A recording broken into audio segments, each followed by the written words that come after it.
George Bernard Shaw rightly said, if you have an apple and I have an apple, and we exchange these apples, then you and I will still have one apple. But if you have an idea and I have an idea, and we exchange these ideas, then each of us will have two ideas. His words ring true and hold tremendous significance in inventions and innovations. Good morning, Director Principal Dr. Amrita Vora, Assistant Principal Dr. Pallavi Mukherjee, our distinguished speakers, HMs, coordinators, teachers, parents, and dear students. It gives me immense pleasure to welcome you all to ElPro International School's third edition of the TEDx event. I am Navya Bhandari. And I am Prakirt. We will be your hosts for the day. It is an honor to be hosting this event and a privilege to welcome speakers who are some of the most distinguished in their fields. ElPro International School has constantly worked towards nurturing an educational experience that resonates with excellence, quality, and progress. Navya, do you watch TED Talks often? Well, yes, I do, but I would like to know more about them. Sure. TEDx is a grassroots initiative created in the spirit of TED's overall mission to research and discover ideas worth spreading. TEDx brings the spirit of TED to local communities around the globe through TEDx events. These events are organized by passionate individuals who seek to uncover new ideas and share the latest research in their local areas that spark conversations in their communities. TEDx events include live speakers and recorded TED Talks and are organized independently under a free license granted by TED. More than 3,000 events are organized annually.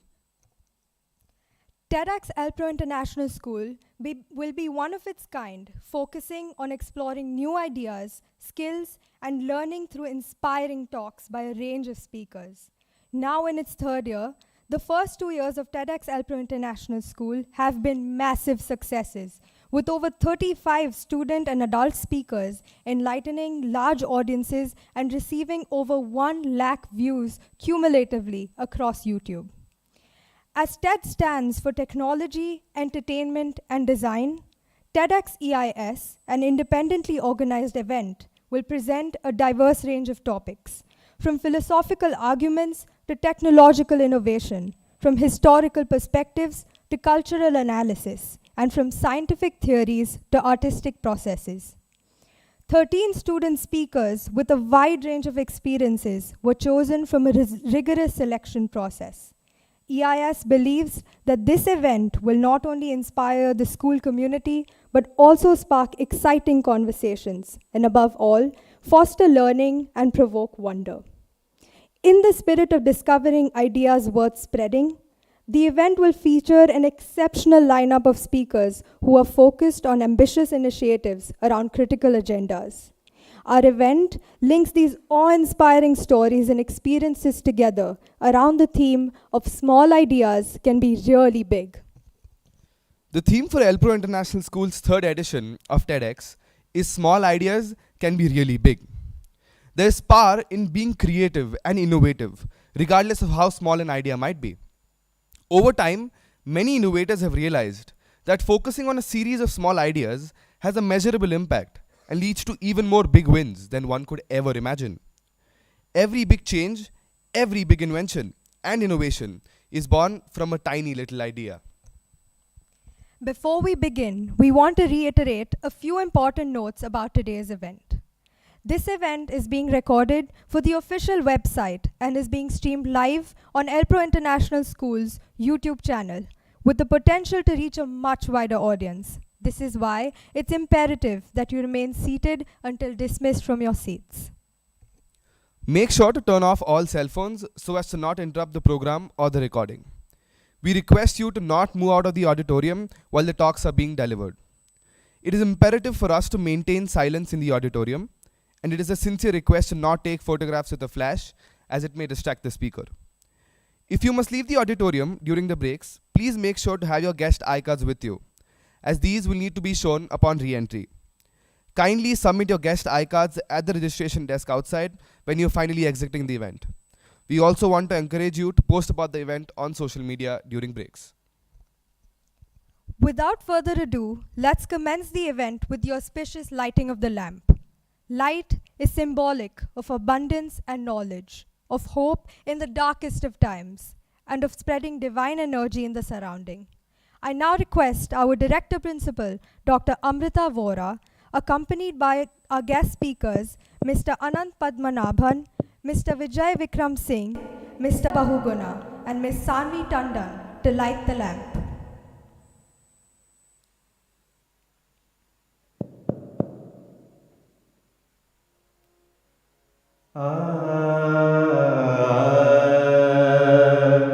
Saraswati नमो नित्यं भद्रकाले नमो नमः वेद वेदांत वेदांग विद्यास्थानेभ्य एव च सरस्वती महाभागे विद्ये कमललोचने विद्यारूपे विशालाक्षी विद्यां देहि नमोऽस्तु ते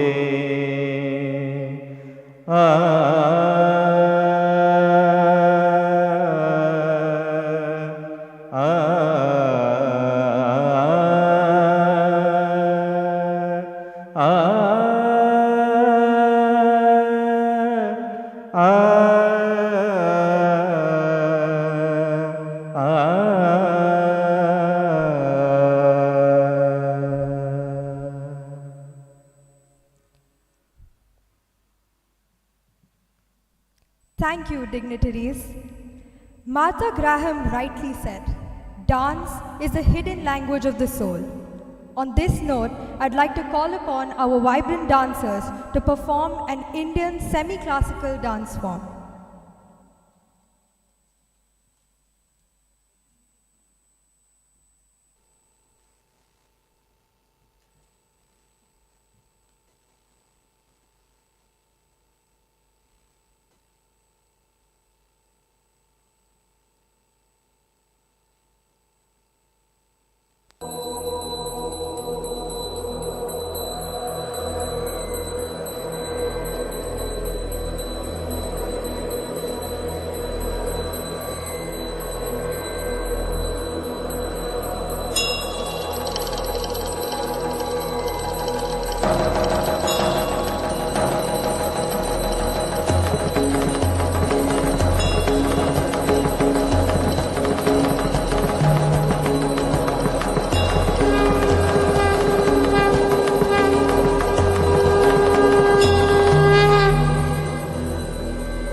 प्रचंड बोल मस्तकों के झुंड बाज चंद्र की घड़ी की तुम गुहार दो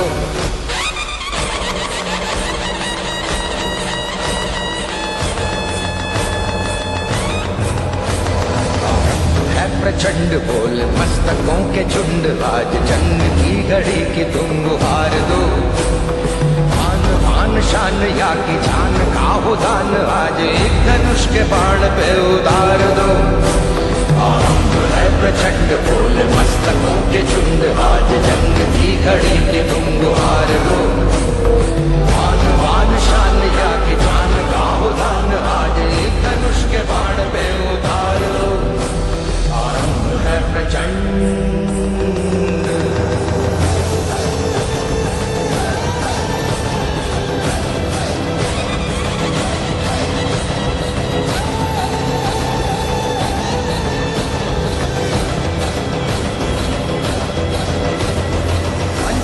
सो प्राण दे जो मन करे सो प्राण ले वही तो एक सर्वशक्तिमान है मन करे सो प्राण दे जो मन करे सो प्राण ले वही तो एक सर्वशक्तिमान है विश्व की पुकार है ये भागवत का सार है कि युद्ध ही तो वीर का प्रमाण है औरवों की भीड़ हो या पांडवों का नीड़ हो जो लड़ सका है वो ही तो महान है जीत की हवस नहीं, किसी पे कोई वश नहीं, क्या जिंदगी है ठोकरों पे मार दो।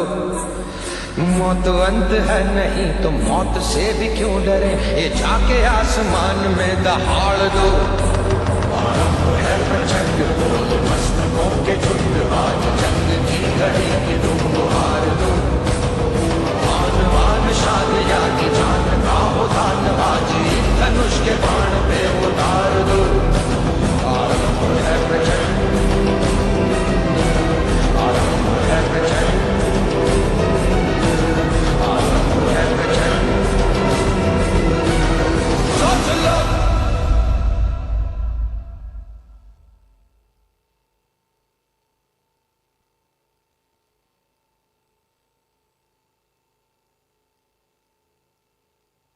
What an outstanding performance. Thank you, dance team, for starting this event off with such a captivating and graceful performance. Indeed, man. Before we begin with the first session of speakers, we would request our Director Principal, Dr. Amrita Vora, to deliver her keynote address, adding perspective to today's conference.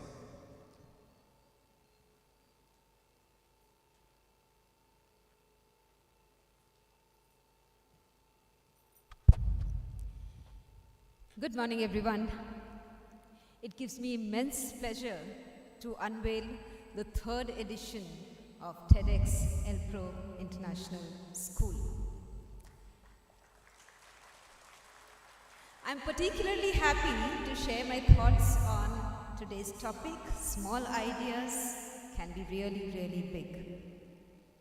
I truly believe that it is not those big, grand ideas that can make a change around us. It is these very small, tiny thoughts and ideas which can make a huge difference and bring about a change that can make a mark.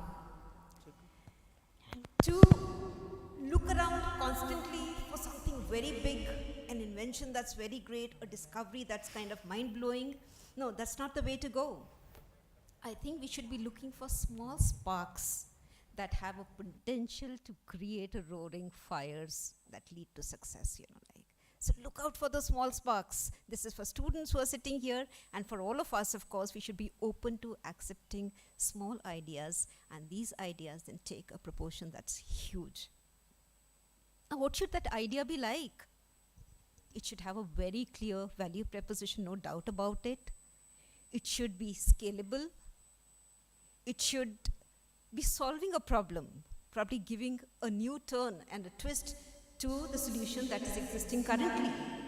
And of course, it has to be supported by grit, perseverance, hard work, and clear focus. Too many words, but yes, that is what it takes to finally take the idea to where it should be. If you look at the landscape of what's been happening around for 30 years, there was a techie who had a eureka moment. I want to start an online bookstore. Any guesses? So, that online bookstore was one thought, and Jeff Bezos, yes, it's an Amazon story. Then he capitalized on kind of the dot-com boom and captured the e-commerce market.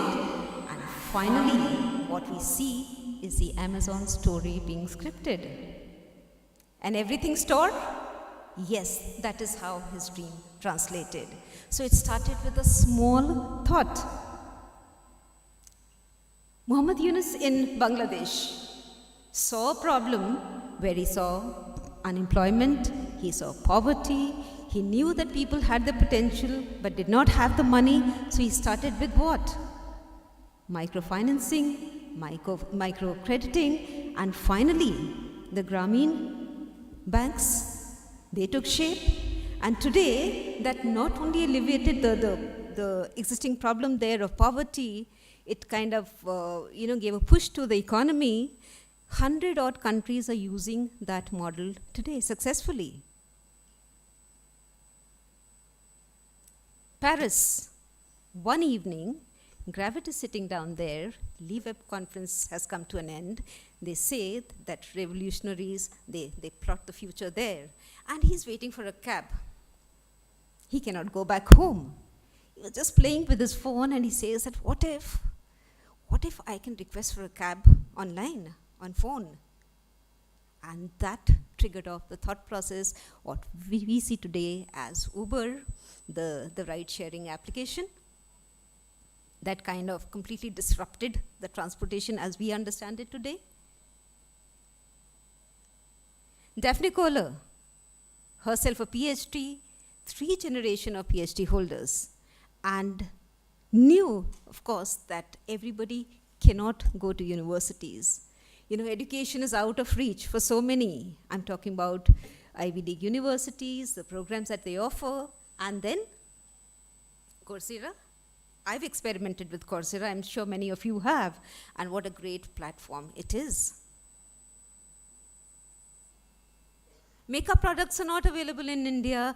Somebody is going out, will you get me this, will you get me that? Okay, that brand, and Falguni Nair, opportunity, thought of something, and then we have Nykaa. Now you don't have to request people that, can you get me that brand? It's all there for you. So Apple, Khan Academy, they all got incubated where? In garages.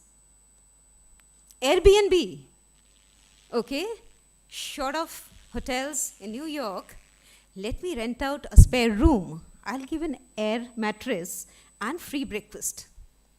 So air bed and breakfast, Airbnb, and that disrupted the complete hotel industry as we understand it, and is a preferred choice for many.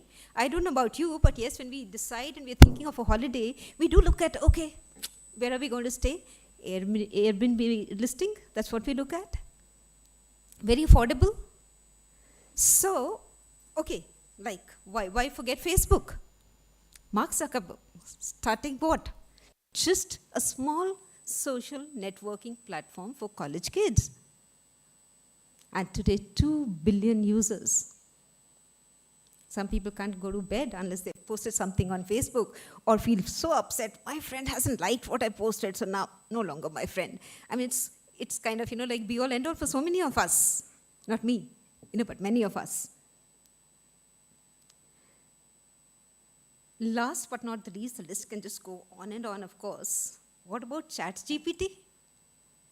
How many of us have experimented with ChatGPT? Very few. You must give it a try. OpenAI platform, type something, and you have a ready answer. It can probably give you your research papers, your poetry, your lyrics, your this, whatever you want. And there's a lot of debate going on there. No, not ethical. Children are going to create, essays out of those, give their submissions, plagiarism, not their own work. Let me tell you that whatever comes from there should be used as a framework, of course. And then you cut, prune, flesh it, use it the way you want to. At least your procrastination ends, if nothing else. It gives you a push. Very, very important. It's like giving a stone of the right size to the sculptor and say that, okay, now start working with the chisel. The shape, the form is what you create. But you got something there instead of going there to the mountain and making sure that I want kind of a 3 feet by a 6 feet kind of a block. So I feel that an amazing AI tool. So in short, basically, what we are looking at is that all these stories have one common thread running. And what is that common thread? Tiny, little, mischievous idea. It all started with that small thought, one small idea. So today, we have a diverse group of speakers, and they are going to share their experiences about how when a small idea is applied consistently, it can give you results which are disproportionately huge. So let's be inspired from their talks. Let's learn together, all big minds here. And definitely, I'm sure that once we step out of this hall, we'll all be convinced that kind of small moves have a huge potential to create a big mark around us. So I hand over the charge to today's speaker. Thank you for joining us and have a great day ahead. Thank you.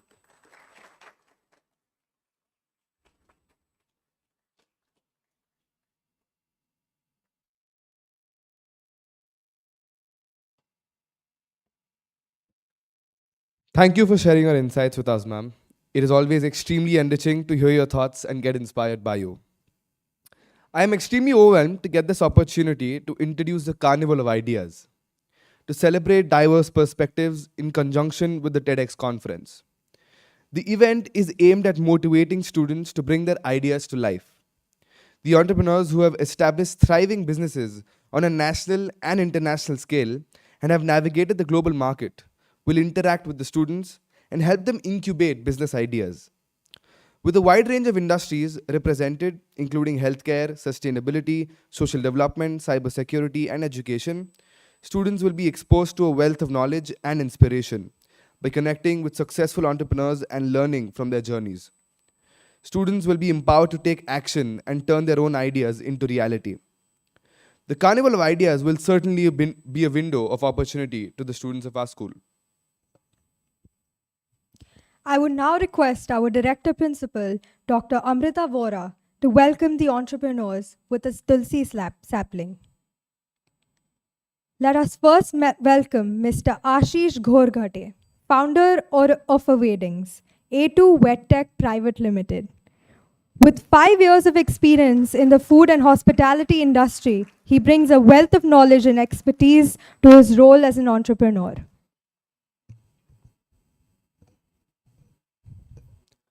I would now like to call upon Ms. Divita Kaushal, Chief Operating Officer and co-founder of OmFit.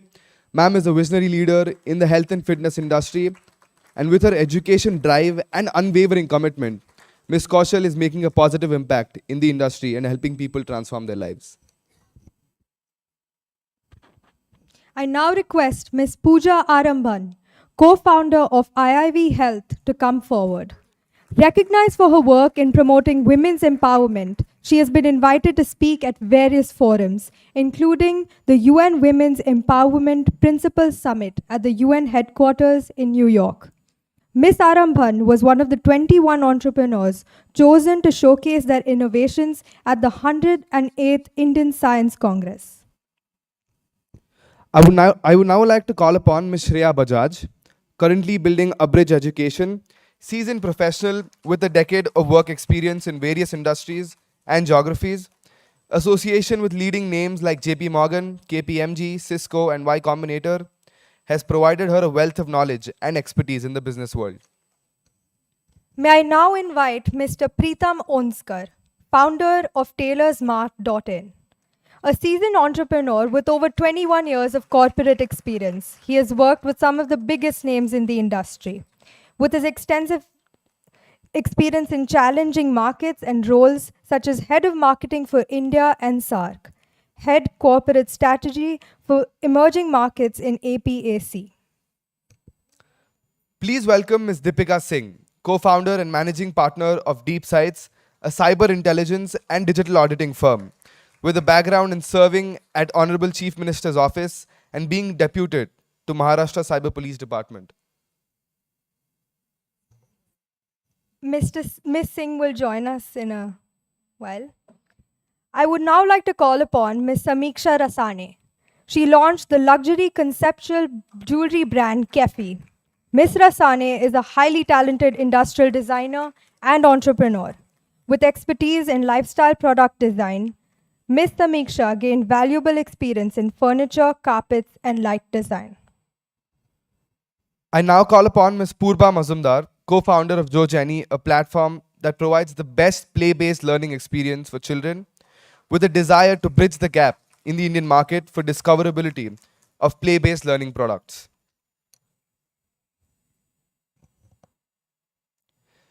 Thank you, Amrita ma'am. Now, dear audience, sit back, relax, and prepare yourselves to be inspired and enlightened. Our first speaker is Ms. Sanvi Tandon, a student in grade 4. She has shown a penchant for stage performances right from her early childhood. be it events like Dress Me Up, group dance, role plays, or winning her school's top spot in melange in singing. She has time and again excelled on a stage in a self-assuring manner. Rocking the stage with a solo dance in Junior Fashion Fiesta, a school-sponsored event, and becoming junior prefect have been recent feathers added to her cap. Please put your hands together for our school's young prodigy, Miss Sanvi Tandon.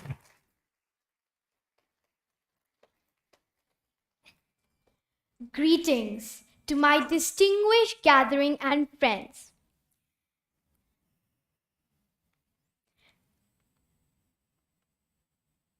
Excuse me, everybody. There is a Chinese proverb which goes like this: the more you eat, less flavor. The less you eat, more flavor. Hi, I am Sanvi Tandon, and my small idea that can make a big change has to do with something we all love doing: eating. Yes, you heard it right, eating. But before I get to my idea, please ponder upon your eating habits and answer to my questions. If the answer to my questions is yes, please gently nod your head.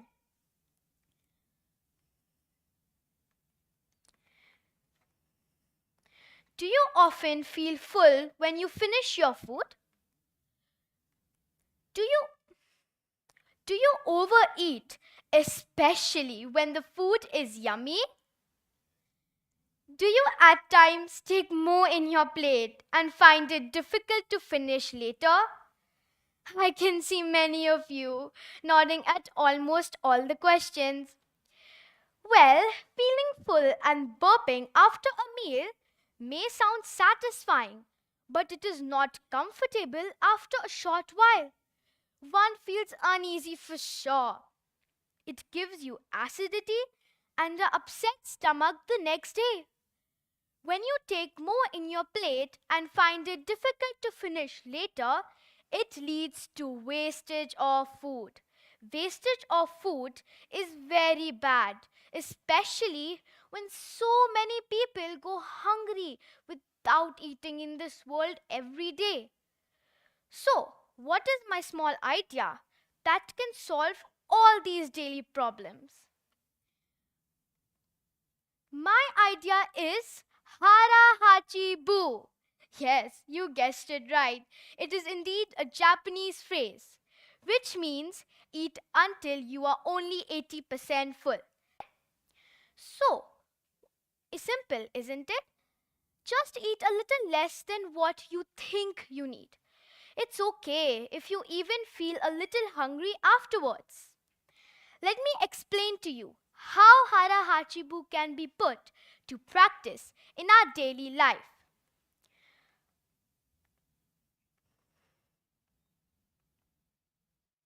Firstly, take small servings of your food and do not fill your plate. Second, focus on your food and eat very slowly. By doing this, you feel that you have had enough. Also, in the process, your body digests the food well, just the way your body needs it. Third, another idea is to use smaller vessels, just like the Japanese do. Now, you must be thinking where I got this idea from. Well, my mother recently finished a book on secrets of a long and healthy life. It is a short and simple book, and she made me read a few pages too. It talks about the healthy practices for a long life, and Hara Hachibu is one important lesson there. People of Okinawa City, Japan are the heroes of the book, the longest and healthiest living people on the earth. Wow! Do you know the average life expectancy of India is 70 years? In USA, it is 76 years. But in Okinawa City, Japan, It is 82 years in men and 87 years in women. Wow! And Harahachi-bu is most certainly followed by them as described in the book. Not only people, sure you have heard of a bento box. It is a colorful spread of variety of food in small portions neatly arranged in a box. My father remembers his first official visit to Japan. In his factory canteen, he would be served food just like in a bento box. Small, but the right quantity of variety of food like rice, vegetables, pickles, meat with soup. At first, he thought he will still feel a little hungry afterwards. But no, not only he felt more comfortable, but also more light afterwards. He laughingly remembers. Even his motions were quite short and light the next morning.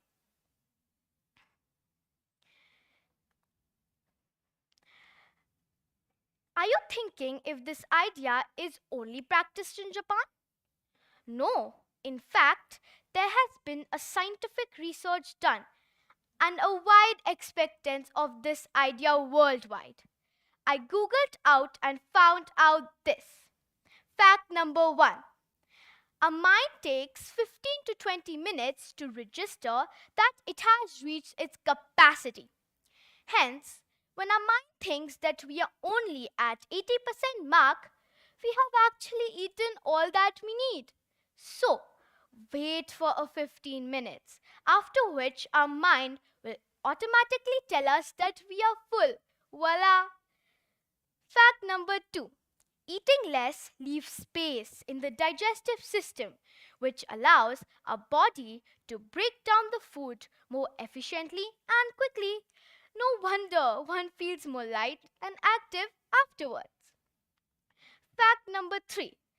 Now, this is a little tough for me as a 10-year-old, but I am sure you can make sense out of it. Lowering food intakes lowers cellular oxidation and metabolic rates, thereby keeping us away from chronic diseases, which helps us to live longer. So, what are the big changes this small idea can make? You don't waste food. No overloading of the digestive system. No burp, no gas, no acidity, no pills. No lethargy the next day. Also, a weight loss technique. Last, but definitely not the least, a long and healthy life. If you start cooking less, you will start eating less. One will find less and less food going into the refrigerator. Also, from what you save by doing so, you have all the more reasons to give and donate. Thanks to this small idea, I was inspired to visit an orphanage and donate food. Small idea that can make wonders indeed. Let me close by this small poem. Books are one's best friend. By reading them, knowledge we exchange. And it gave me this small idea that can make a big change. Remember my idea as Hara Hachi Bu, which promises health and happiness for me and you. It translates as eat only 80% of what you need. Put a full stop and no further greed. Not only it will make you live longer for sure, but you can also give for the needy and poor. Thank you.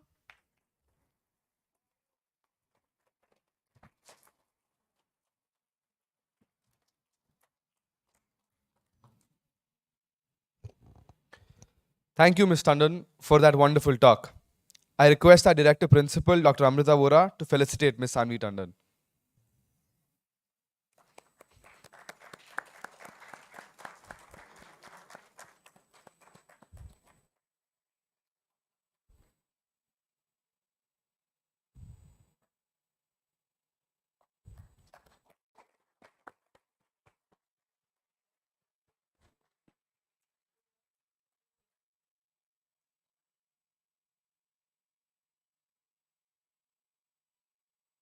Thank you, ma'am.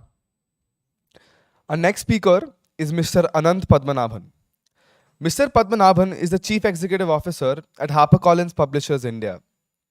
Since his appointment as CEO, the company has grown its revenues and expanded its publishing footprint in English language publishing for India.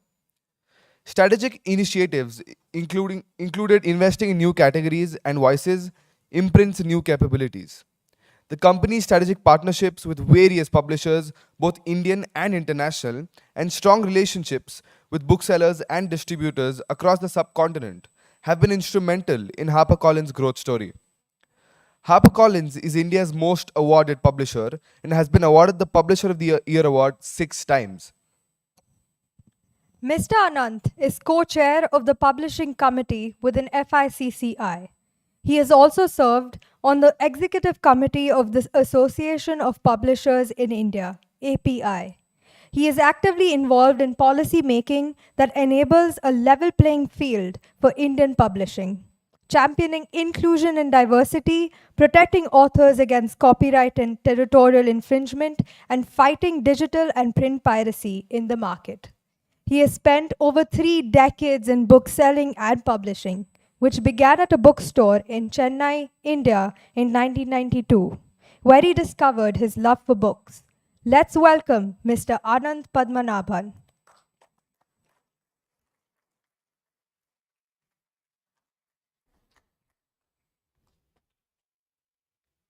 I think I've lost 5 kilos just thinking about the speech this morning. It's not something I do often.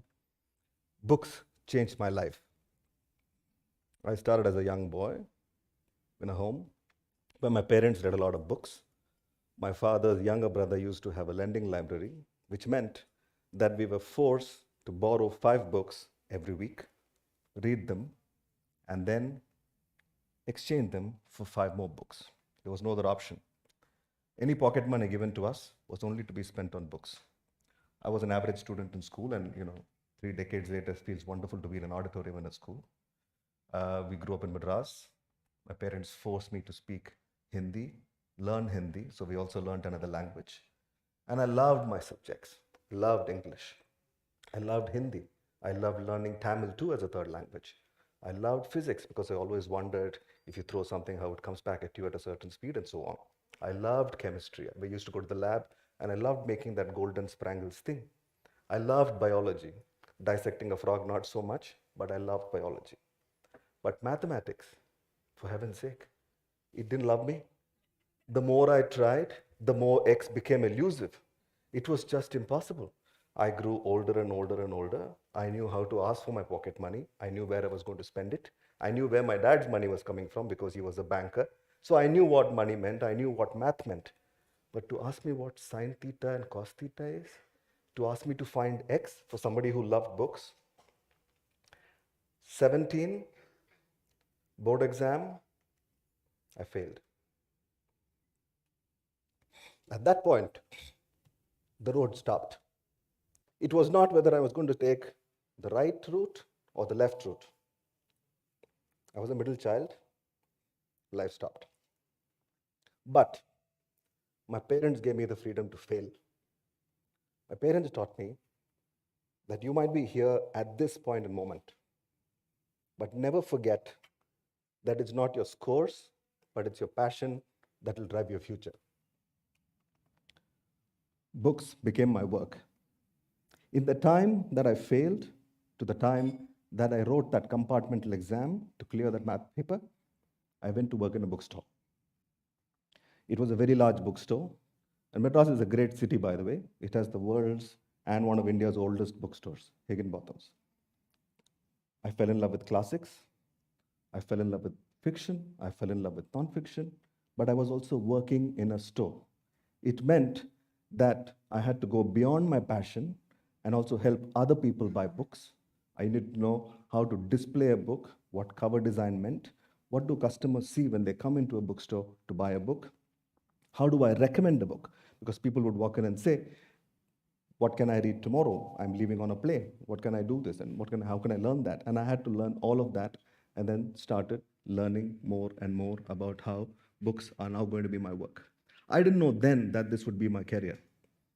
Standing on the floor, I spent 5 years in that bookshop. I was fortunate. From there on, I got an opportunity to be a sales rep in a publishing house. I spent 18 years in that publishing house, being a sales rep, traveling across India, understanding the various markets, understanding how books work.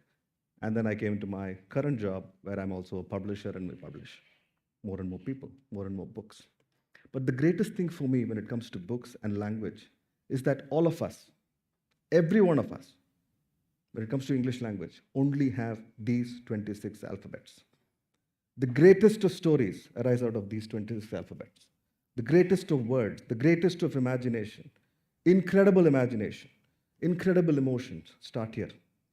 You can have a poem with 24 words, but that will change your life forever. Or you can read a 7-volume book about a wizard. That will also change your life forever. Every time I look at a book, every time I go to a bookshop, every time I meet one of our authors or one of the people who are going to create something for us, I'm astounded by the fact that so much creativity can come out of these 24 alphabets.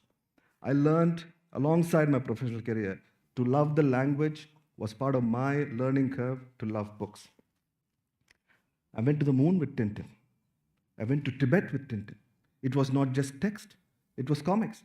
Sitting in the comfort of my living room, I went to places I could never have imagined. We all have limitations of the physicality of time and space and our own life. Our lives are so busy, we don't take time out to do what we want to do. Sometimes we just can't even can you afford it because you just don't have the time. But books took me to places that I never imagined I could go to. Books also taught me that I will always have to find X. My X is not just math. There's just so many things that I don't know about. Just sitting this morning, speaking and listening to people, I realized I'm speaking to somebody last evening as well. I realized that while I might know something, and the person I'm talking to knows something, between the both of us, there are so many things that we don't know anything about at all. And that's where books come in. Books are the primary source of knowledge. They are guaranteed to provide you with information, knowledge that you otherwise don't have, and that may help you find you, taking a cue from today's topic, a small idea. Books tell you what you don't need to know. Books tell you what you need to know. Books tell you how you can stop doing something. Books tell you how you can start doing something. Books provide you incredible imagination. Can you imagine walking into that pillar 9 3/4? Would you walk into a railway station into a pillar? Can you imagine being part of that Quidditch game? Can you imagine low gravitation with Tintin on the moon? Can you imagine the stories that imagination creates? As human beings, we have an ability to imagine not just what we see, because we share the planet with animals and other creatures who can also foresee future. Birds build nests. Mammals go into hibernation because they know winter is coming. So they have a certain sense of imagination of what is possible in the future. But the human mind can create what they have not seen, can create what they don't know about, can create science fiction that will blow your mind. And that imagination is something that I admire every time I flip open a book. Books help you understand the world. The physical aspect of a world means is that our access to the rest of the world is limited.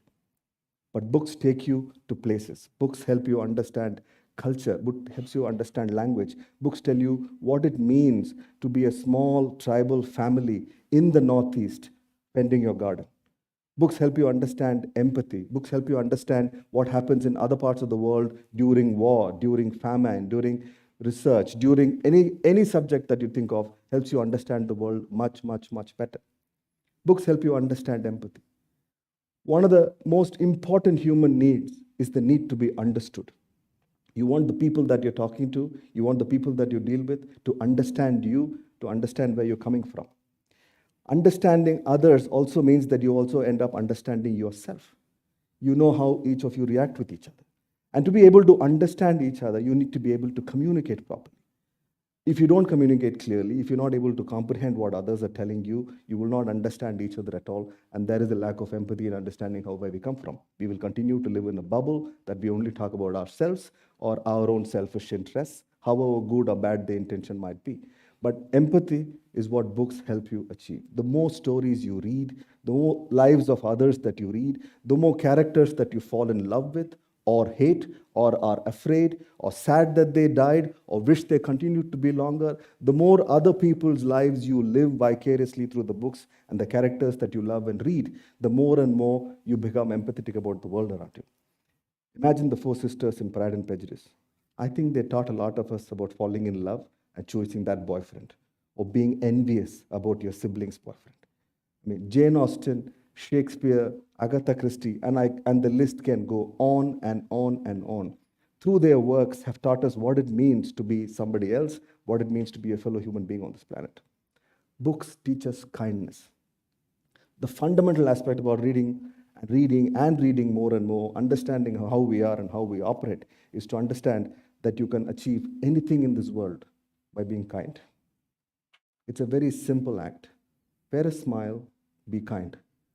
Books teach you that. This is not a small idea or a big idea. Just read more books. And I was talking to somebody last evening who said, where do I start? So my one request, give yourselves an hour a day. Read something that you've not read before. Read anything in any language. If you like a print book, read a print book. If you like a comic, read a comic. If it's an electronic book because you can't carry a physical book around, no problem. If you're not habituated to reading narrative, and we are a country of reluctant readers who cannot read a long paragraph because you get distracted, listen to books. Read essays. Follow blogs, but read. Read every day. The more we read, the more we understand the world. And the more we understand the world, the better human beings we become. Books changed my life. And if you let them, they will change yours too. Thank you.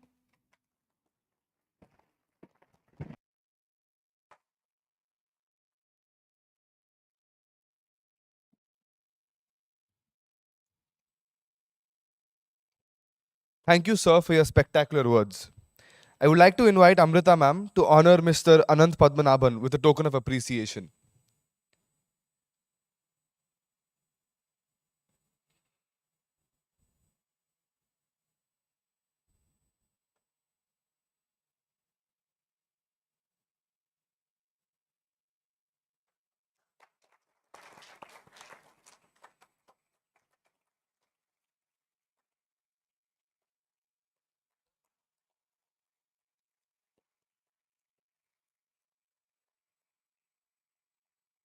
Thank you, ma'am.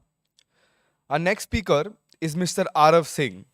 Currently studying in 5th grade, he's energetic and inquisitive.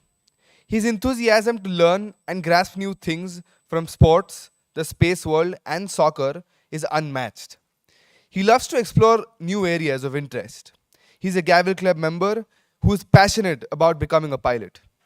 He has not only won various medals in Olympiads and Spelby competitions, but also loves participating in school events. The topic for his speech is Small Habits Make Big Impacts. Mr. Singh, the stage is all yours.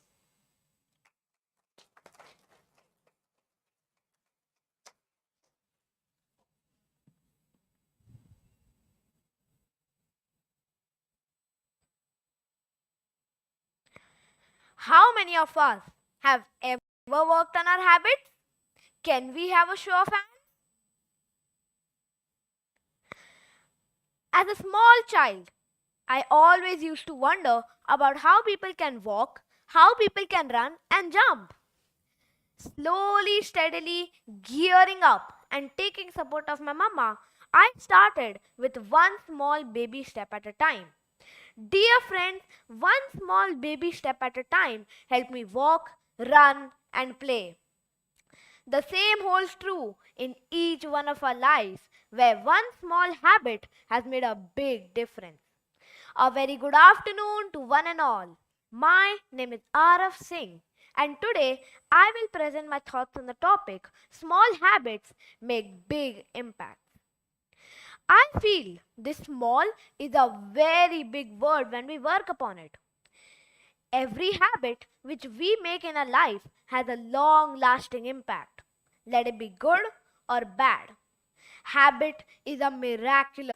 Even if you remove B, it remains. Yes, dear audience, it remains. Such is the power of habit prevails.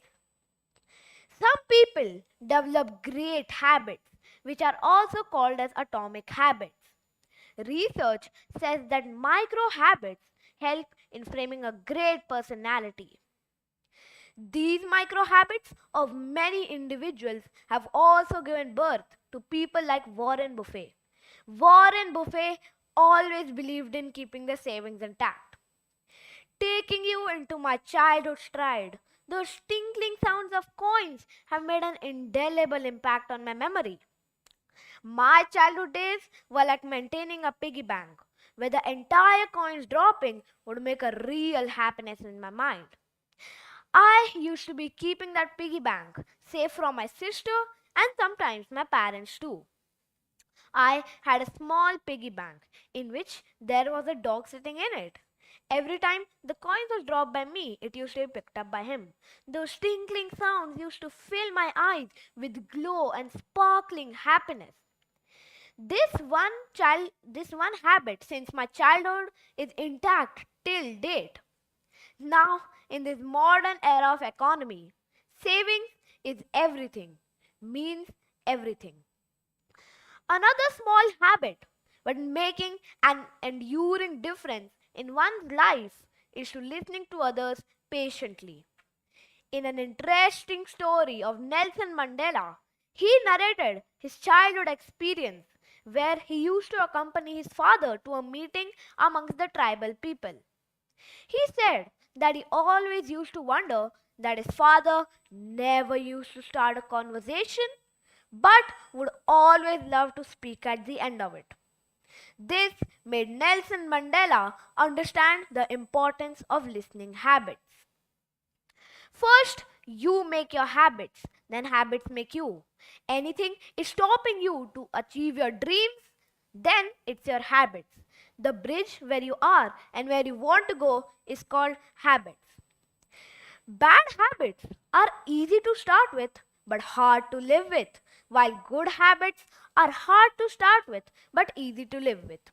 Motivation will help you get started, but it's the habits which will keep you going.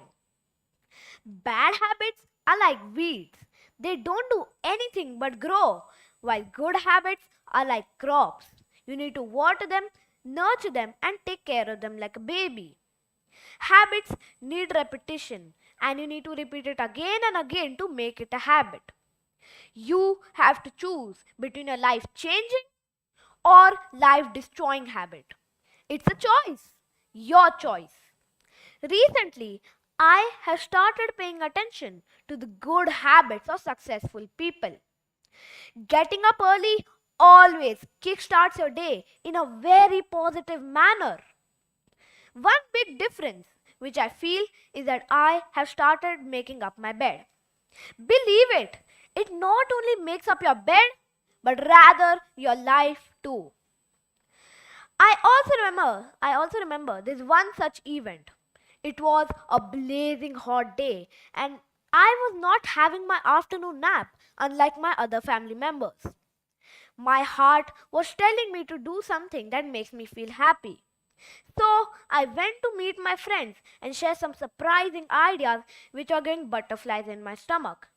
In no time, all three of us sat with one responsibility each. I was the one making lemonade while my other two friends were making paper planes. This made me remember that if God gives you lemons, you make lemonade out of it. In the next couple of hours, our shop was right in the middle of the park with beautiful price lists and boards. All my fellow friends were engrossed and understanding every bit of it.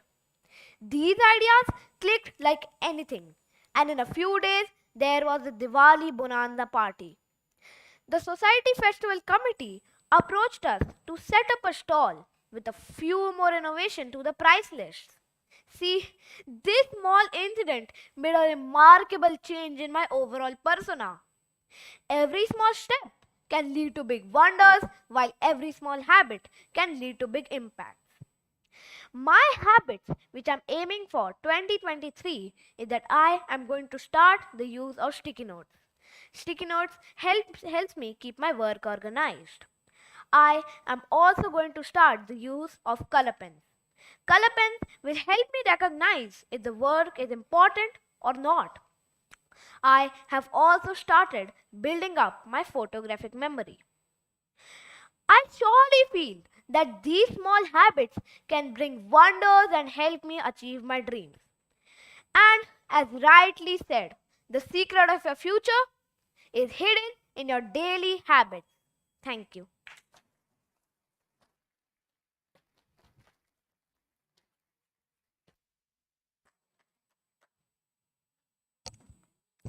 Thank you, Mr. Arav, for sharing your thoughtful ideas. May I request Dr. Amrita Vora to appreciate him for his sincere efforts.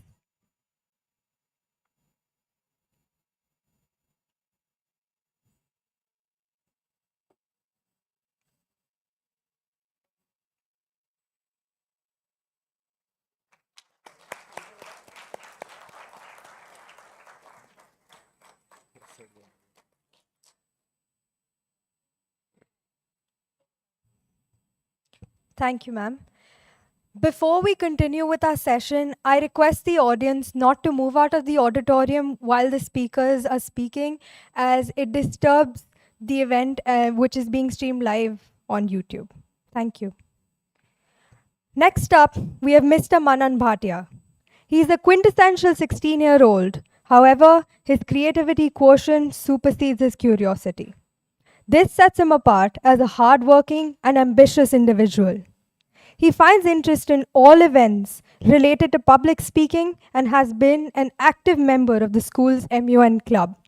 He has been acknowledged as a rapporteur at the school MUN and participated as a delegate multiple times. He has an extreme love for Mother Nature and animals, especially dogs. In addition to this, he loves to read suspense novels and murder mysteries, and thereby highly adores the work of J.K. Rowling, Agatha Christie, and Dan Brown. Besides academics, he has participated in several CSR events, including plantation drives, animal rescues. The nucleus of Manan's talk is based on the premise that if small actions are taken by the masses, they can have multifold positive impacts and help us save the environment for future generations. He stresses the need for all of us to make these small changes in our daily lives and become the harbingers of change. Please welcome Mr. Manan Bhatia.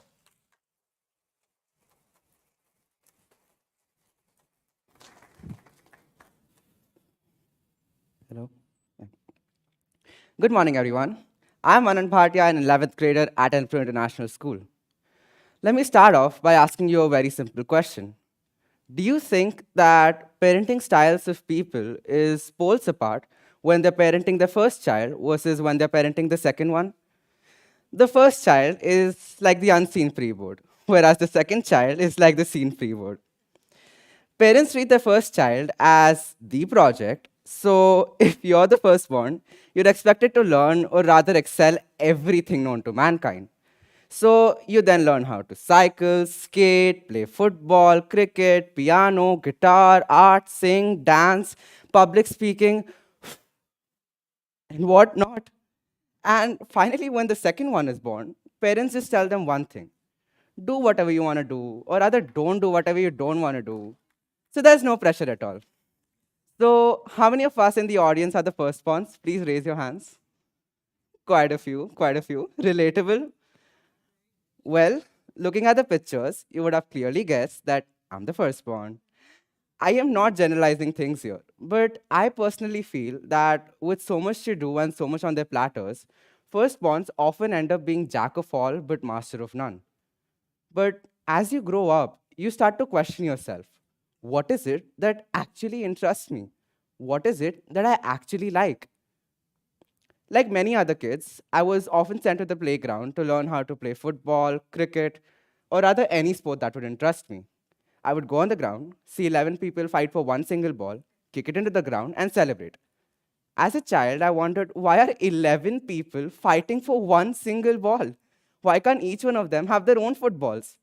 Similarly, when I saw people play cricket, for example, for me, it was like the baller saying, please take the ball, and the batsman saying, I don't want it. Clearly, sports didn't interest me. I'm not saying sports is bad or anything, but it just didn't fascinate me.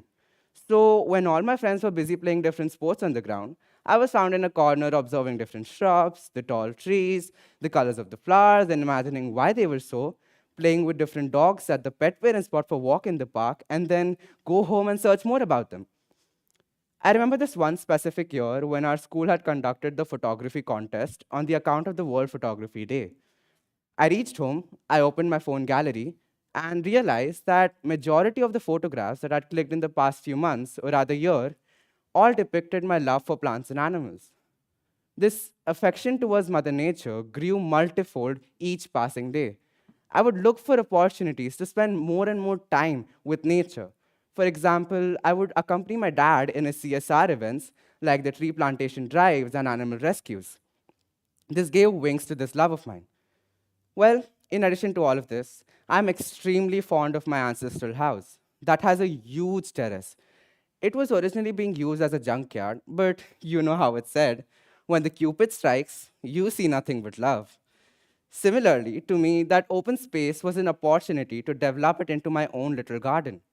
It was an opportunity to channelize all my energy and create my own me space. I did a little R&D on what plants are to be added to the right amount of nutrients to be present in the soil and devised a perfect plan to what I call today the Manan's garden.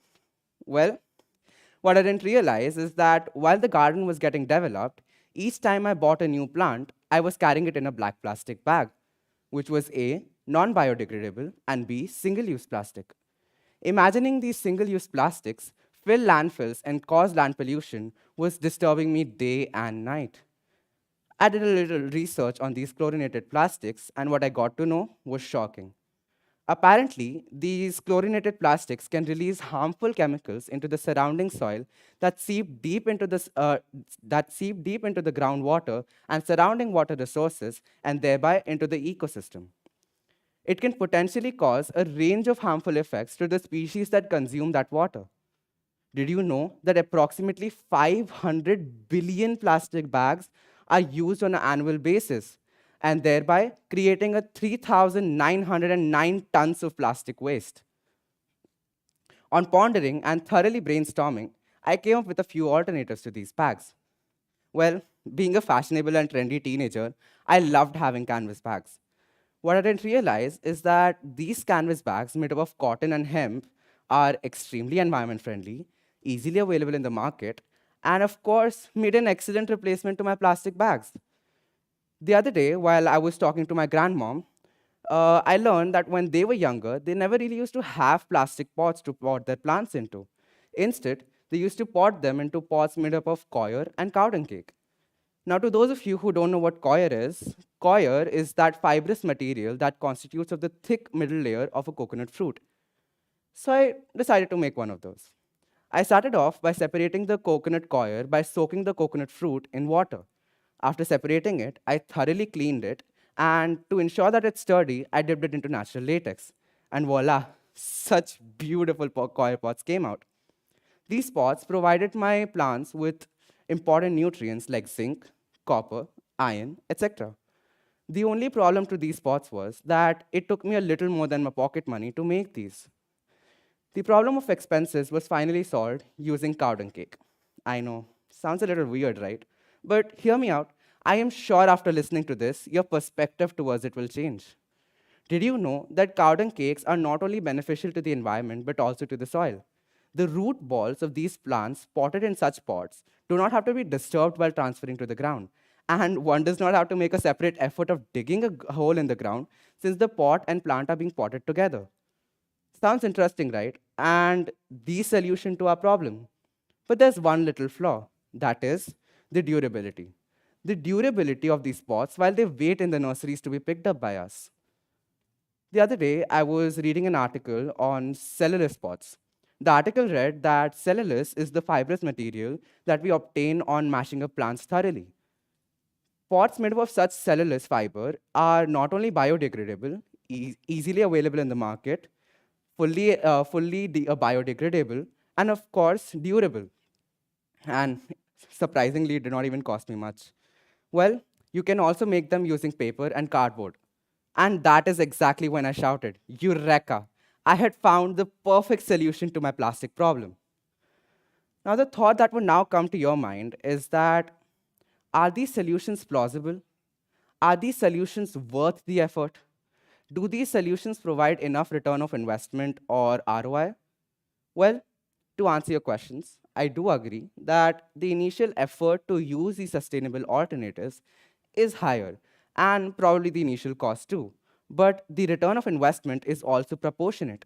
It is in the form of an eco friendly and clean environment, less fills and landfills, less land pollution, and it will be possible only and only if all of us pledge to use these sustainable products. Well, replacing plastic bags for nurseries and planting pots, it's just one instance from our day to day life. But there can be many others, like using cornstarch bags to dispose plastic or saying a strict no to single use plastic plates and spoons in house parties. It all depends on how strongly you believe towards the topic. It all depends on how strongly you believe towards the need to give our future generations a livable Mother Earth. It is now that we need to take actions. It is now that we need to take steps collectively to make this earth a better place to live in. Such small ideas can bring big differences to the world, provided all of us come together. Always remember, if you change nothing, nothing will change. Thank you so much.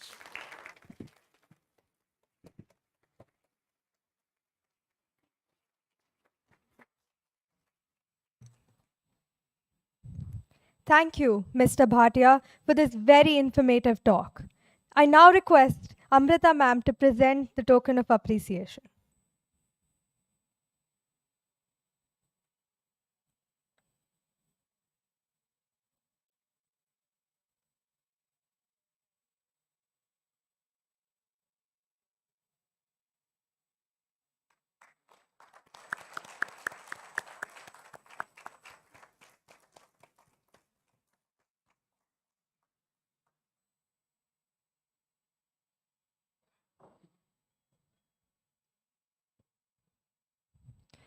Our next speaker is Ms. Adwaita Bahuguna.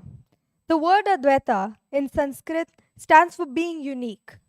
True to her name, Miss Adwaita is certainly matchless in her talents and hard work. A student in grade 4 at Elpro International School, Miss Adwaita is an avid reader who loves to read science, fiction, and mythology with equal fascination. Her all-time favorite writers are Sudha Murthy, Enid Blyton, Jacqueline Wilson, and J.K. Rowling. She is also a passionate Kathak dancer, badminton player, and a painter. She loves writing songs and aspires to be a writer one day. She has won many accolades and prizes for the Olympiad exams as well as for public speaking competitions. She balances her academics and extracurricular activities with utmost zeal and hunger for more. I now welcome Ms. Adwaita Bahuguna to take the session forward.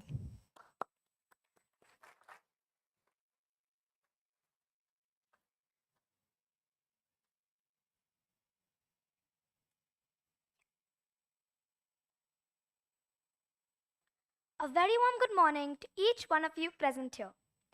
Can you all hear me, or should I speak louder? No? Of course not.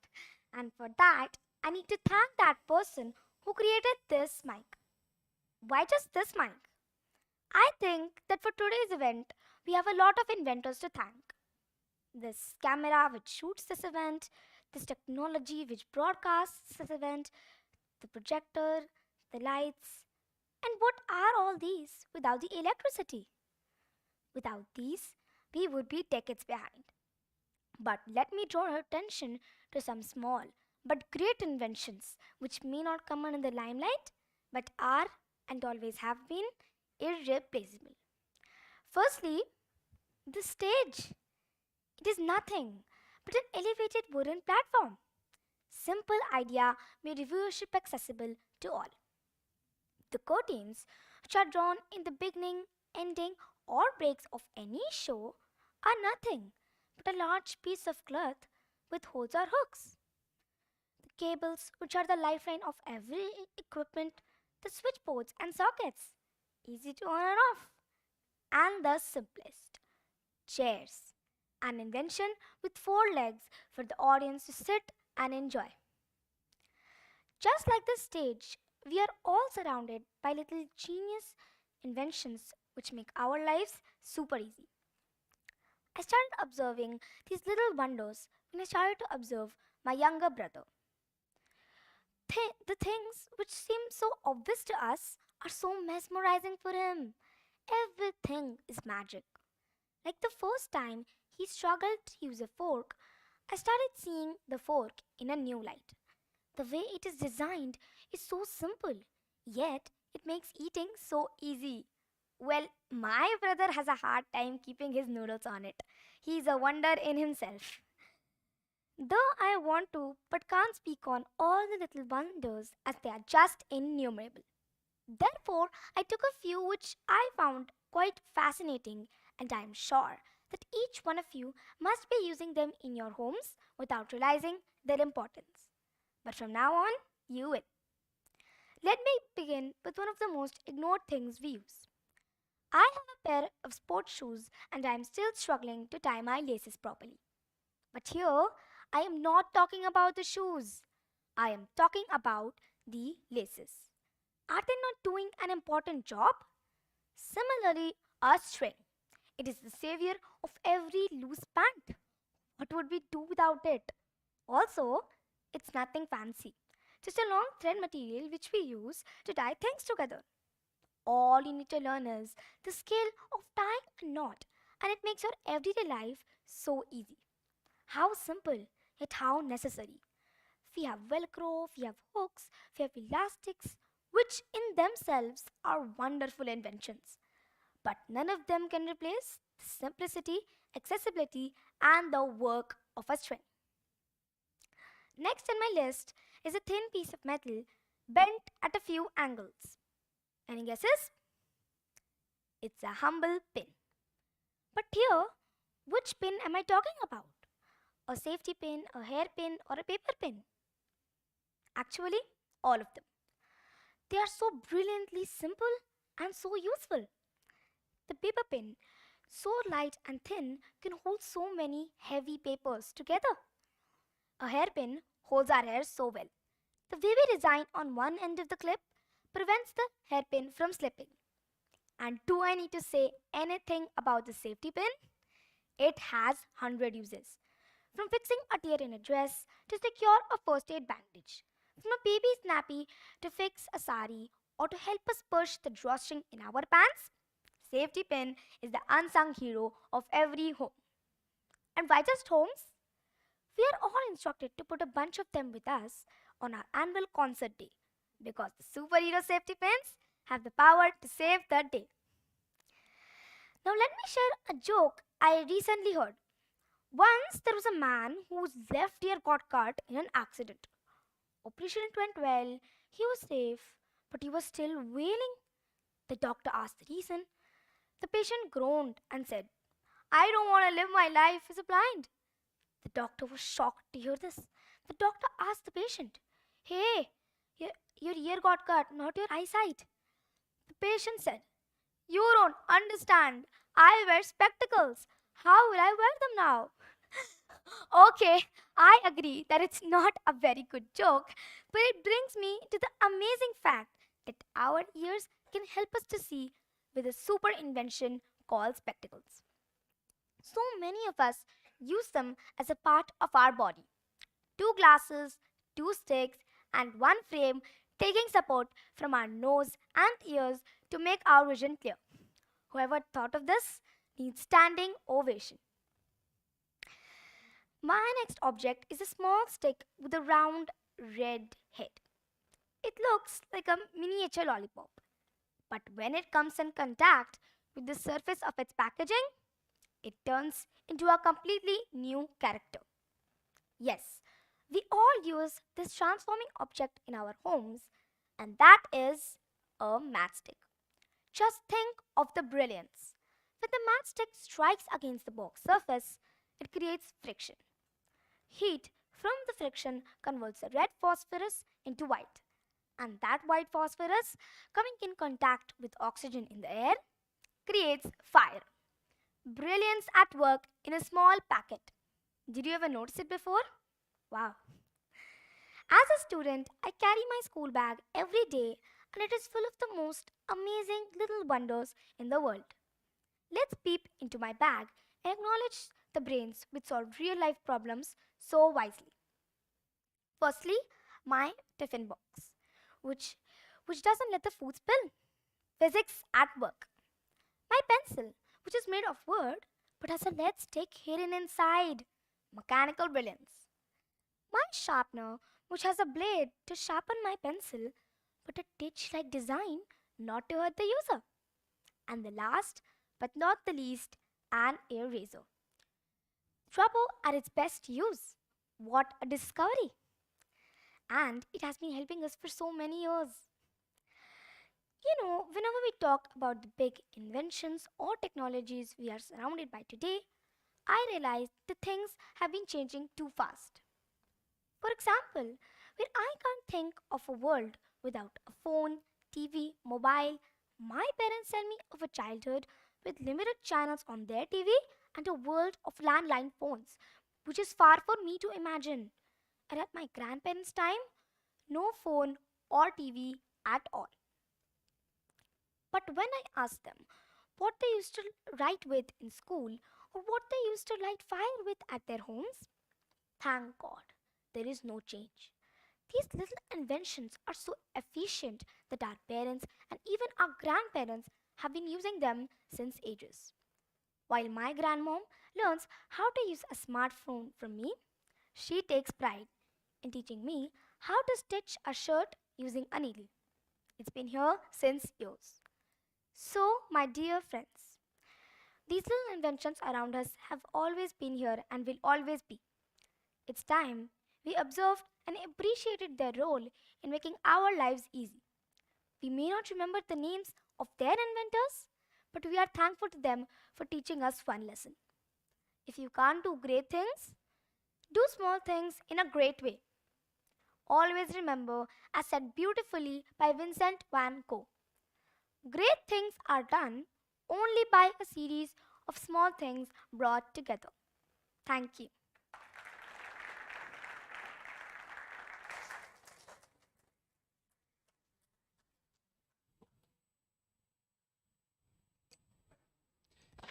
Thank you, Ms. Adwaita, for that fascinating talk.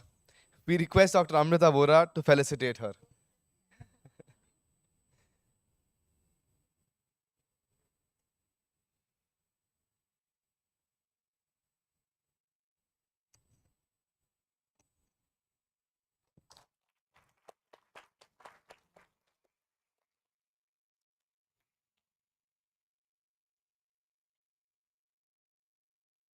Thank you, ma'am. We hope you have enjoyed our first session of speakers. We will now take a short 15-minute break. A reminder to those audience members who will be leaving the event now to kindly return your guest iCards at the registration desk. For the audience members staying for the second session of speakers, please be back in your seats by 11:45 a.m. so we can start the next session promptly. Thank you.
I'm Tanvi Kher, and we are your hosts for this session. Before we begin with the next series of our distinguished speakers, I would like to take you through our first session, where we heard interesting views on a range of topics like mindful eating to big impacts, presented by Ms. Sanvi Tandon, Mr. Anand Padmanabhan, Mr. Arav Singh, Mr. Manan Bhatia, and Ms. Advaita Bahuguna. Before we begin, we want to reiterate a few important notes about today's event. This event is being recorded for the official website and is being streamed live on Elpro International School's YouTube channel with the potential to reach a much wider audience. This is why it is imperative that you remain seated until dismissed for breaks. Make sure to turn off all cell phones so as to not interrupt the program or the recording. We request you to not move out of the auditorium while the talks are being delivered. It is imperative for us that you maintain silence in the auditorium. It is a sincere request to not take photographs with a flash as it may distract the speaker. If you must leave the auditorium during breaks, please make sure to have your guest iCards with you as these will need to be shown upon re-entry. Kindly submit your guest iCards at the registration desk outside when you're finally exiting the event. We also want to encourage you to post about the event on social media during the breaks. The first speaker of this session is Mr. Arav Pathak, a science enthusiast and a knowledge seeker of 8th grade from Elpro International School. He is a music enthusiast and loves to learn the world from a different perspective. He is a natural leader and an altruist. We welcome you, Mr. Pathak.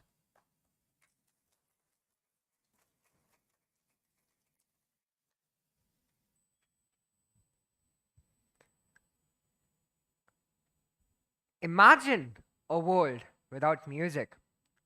Wouldn't it be a rainbow with no colors? Life would lose its tune. Well, by tune here, I mean its magnificence.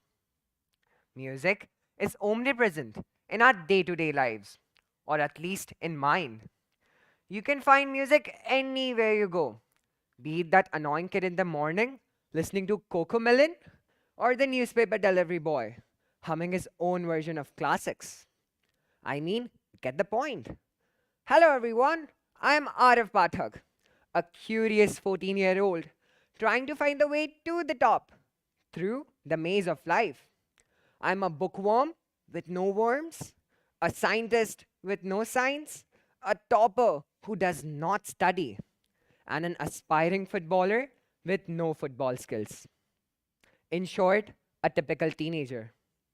Oh, yes, and that reminds me, I'm the best bathroom singer you will ever find. Well, that's a lot about me. Let's calibrate to our topic again.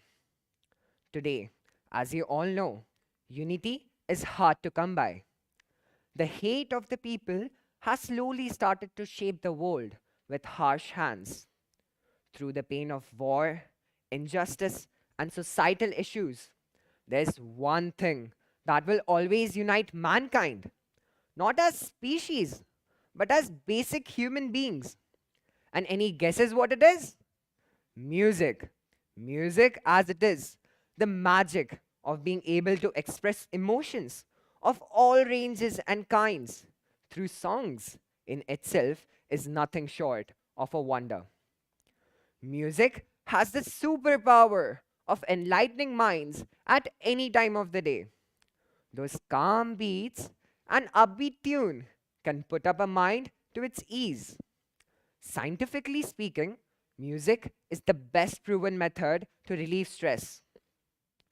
Music synchronizes your own heartbeat to its own tune, sinking the melody into our veins and easily intoxicating the stress. So, a shout out to all those people who have heart problems.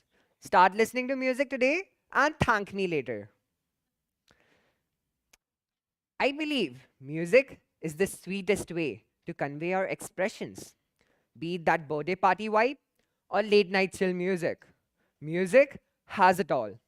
I myself am a crazy music freak.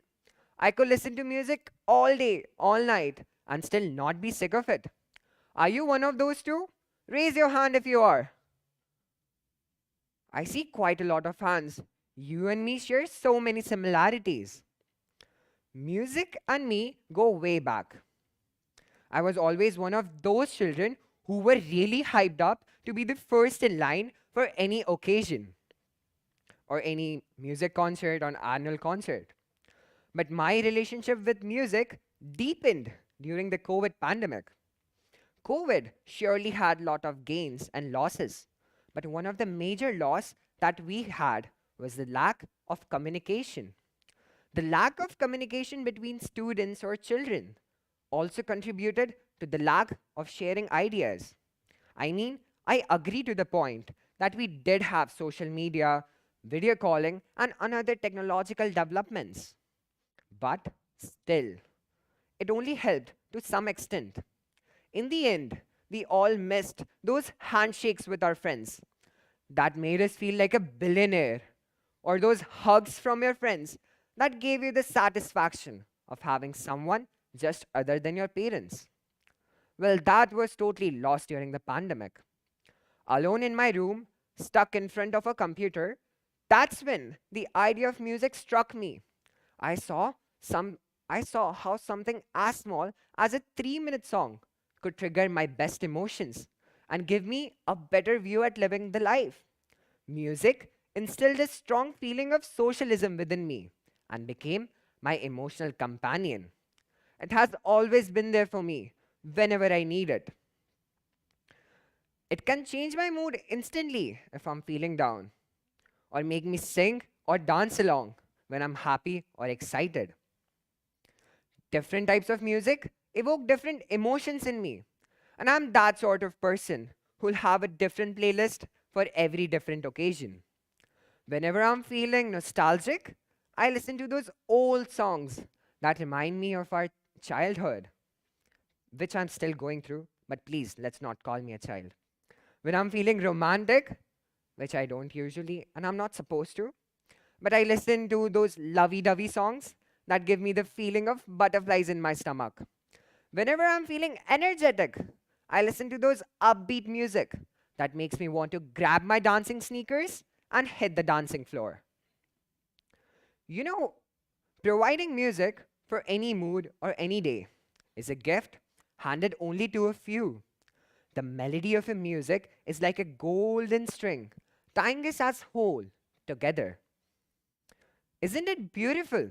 The ability to write down the most complex of human emotions into sheets of music delicately, as though it were a blueprint of dreams. The composers and artists are nothing less than the people of God's realm. I myself am inspired by some of the greatest artists today. I still remember a line from one of my favorite musicians, the legendary artist Avicii.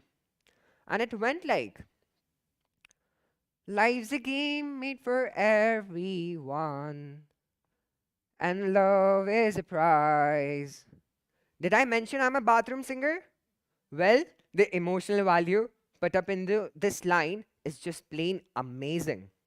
Avicii explained the whole concept of mankind's race to attain love and recognition. And that is indeed the magic of music.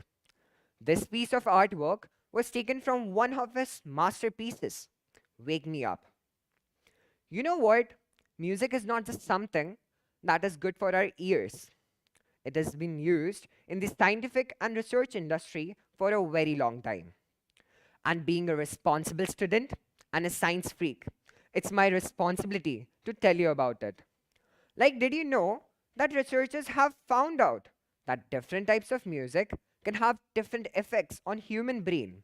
And psychologically, this can be used to treat various diseases and conditions like sleep deprivation and anxiety. And I'm sure many of us still go through that.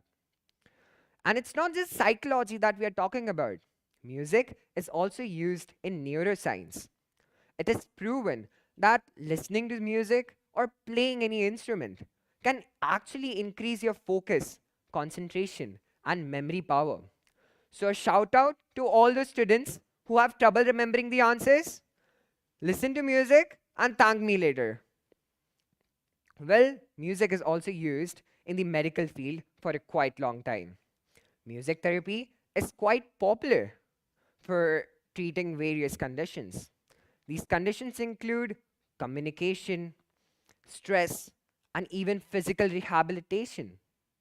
So, yeah, now you know that music is not just something for goofed up entertainment with big flashy people coming with big flashy clothes and singing songs loudly. One way to connect that music to the small ideas can be really big is through the use of metaphors in song lyrics. For example, a song might describe about how something as small as a spark can ignite a flame, a raging fire that can go through the whole town. In reality, this tells us about small things around us that have such an immense impact around us and on us too. Well, there's this concept of chords and notes in music. If you don't know about it, don't worry. I don't either. But what I understand, chords and notes are like the theory part of the music. You could actually relate it to algebra is to maths. Without chords and notes, music is quite unstable. If you keenly observe, a single displacement in a chord or a note can create an emotional, powerful response and can actually reshape the entire direction of a song. And here is music, teaching us again how small things can be really big. Music continues to inspire millions of people through its power to grow these emotions. Music is the motivator when you're feeling down. Music is the shoulder to rely on when you're feeling sad. Music is the hand to hold when you're happy. And music is the car that takes you on a ride through the journey of the world. And without any hesitation, I can clearly say that music is the tune of the life, the rhythm of the universe, and a cure for all. Thank you.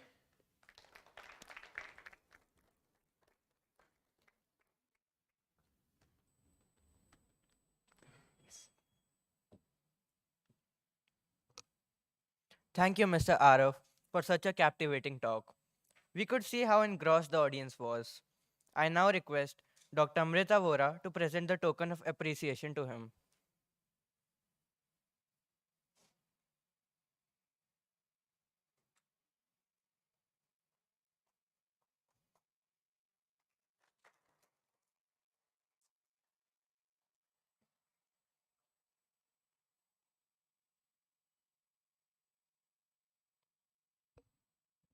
Next up, we have Mr. Arvindan Vasudevan. He's the co founder of Actorius Innovations and Research and One Cell Diagnostics. At Actorius, Mr. Vasudevan was part of the team which developed the OncoDiscover, circulating tumor cell technology, India's first indigenously developed DCGI approved IVD technology. He also leads the operations of One Cell Diagnostics, which is a precision oncology company focused on developing multiomic technologies for cancer therapy and drug discovery. We welcome you, Mr. Arvindan.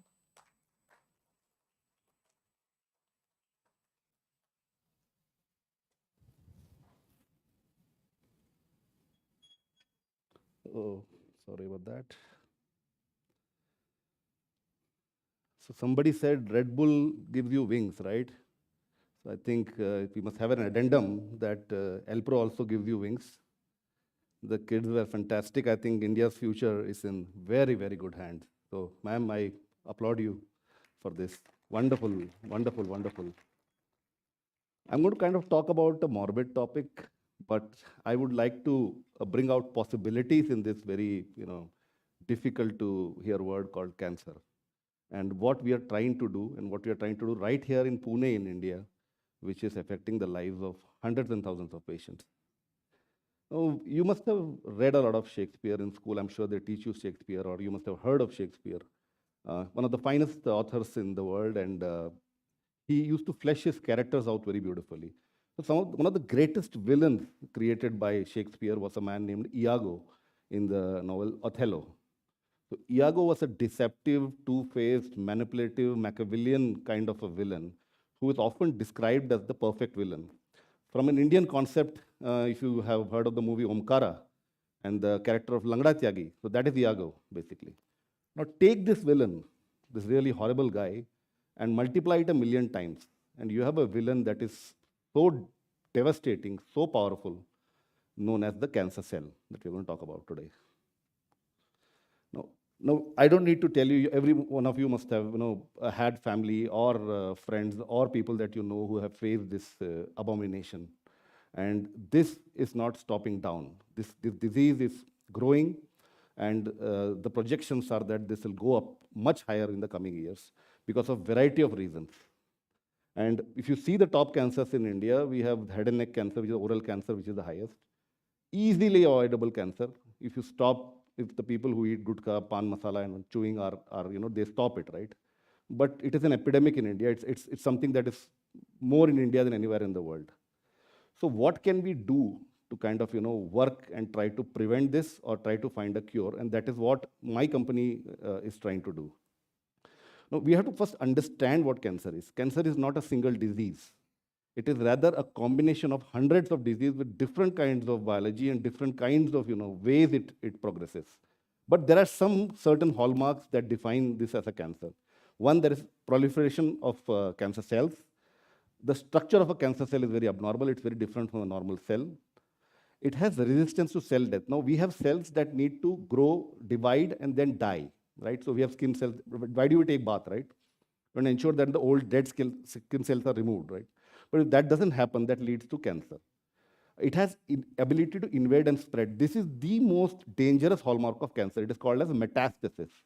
Metastasis causes a cancer to move from one part of the body to another and then grow there, right? It is like migration. And the most important thing to understand in a cancer is that cancer cells are genetically driven. The genes drive the cancer. So they have an altered gene expression. And to make matters worse, a single tumor may have heterogeneous kind of genetic drivers. So if you're attacking one kind of genetic driver, the other may grow. So there is resistance to cancer. Now, I would like to talk about two very important concepts here, and I'll try to not make it very technical, but something known as a minimal residual disease. So if you see this on the vertical axis, there is tumor load. On the horizontal axis, there is time. The diagnosis happens pretty late. Most of the diagnosis is symptomatic in nature. Like you get some symptoms and then you come to know that it's cancer, right? And then you are given treatment, it goes back, and then it comes back again. Your PET scan is clean.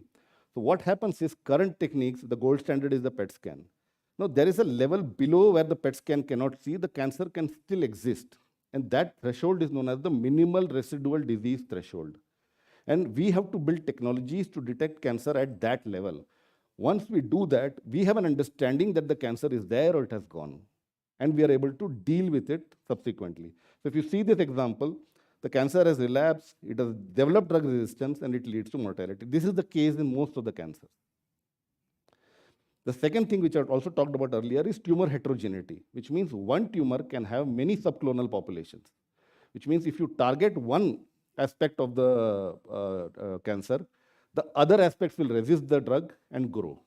So this is what causes problem in cancer therapy, where we feel that we are winning, the tumor is shrinking, and then suddenly you see that it's all reversing back. So these are two important concepts to understand why cancer is so devastating.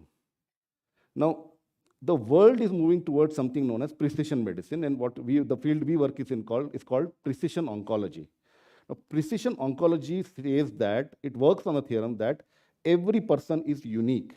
You have to tailor the treatment to that particular person and not treat him as a lung cancer patient, but say as a lung cancer patient who has this certain genetic disposition and this certain trait, right? And based on that, you treat. The traditional approach was to treat every, say, for example, lung cancer patient as same therapy, right? That is changing now, and we are moving towards something known as precision oncology. We have a long way to go, but the start is good because at least we have identified that these cancers can be treated at an individual level. To do this, there's a field known as liquid biopsy. Traditional tissue biopsy requires you to poke a needle into the tumor and pull out a few cells, right? But liquid biopsy focuses on taking a small portion of your blood and looking at all that has been shed into the bloodstream, right? So your DNA, your RNA, the circulating tumor cells, exosomes, platelets, we look at these biomarkers and try to figure out what is different, what is going on, and this causes much less trouble to the patient because it's just about a few ml of blood than a biopsy, which can be very painful. And sometimes in cancers, it cannot be done because of the location of the cancer. Coming to what we do, so we had this idea that can we capture these circulating tumor cells, right, and interrogate them to figure out what is going on, right? So circulating tumor cells are cells that shed from the primary tumor and go into the bloodstream and then invade other organ. Now, the theory is that 1 gram of tumor can shed about 1 million cells into the bloodstream, okay? But it's like a raging river. So most of these cells, due to the shear stress and strain, will die. But some of them will still find a way to invade the body and then cause a secondary tumor. It's called a secondary metastasis. So why is it difficult capturing these CTCs, right? It is like finding a needle in a haystack. If you take 1 ml of blood, you have 1 billion red blood cells, few million white blood cells, in that maybe 1 or 2 circulating tumor cells. So out of this kind of entity, how do you find the circulating tumor cells? Now, Dr. Jayant Khandare, my partner, and I, we started this company in 2013 with the sole objective of capturing the cancer cell. Dr. Khandare is one of the finest scientists in India, I would say, in the world. He built this antibody-based nanosystem with our own patent, and we were able to capture cancer cells at a very high sensitivity and figure out even if there is one cancer cell in the blood, this thing, we'll be able to find it. And we patented this technology, we got an approval. So in India, basically, the innovation ecosystem is such that we buy medical devices from outside. We don't build our own medical devices. So when we got the approval for this medical device, we became the first company in the history of India to get a medical device approval. Now, this is a photo that you would not normally see. It's so beautiful. It's like peering into the sky through a Hubble telescope and looking at a distant planet. But this is the most dangerous entity in the world. It's a cancer cell. Look how it lights up under a fluorescent microscope. So this is one cancer cell from a breast cancer patient that we captured and that we would like you to see. And this can cause havoc in the system. Now, what are we trying to do? So I'll conclude my talk with 2 or 3 things that we are trying to do. Now that we have captured this cancer cell, how do we interrogate them? What is possible? So cancer cell contains an ocean of information. So a single cancer cell will contain a DNA, it will contain an RNA, it will contain proteins, it will contain metabolites, right? We can interrogate this and figure out in that particular patient what kind of biological activity is going on, why these cancers are growing, how it is different. If we get, say, multiple cancer cells, how each cells are different, is there a clonal subpopulation? And we are trying to figure that out, and we are one of the early companies to do this kind of work. So this is very interesting for us in the sense that this will really take precision oncology to the next level. Now that we have access to the cancer cell, we are thinking, why not recreate the cancer environment and see how they grow, how they spread, what kind of activities they are trying to do, make them feel as if the cancer cell is still in the body, so that we understand the spread and understand how the metastasis is going to happen. Now, typical cell culture is 2-dimensional, where you put your culture in a plate and a media and allow it to grow, right? But 2-dimensional media does not represent the real body, right? The cells in that body live in a 3-dimensional media. So what we did is we created a spheroid in which we put the media in between and we tried to grow the cells in. Now, these cells are able to grow at a much faster rate and are able to show better properties, or similar properties to the cancer growing in the body, because they are in that 3-dimensional media. They do something known as cellular crosstalk. They are able to talk to each other. Okay, where are the nutrients?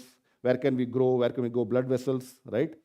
So these kind of things happen, and we are trying to grow these things so that we can predict better drug response, for example. So, for example, if there's a cancer patient, we take his blood, we remove the cancer cells, grow them in our spheroidal media, and then test various drugs on it to figure out which one of the drugs will be effective. So this is one, we are very excited about this kind of work. A lot of labs in the world are doing, and we are also trying to figure out the best way to understand the metastasis process. And finally, and this is like a very bold activity that we are trying to do, people might call us crazy. All drugs and technologies are towards the primary or secondary tumor. But what about the cells that are going into the blood, right? Which are the ones actually causing the death? How are we attacking them? So we are trying to create a dialysis-like system which can remove the cancer cells, right, and send the good blood back in. So if we can do a dialysis, in a regular period, we actually help the reduction of the tumor burden on the patient. So these are the few things that we are trying to do and trying to build the ecosystem. Cancer is, as a disease, trillions of dollars have been spent, and we are still, it's like, it's the universe, right? We only know very little about it.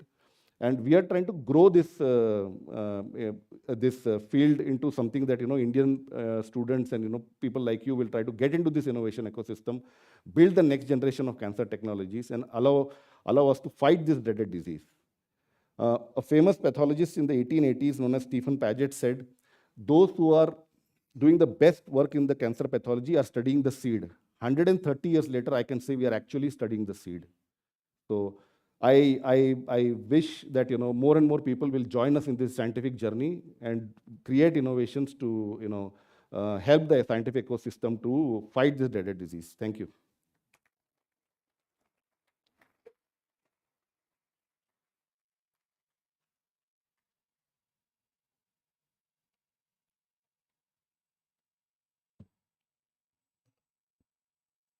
Thank you, sir, for your enlightening words that have left us all awestruck. I request Dr. Amrita Vora to honor Miss Aravindan Vasudevan with a token of appreciation.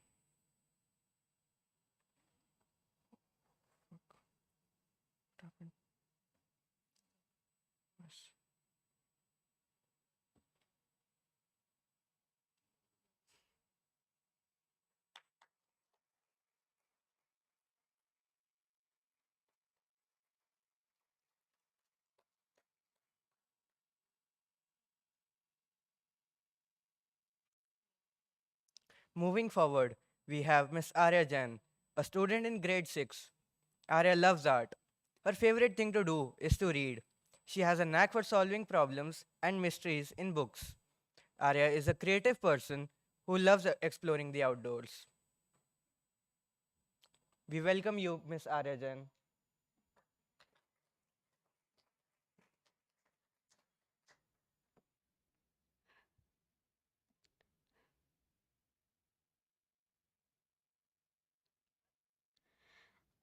I want you all to think about a train. A train that doesn't have a railway to get on after a certain point. So, what's the solution? If there is no railway, there isn't a way, right? Well, that is true. But for trains, the problem is that us humans are just like these trains. Instead, we should build our own paths. We are in the 21st century and are still completely dependent on these man made resources. Resources that do more bad than they do good. I get that we need these at some point, but there's no need to use them so much.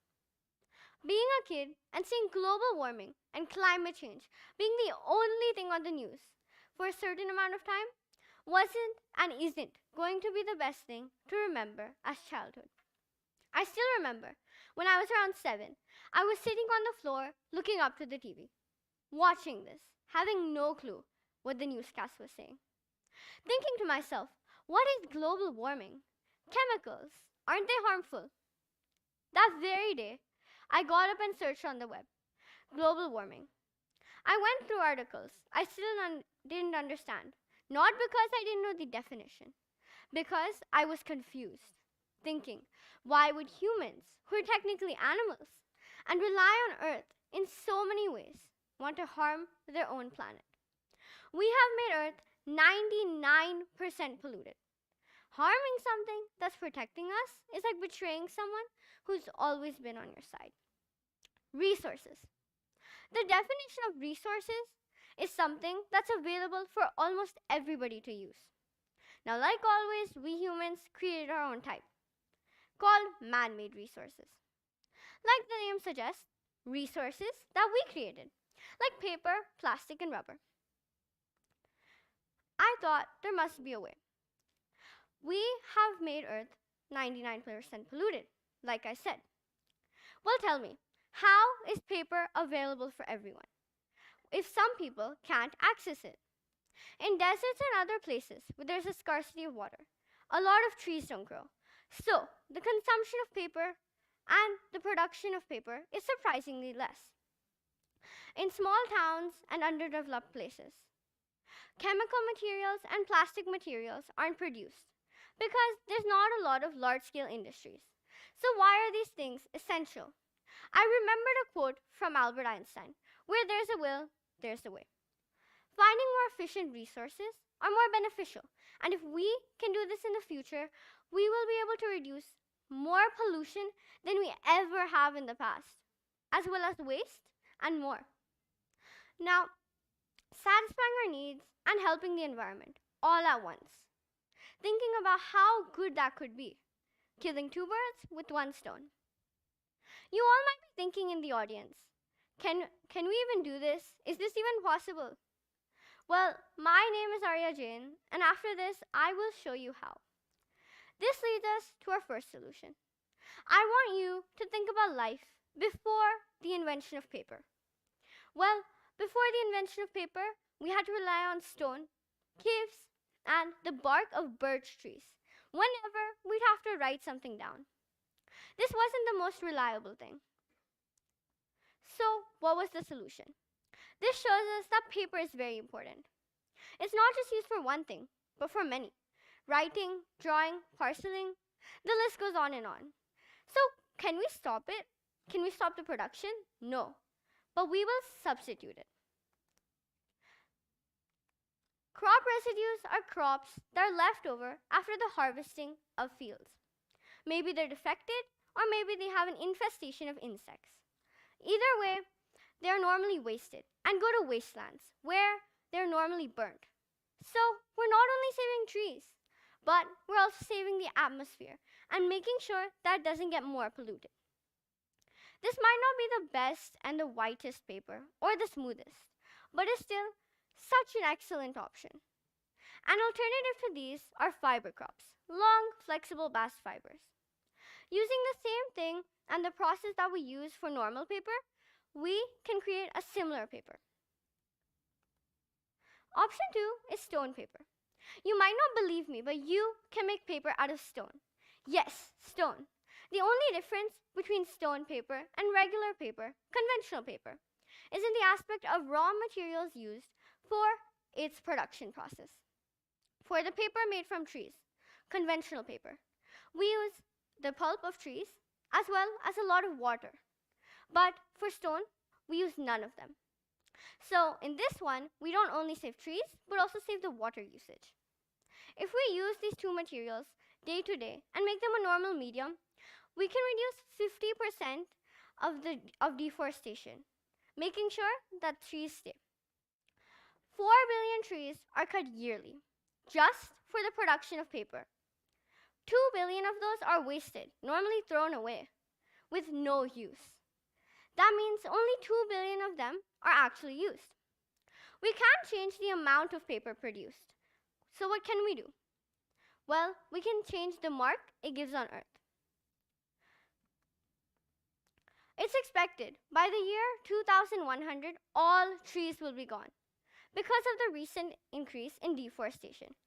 So, by doing these two things, we can make sure that there's trees still. This leads us to our second solution, the great plastic dilemma. Raise your hands if you've heard the government talking about eco-waste management and how, by stopping the usage of such materials, we will be able to magically solve all of Earth's problems. Well, that is certainly not true. And that is because we need these items. So we can't stop the usage of them. So what can we do? Is there a solution? Yes. The solution isn't to stop the usage, but is to keep the items, these plastic bottles, bags, to-go boxes. And now what do? We change its source. Now, what's the answer to this? How? The answer is bioplastics.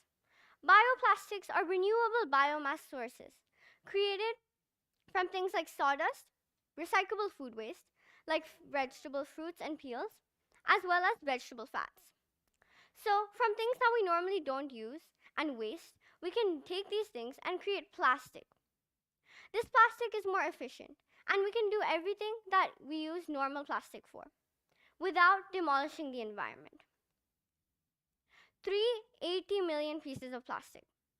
That's how much is produced on a daily basis. From that, 8 million of those make their way into the ocean every single day. That means that on a yearly basis, 288 million pieces of plastic are in the ocean. So, what can we do? If we use bioplastics, our Earth will get restored again. This is how Earth used to look, how its water used to look. Because of the increase in plastic, this is how it looks now. So how do we make figure B turn back into figure A? Simple. Like I said, we use bioplastics. The full form is biodegradable plastic. So obviously, it can dissolve into the soil, like what biodegradable means. But it can also dissolve into water. So when plastic normally stays on the top and slowly goes down, sinking and stays there, not for decades, but millenniums on millenniums, we can use bioplastics. It'll stay for maybe a day on the top, slowly goes down, and then after that will dissolve over time. Not suddenly, but much more quicker than regular plastic. So, by doing just these two simple things, we can change Earth. At the end of the day, it doesn't matter how much you're doing all at once. It matters that you're doing something. Thank you.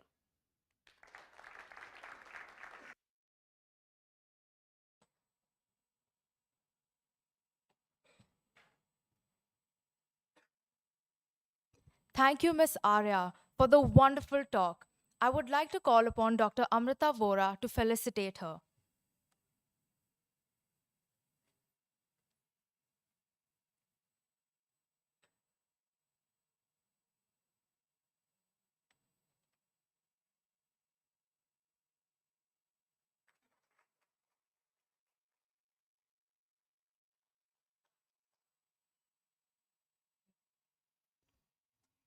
Moving on, our next speaker is Mr. Aditya Raj. Well, he prefers to be called Adi. He's a student from grade 11 EIS. As quoted by him, wishing you could be the one you admire will not get you there. Blood, sweat, and discipline will transform you into the admiree. Aditya loves to joke around and play video games. He cherishes the memory he's made online with his friends Myro, Tato, Octavian, Cuvian, and Void. Above all, Adi loves going outside with his friends and living in the moment. He strongly believes in the lessons one can learn from the mistakes we make. Please put your hands together for Mr. Aditya Raj.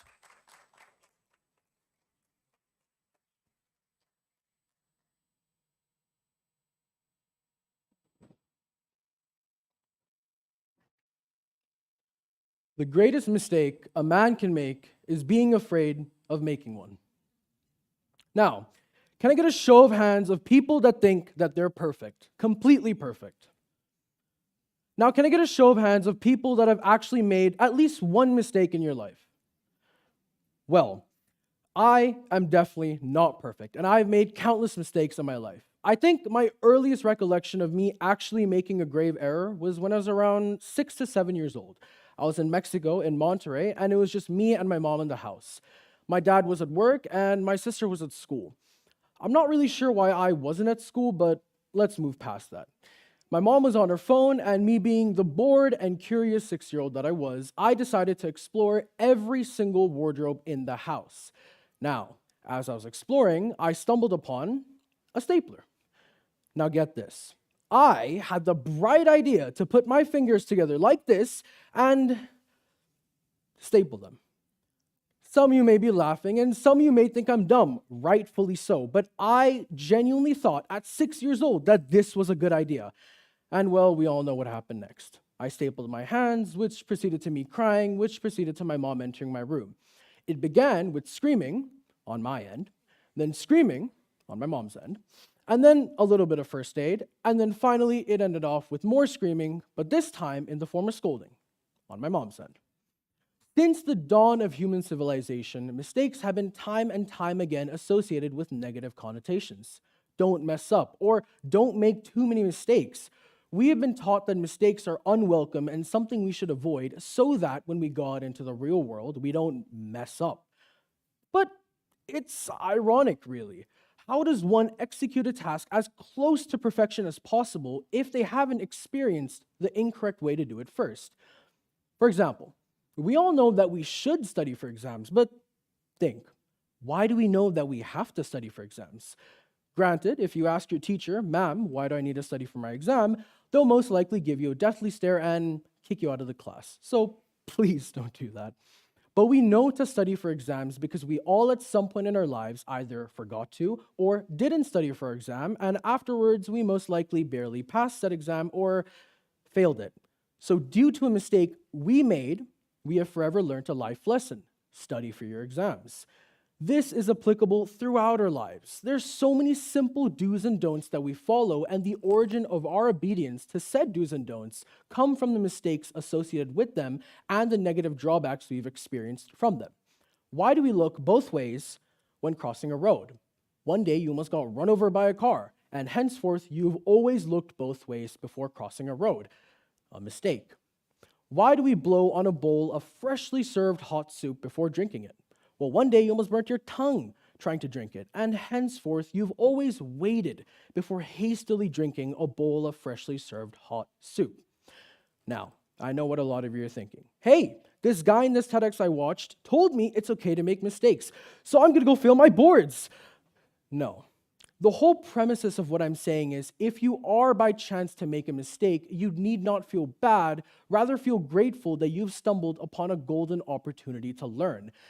But enough talk about making your own mistakes. What about the beauty in achieving perfection by learning and observing from other people's mistakes? Here, who here loves fish cake? Now, have you ever sat and pondered, how was fish cake actually invented?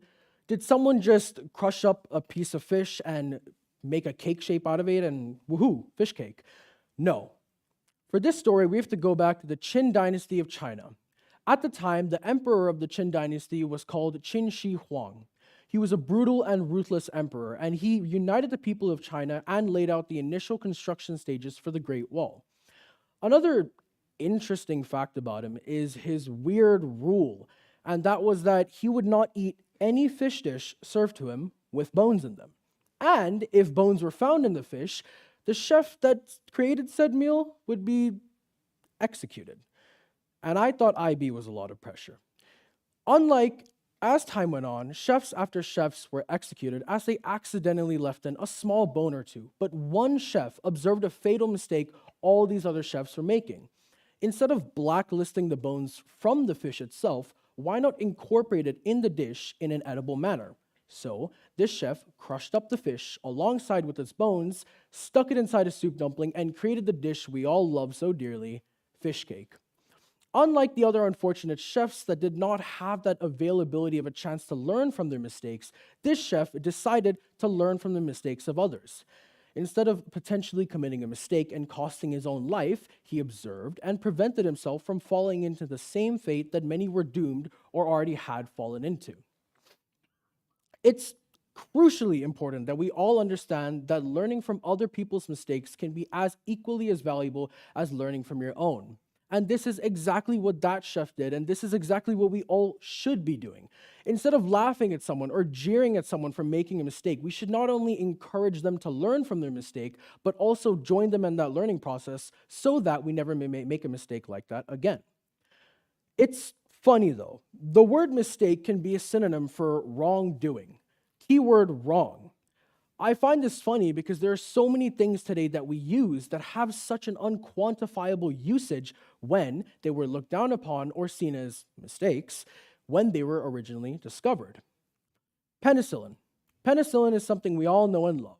It's essentially a group of antibacterial drugs that combat different various bacteria. Penicillin has saved millions of lives, and it's considered as a major breakthrough in the medical industry. Now, what if I told you that penicillin was discovered by accident? Penicillin was made by mistake. Alexander Fleming in 1928 came back home from his vacation to discover a mold growing in his petri dish, a petri dish that he forgot to clean out. A mistake. This very mistake led to the discovery of said mold fighting back different various bacteria, and after much development and manufacturing, Alexander Fleming created the drug we all know, penicillin. Mistakes are often frowned upon and seen as negative, which they do tend to be, but in very particular cases, they are not what they seem. They can be completely the opposite, or your very mistake can lead you on a path to discover something new.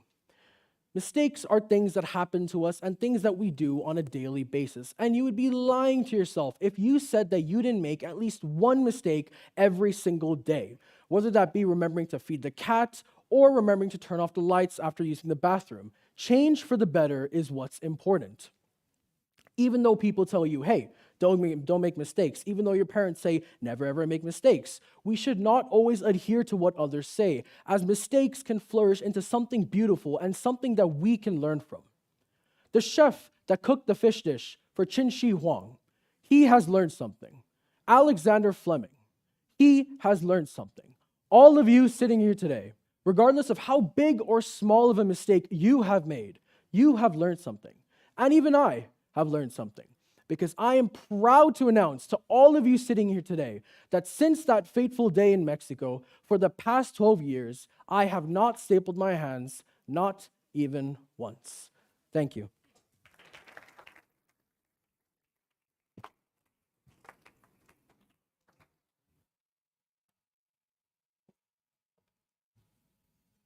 Thank you, Mr. Raj, for your thoughtful ideas. Can I request you, ma'am, to acknowledge him?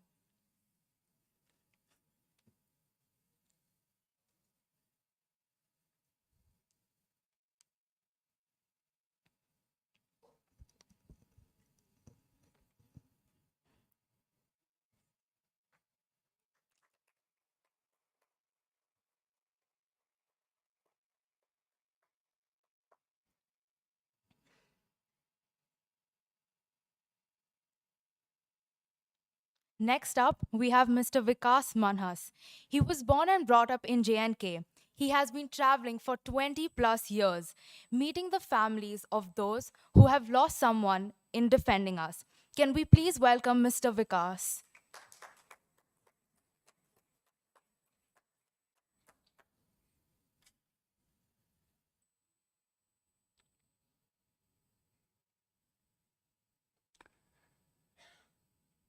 I take you to 1999, आज से लगभग 23 साल पहले कारगिल का युद्ध हुआ था. We had a war, the last war which India declared fought.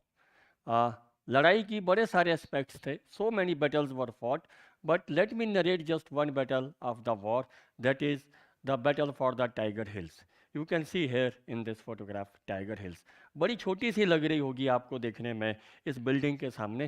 This is a mobile clicked by me some 5 years back. So while we were fighting for the Tiger Hills in the summers of 1999, so many assaults which were led onto this hill, all of them were unsuccessful. So in the first week of July, some 7 troops, they were able to reach very near the pinnacle in a cold windy night. तो जब वो 7 लोग इस tiger hills के बिल्कुल पास पहुंचते हैं, they had a huge firefight with the enemy inside the bunkers over there. They inflicted heavy casualties on the enemy side, but unfortunately, all of the 7 soldiers, they received multiple bullets and they fell on the ground. जब भी ऐसी कोई situation होती है, what the enemy does? Enemy ने क्या किया, अपने एक जवान को बाहर भेजा कि जाओ कन्फर्म करो ऑल द 7 आर डेड. अब कन्फर्म कैसे करेंगे? You have to go and you have to pump the bullets into the chest of all these 7 soldiers. A enemy soldier comes out accordingly and he started pumping the bullets into the 7 soldiers who were lying down on the ground. उसने एक के chest में bullets डाली, second में डाली, third में डाली. ऐसे जब वो एक पर्टिकुलर सोल्जर के पास पहुंचा, and now when he was about to pump the bullets into his chest, जब उसने बैरल उसकी चेस्ट के ऊपर रखा, तो जहाँ पे उसका वो बैरल का पोजीशनिंग था, there was a 5 rupee coin in that. हाँ, आज की जनरेशन ने शायद वो 5 रुपए का कॉइन नहीं देखा होगा, लेकिन एक टाइम पे आज से लगभग 20-25 साल पहले वो बड़ा प्रिवलेंट था। इतने साइज वो एक वो साइज का कॉइन होता था 5 रुपए का, और थोड़ा थिक होता था। तो जब वो बुलेट ट्रिगर जब वो ट्रिगर प्रेस किया गया, जब बुलेट बाहर आती है, तो वो bullet instead of hitting the chest of that particular soldier, it hit that particular coin. Coin तो उसकी चेस्ट के अंदर चला गया, बट वो जो बुलेट थी इट प्रिवेंटेड, वो जो बुलेट थी उस कॉइन ने उसको चेस्ट के अंदर जाने से रोक दिया। थोड़ी देर के बाद वो सोल्जर ने जब अपना ये पूरा टास्क पूरा किया, वो वापस बंकर में आ गया। वहाँ पे उस सोल्जर ने एक छोटी सी गलती की। As per the military rules and whatever tactics we say, rule ये कहता है कि जब भी आप ऐसी कोई एक्टिविटी करते हो, आपको एनिमी का जो एमुनिशन और वेपन है वो साथ लेके आना है।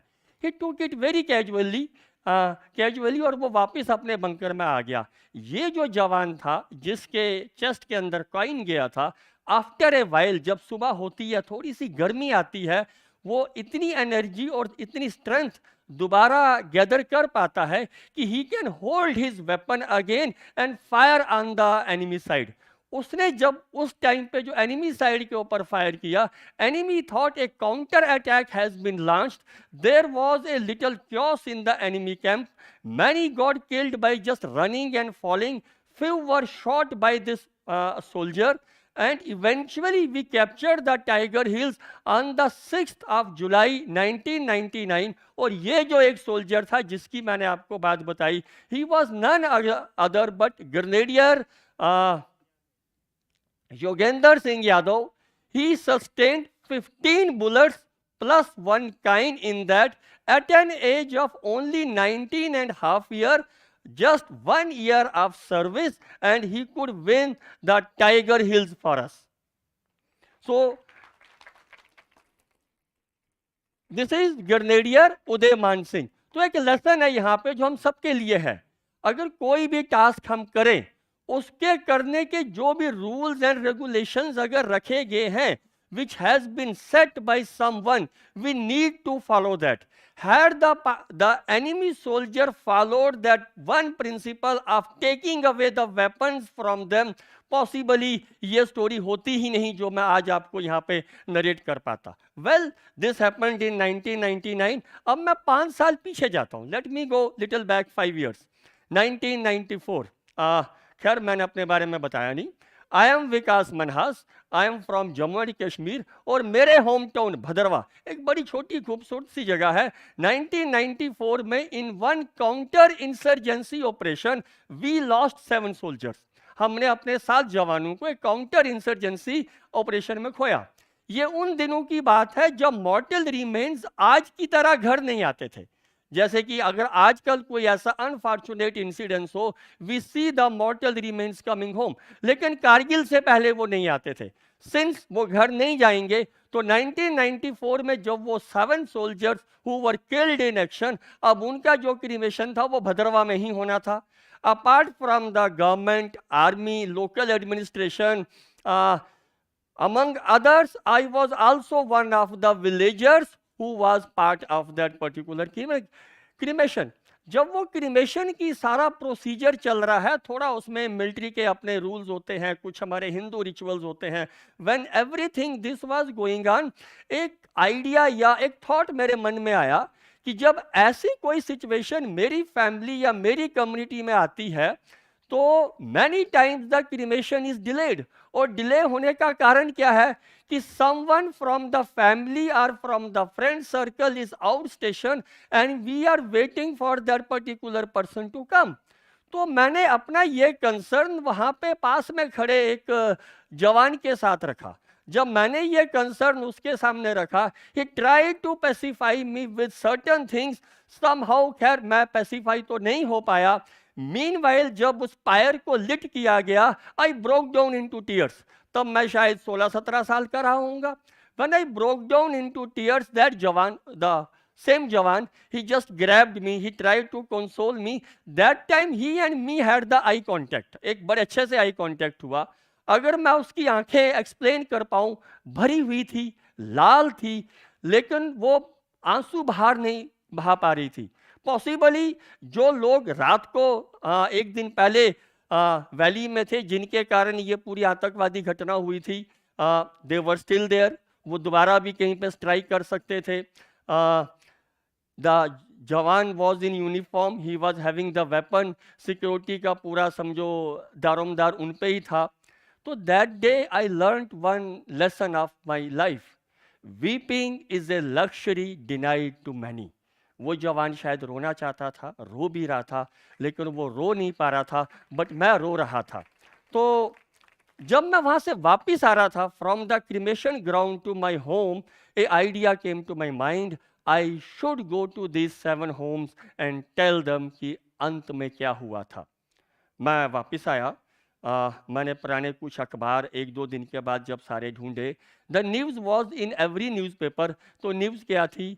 Soldiers ambushed, 7 killed, reinforcement sent, situation tense, ऐसी ऐसी सब खबरें थी, लेकिन उसमें नाम या उनके लोकल एड्रेसेस या यूनिट्स के नाम वट ऐसा कुछ भी नहीं था। और उस ज़माने में देर वॉज नो गूगल या any search engine where I can go and find out any such things. खैर मुझे कुछ नहीं मिला। उसके बाद जब ये कारगिल का युद्ध हुआ, जिसमें मैंने टाइगर हिल्स की एक लड़ाई थोड़ी सी आपके सामने रखी, ये कारगिल के युद्ध तक इलेक्ट्रॉनिक मीडिया आ गया था। और दूसरी एक जो सबसे अच्छी बात हुई, कारगिल के युद्ध में mainstream media, be it electronic, print या वट उन सब ने वार को बड़े अच्छे से कवर करना शुरू किया, डिटेल्स में इनपुट्स आनी शुरू हुई। एंड वन गुड थिंग जो मैं कहूँ, मॉर्टल रिमेन्स ऑफिशियली हर एक के घर आने लगे। तो इसी में, जिसमें ग्रेनेडियर उदय ये योगेंद्र सिंह यादव 15 गोलियां लगने के बाद सरवाइव किए, got the highest gallantry award. इन्हीं के साथ एक और थे, उनका नाम था grenadier Udayman Singh. He was also just 19.5 years of age. उसी बैटल में वो भी थे। He was killed in action over there. He was decorated with Sena medal, gallantry award over there. और वो जम्मू, जहाँ पे मैं रहता था, वहाँ से लगभग 15-20 किलोमीटर की दूरी पे उनका घर था। तो एक आइडिया जो 94 में आया कि मुझे इनके घर जाना चाहिए, तो just very first family which I could visit practically 5 साल के बाद हुआ, जब मैं ग्रेनेडियर उदयमान सिंह के घर गया। अब जब मैंने उसके घर जाना था, जब वो एक आइडिया आ रहा था, लेकिन एक हेजिटेशन थी कि मैं क्या करूँगा, जाके क्या बात करूँगा, how will I face the family. तो आई ट्राइड कि मैं अपने किसी एक दोस्त को तैयार करूँ। मैंने एक अपने दोस्त से बात की, he said okay we will go in a day और टू। लेकिन वो इन ए डे और टू काफ़ी लंबा हो गया, तो वो नहीं गया। मैंने किसी और से बात की, almost the same story. Then one day I realised कि शायद मेरे साथ कोई नहीं जाएगा। तो in the early winters of 1999 मैंने थोड़ा सा एक हिम्मत या मस्टर जो भी था अपना करेज किया। तो मैं जब उनके घर गया, तो जब मैं आंटी से वहाँ पे मिला, मैं और आंटी एक रूम में बैठे। एक रूम था, रूम में क्या था, जस्ट कारपेट था, there was no furniture over there. Aunty is sitting very near to me, और ना वो बात कर रही हैं ना मैं बात कर रहा हूँ। लगभग 11 बजे मैं उस रूम में एंटर हुआ था। 1 बजे से 1 बजे तक for 2 hours pin drop silence, कोई बात नहीं हुई। मैं फिर भी दीवार पे यहाँ वहाँ देखता था, दीवार पे कुछ फोटोग्राफ्स लगी हुई थी। 1 बजे के आसपास आंटी मुझे कहती हैं, 1 कप चाय पियोगे? मैंने कहा। तो आंटी जाती हैं और वापस चाय लेके आती हैं। जब मैं चाय का कप सिर्फ अपने फर्स्ट सिप लेने के लिए जाता हूँ, तो आंटी मुझे पॉइंट करती हैं, ये दीवार पे देख रहे हो? तो वो इस पर्टिकुलर फोटोग्राफ की तरफ पॉइंट करती हैं। हाँ, मैंने कहा मैं देख रहा हूँ। वो कहती ये देखो, ये मेरा बेटा, ये एक खाट है, खाट के ऊपर आंटी बैठी हुई हैं, और उदयमान सिंह लगभग 19 साल का उनकी गोद में बैठा हुआ है। ये जब लास्ट टाइम वो घर आया था, in the month of May, this photograph was clicked. और उसने भी ये फोटोग्राफ देखी नहीं है, क्योंकि उस जमाने में वो रोल साफ होते थे, उसके बाद ही द फोटोग्राफ विल कम। देखो कितना सुंदर मेरा बेटा था। अब आंटी बोल रही हैं, वो बोल रही हैं, बोल रही हैं, बोल रही हैं, और मैं सुन रहा हूँ। And then she said one line जो मुझे बहुत टच कर गई, कि जम्मू में उन दिनों बिजली के कट्स बड़े ज़्यादा होते थे, कि रात को जब लाइट जाती थी ना, तो मैं रात भर इसको पक्षी झोलती थी, सो दैट इसको मच्छर ना काटे, ये आराम से सो सके। इसने ना जाने कैसे टाइगर हिल्स की वो चढ़ाई चढ़ी होगी, कैसे लड़ा होगा। And this particular soldier was also hit in the chest, जैसे मैंने आपको कहा था वो कन्फर्मेटरी उस पे। तो he had a purse in his pocket on the top, the bullet has pierced that purse and went into his chest.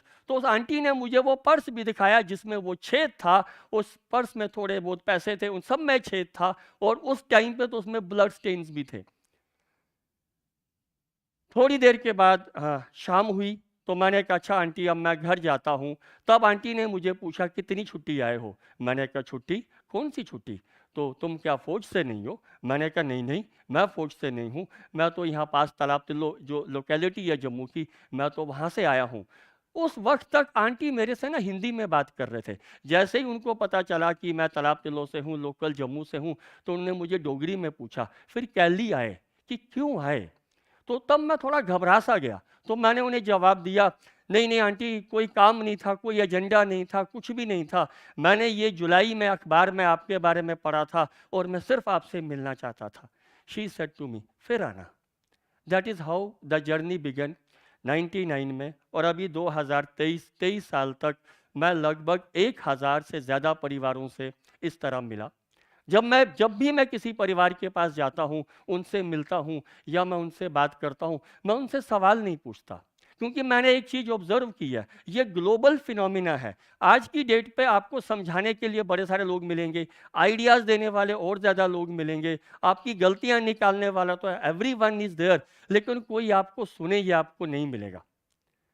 और ये जो लोग, इनकी तो वही सेम कहानियां हैं ना। अब इस आंटी की कहानियां 23 साल के बाद बननी बंद हो गई हैं, तो ये बार बार वही सुनाएगी, उदयमान सिंह ऐसे स्कूल जाता था, उदयमान सिंह ये करता था, उदयमान सिंह वो करता था। एक टाइम के बाद इनके रिश्तेदार, इनके दोस्त वो नहीं सुनना पसंद करेंगे। तो मैंने बस वही एक चीज़ की कि मैं जब भी किसी के घर जाऊंगा मैं चुपचाप सुनूंगा, और जब वो रोएंगे तो मैंने चुप होने को नहीं बोलता। अक्सर हम लोग ऐसा करते हैं, अरे you are a brave mother, you are a brave wife, you are a brave child, आपको रोना नहीं है। This is a wrong concept. अगर मैं कहूँ वीपिंग और crying is one Indianness which we possess, हमें रोना है। क्योंकि मुझे फिर वही एक लाइन याद आती है अपनी ही, मुझे वही एक इंसिडेंस याद आता है कि weeping is a luxury denied to many. So whenever if you come across some person जो थोड़ा डिप्रेस्ड है या किसी ट्रबल में है या टूटा हुआ है, प्लीज उसको रोने से मना ना करें, at least for a while. Don't take away that luxury from that person. उसको थोड़ा सा मन अपना हल्का कर लेने दें, और अगर आपके भी आंसू निकल रहे हैं तो उन्हें भी निकालिए। It's not cowards to cry in front of someone. तो this is all it went. और लेकिन इतनी सारी कहानियां मैंने सुनी इन सब लोगों के पास पिछले 20, 22, 23 सालों में जाके, कि वो कहानियों का एक बड़ा भंडार मेरे पास बन गया। फिर मैंने कहानियाँ स्कूल्स में जाके सुनानी शुरू की, कॉलेजेस में जाके सुनानी शुरू की। अभी जब सोशल मीडिया आया तो मैंने सोशल मीडिया पे लिखना शुरू किया। सोशल मीडिया पे लिखने का एक बड़ा अच्छा इम्पैक्ट क्या हुआ, बड़े सारे लोग मेरे साथ जुड़े। और अगर मैं आज एक बात कहूँ, I can very proudly say now there is an ecosystem in the country, जो इन लोगों के घर जाते हैं, इनकी कहानियाँ सुनते हैं, इनकी तकलीफ़ें जानने की कोशिश करते हैं।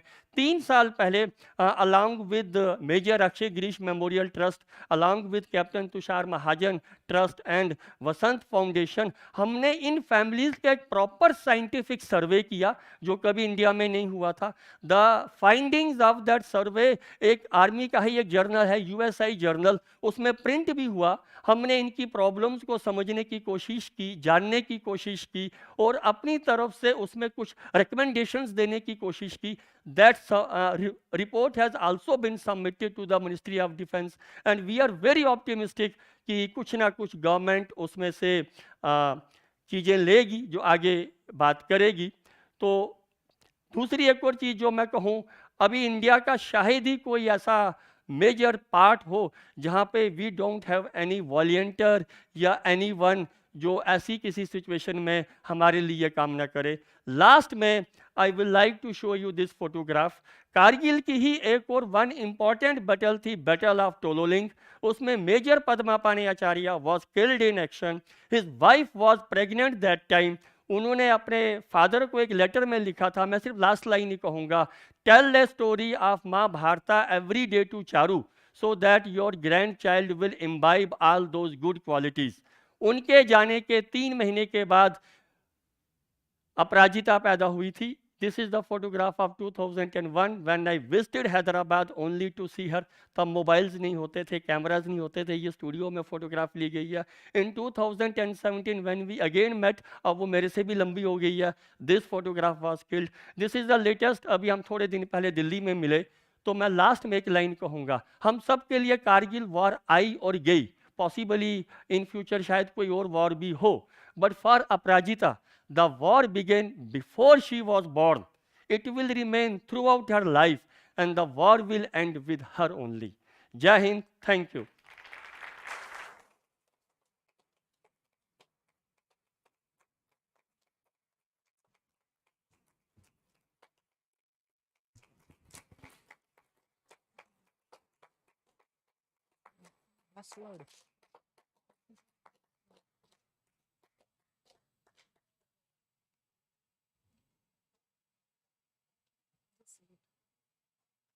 Thank you.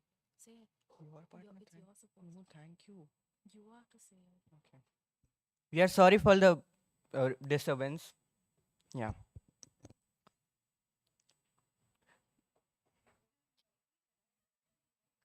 It's your part.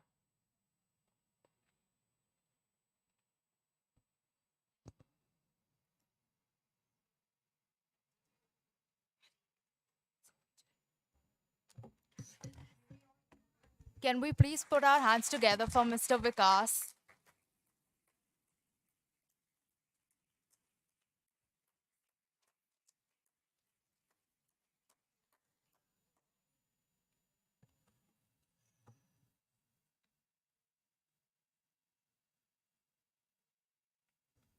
With this, we conclude our lively and insightful session. We will now take a lunch break for 45 minutes. As a reminder, please return your guest iCards at the registration desk outside before leaving the venue.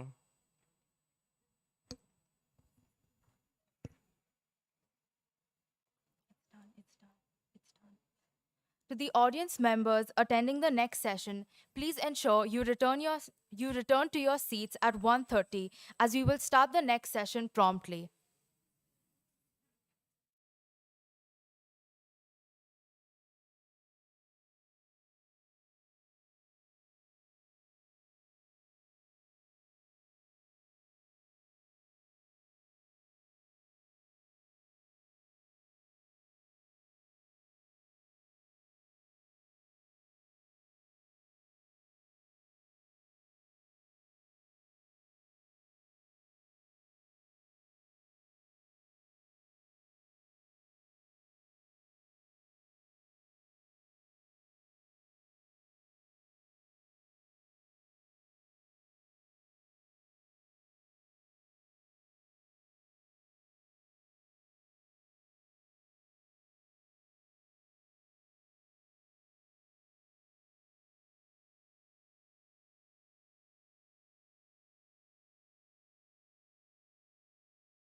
Before we begin, we want to reiterate a few important notes about today's event. This event is being recorded for the official website and is being streamed live on ElPro International School's YouTube channel with the potential to reach much wider audience. This is why it's imperative that you remain seated until dismissed for breaks. Make sure to turn off all cell phones so as to not interrupt the program or the recording. We request you to not move out of the auditorium while the talks are being delivered. If you must leave the auditorium at any point of time, please make sure you have your guest iCards with you, as these will need to be shown upon re-entry. We also want to encourage you to post about the event on social media during the breaks. It is a sincere request to not take photographs with a flash, as it may distract the speaker. Kindly submit your guest iCards at the registration desk outside when you're finally exiting the event.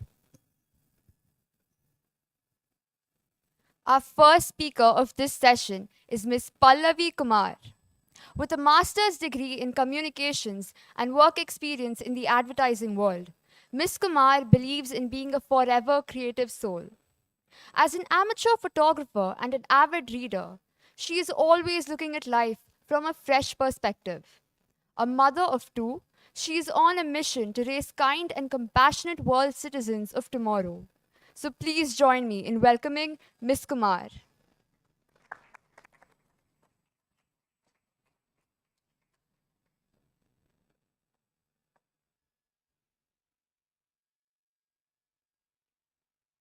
Flowers of tomorrow are in the seeds of today. All the ideas, all the inspiration of the future is already here. They're waiting. They're waiting to be fed, to be nourished, so that one day they can take roots. They can grow slowly, gradually, but deeply. And when the time is right, they will rise and grow, and the world will take notice. These seeds are our children. Parents are the caretakers. And the magical place where all of this happens is home. So this begs the question, what exactly is home? Well, in simple words, yes, it's a place where we live and raise our family. But to think of it on a deeper psychological level, it's a refuge, a sanctuary where our minds can rest, reset, and refuel. Parents, I'm here as a parent to make a case that if, with planning and intention, we design a home where everybody thrives, and especially our children. In fact, let's build one right now. Like any structure, we will begin with foundation. The foundation for our home is going to be love, but not just love. It's going to be unconditional love, which means that our children need to know that our love for them is not bound by their performances, their grades, their accolades and successes. No, it's not transactional. It's not something that they have to win or earn. It's a constant given fact in their life. I am loved. I am loved should be a mantra in every child's mind forever and ever. Because from this feeling grows everything else in their lives. Upon this bedrock, we will now build pillars. Yes, 3 pillars. The first pillar is going to be honesty and trust. Well, home is a place of divergent ideas. Everybody has a unique perspective towards life. Everybody has a different take towards a given situation. Now, this can pose a problem, can become a difficult situation, but if we handle it with grace and some strategy, it becomes an opportunity to actually spark creative ideas. Now, I will give you a personal example here. I have followed in the footsteps of my children. It seems odd, I'm a parent, but it's true. Well, the backstory is, last year around same time, when the conferences opened up its registration, I was excited for my children. I really wanted them to apply. They were not that much. So, as a mother, I know their strengths. and they trust me. So we had an honest discussion. I listed down all the reasons why they should apply. Just apply, that's it. And they did. And both of them made it to the next round. And one of them made it to this stage. Now, fast forward to this year, when an opportunity came my way, roles reversed. Now, I was scared. So they gave me the reasons why I should go for it. It is being said that courage is as contagious as fear. So I chose to choose courage. And here I am. And yet again, as a family, we are here to support each other, no matter who's on the stage and who's under the limelight.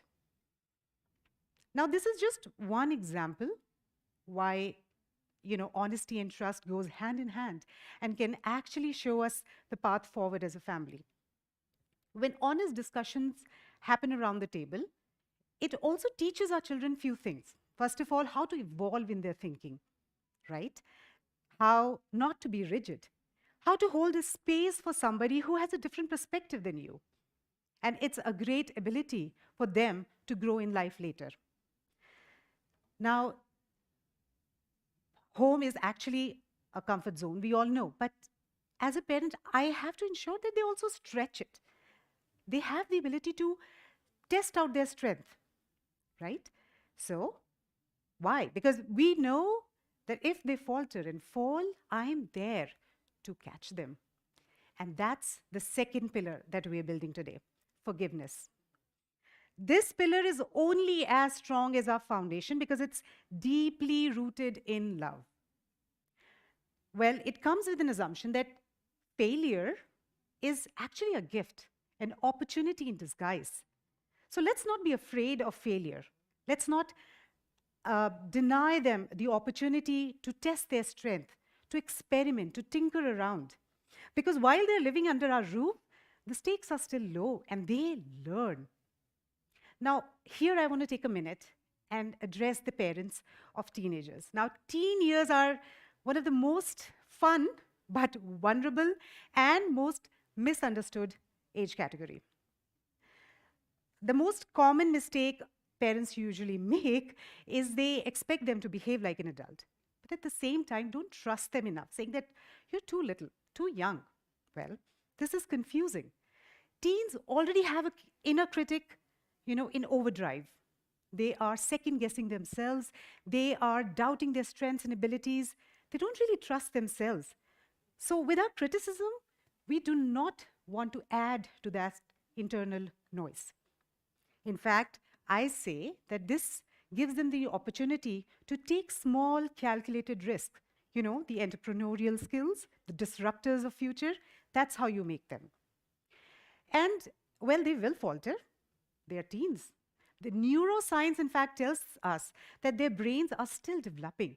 They're not finished developing until early 20s. So, these things will happen. But what will also happen is progress, learning. It's not a character flaw. Let's blame it on the science if they falter and move on. Because when they are in safe spaces, when they are allowed to make mistakes and move on, learn from it, they become creative, they become friendly, more social, and playful. And that's our third pillar. Well, childhood, in my opinion, should not be sped up. Let's not rush it. It's meant for playing outside, getting your hands dirty in mud, climbing the trees, building forts, lazing around in the afternoon, reading, catching up with a friend offline. All these things are very limited. They only have 18 years, probably, under our roof. If we are fortunate, maybe a few more. So let's truly enjoy their company. If I ask you to think of your own childhood memory right now, you'll probably think of something where you were happy, you had fun. Why? Because our brain probably has thought of that memory hundreds of times already, and our brain latches on, because we are still extracting fun out of it, pleasure out of it. And that's the idea of building this pillar. It's like a treasure chest. We're giving them a treasure chest, and now we're going to fill it up with past experiences, great childhood memories, learning experiences, so that they can reach out and take pleasure from it, strength, inspiration from it any time in their lives.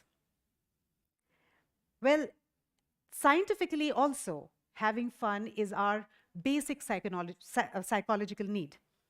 Why? Because it actually teaches us how to face the hardships better, how to look at life in a better perspective, in a positive light. So, parenting is hard, but loving them should not be, and having a sense of humor definitely helps. Now, we have to protect our pillars, right? We've built our pillars, have our foundation. We need a roof. We need to protect our children from the elements of the world like stress and anxiety, fear.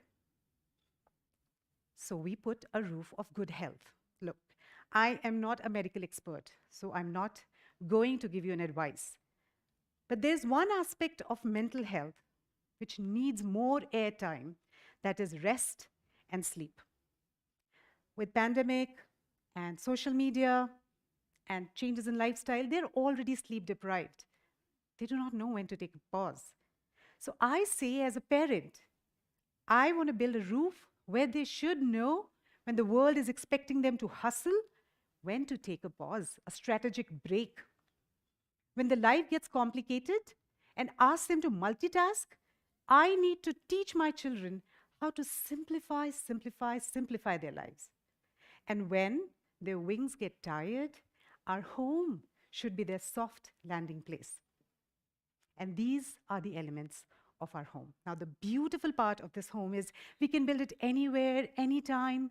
It's not limited to geographical location. It's free from all the radical political, cultural, and traditional differences. Parents, the future belongs to the curious minds, the ones who question, the ones who wonder and marvel at life. So let's wear the badge of homemaker with a lot of pride, because we have the opportunity to unlock all these gifts in our children and actually give them truly their home, sweet home. Thank you.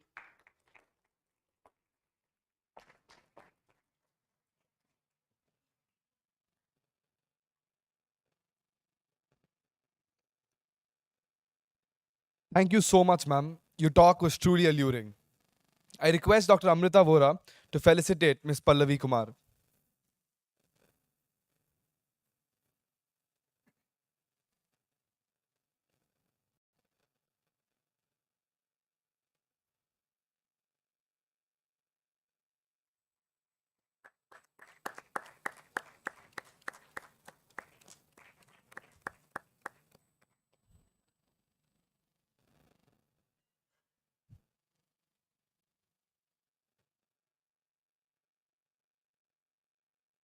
Thank you, ma'am.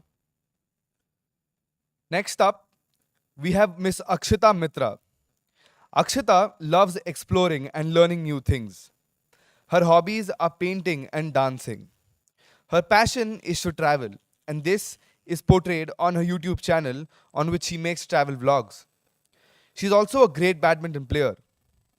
So I now invite Ms. Mitra to take the session forward.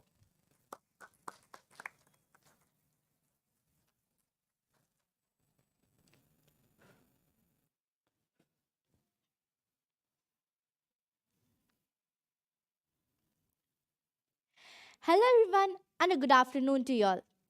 Recently, I came across a poem, The Road Not Taken, and in it, there was this quote which really inspired me. Two roads diverged in a wood, and I took the one less traveled by. That has made all the difference. Robert Frost. In 1915, when Robert Frost wrote these lines, little did he know that these would become the most inspiring and defining lines for two of the most transformative genre of people, adventurers and entrepreneurs in the 21st century. My name is Akshita Mitra, and I'm going to be talking on how travel experiences fuel new ideas and learning. Travel is a form of seeing the world with a new perspective every time. Having new experiences, meeting new people, tasting local food, varied landscapes, flora and fauna, and above all, growing ourselves with each excursion in a new world.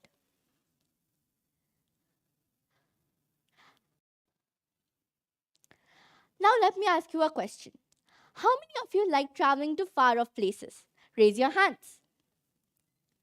Wow, that's a lot of people. So, there is a great innovation fueled by travel, which is a website that connects the people who want to rent out their homes with people looking for accommodations in specific locations. It acts as a broker and charges a commission for each booking. One of the greatest boons of travel is that it's closely related to nature. Living a local life close to nature can inspire and bless us with many new useful ideas. While a lot of us may not know, an Indian entrepreneur has been merging both nature and indigenous elements into extremely powerful new ideas. I have been fortunate enough to travel with my parents every weekend and almost 6 times a year, both within India and abroad. It lets me grow knowledge.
Uttarakhand and Himachal, covering villages, forests, hills, and snow, doing treks, village living, and also spending time in homestays in the months of May, October, and December of 2022. The cultural diversity of a country brings forth a range of authentic dishes related to regional cuisine. One such dish is Siddu. It is a traditional dish of the Himachali locals in Mandi, Kullu, Roru, Shimla, and Manali, and has its roots in Tibet. It has a filling of poppy seeds, walnuts, cashews, and spices. Many people nowadays also experiment with fillings of mashed potatoes, oats, lentils, and many more spices for different flavors. It is usually consumed during winters as it provides energy and keeps our body warm. Now, do you think that we can take these traditional, local, and healthy flavors to the market? There is the Udiyu from Gujarat, Pati Shapta from Bengal, Thekwa from Bihar, and many more. There are a lot of cities in India where people do not have access to these, but one day, plan to make them available to so that not only can they enjoy the benefits and flavors, but at the same time create employment opportunities for people. Another idea that I've had and hope some unfortunately travel nowadays creates a lot of waste. One of the highest is in terms of fuels and emissions. Right from flights to cars to bikes, we are burning a lot of fossil fuel. Transport currently generates 20% of greenhouse gas emissions. I have been wondering that can we make our travel beautiful and sustainable at the same time? Raise your hands if you think that electric vehicles are a way to go. So, unfortunately, electric vehicles are not a great option. I'm sure a lot of you know that these are made up of batteries. And these batteries are made up of lithium, which is the lightest metal and the lightest solid element.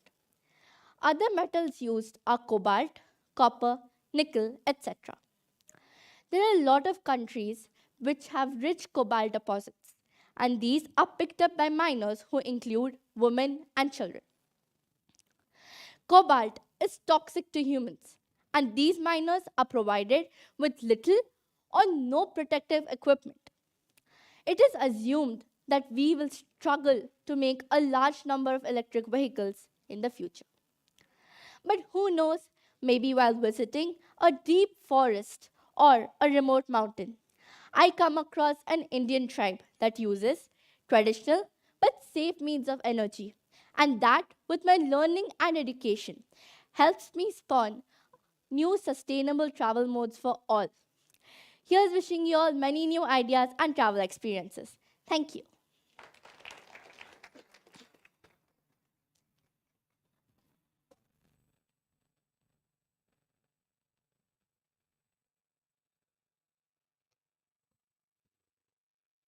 Thank you, Ms. Akshita, for such a passionate talk.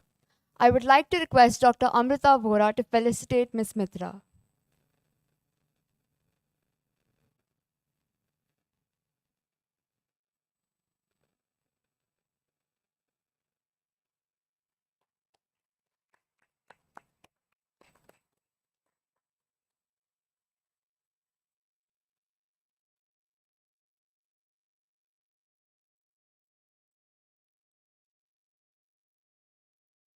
Thank you, ma'am. As for our third speaker, we have Mr. Nabil Faruqi. Mr. Nabil is a mechanical engineering graduate and has been working in the field of education for more than half a decade. He also co authored a series of GK textbooks named Empowering GK. His areas of interest include 21st century skills, especially general awareness. We would now like to invite Mr. Nabil to share his perspective.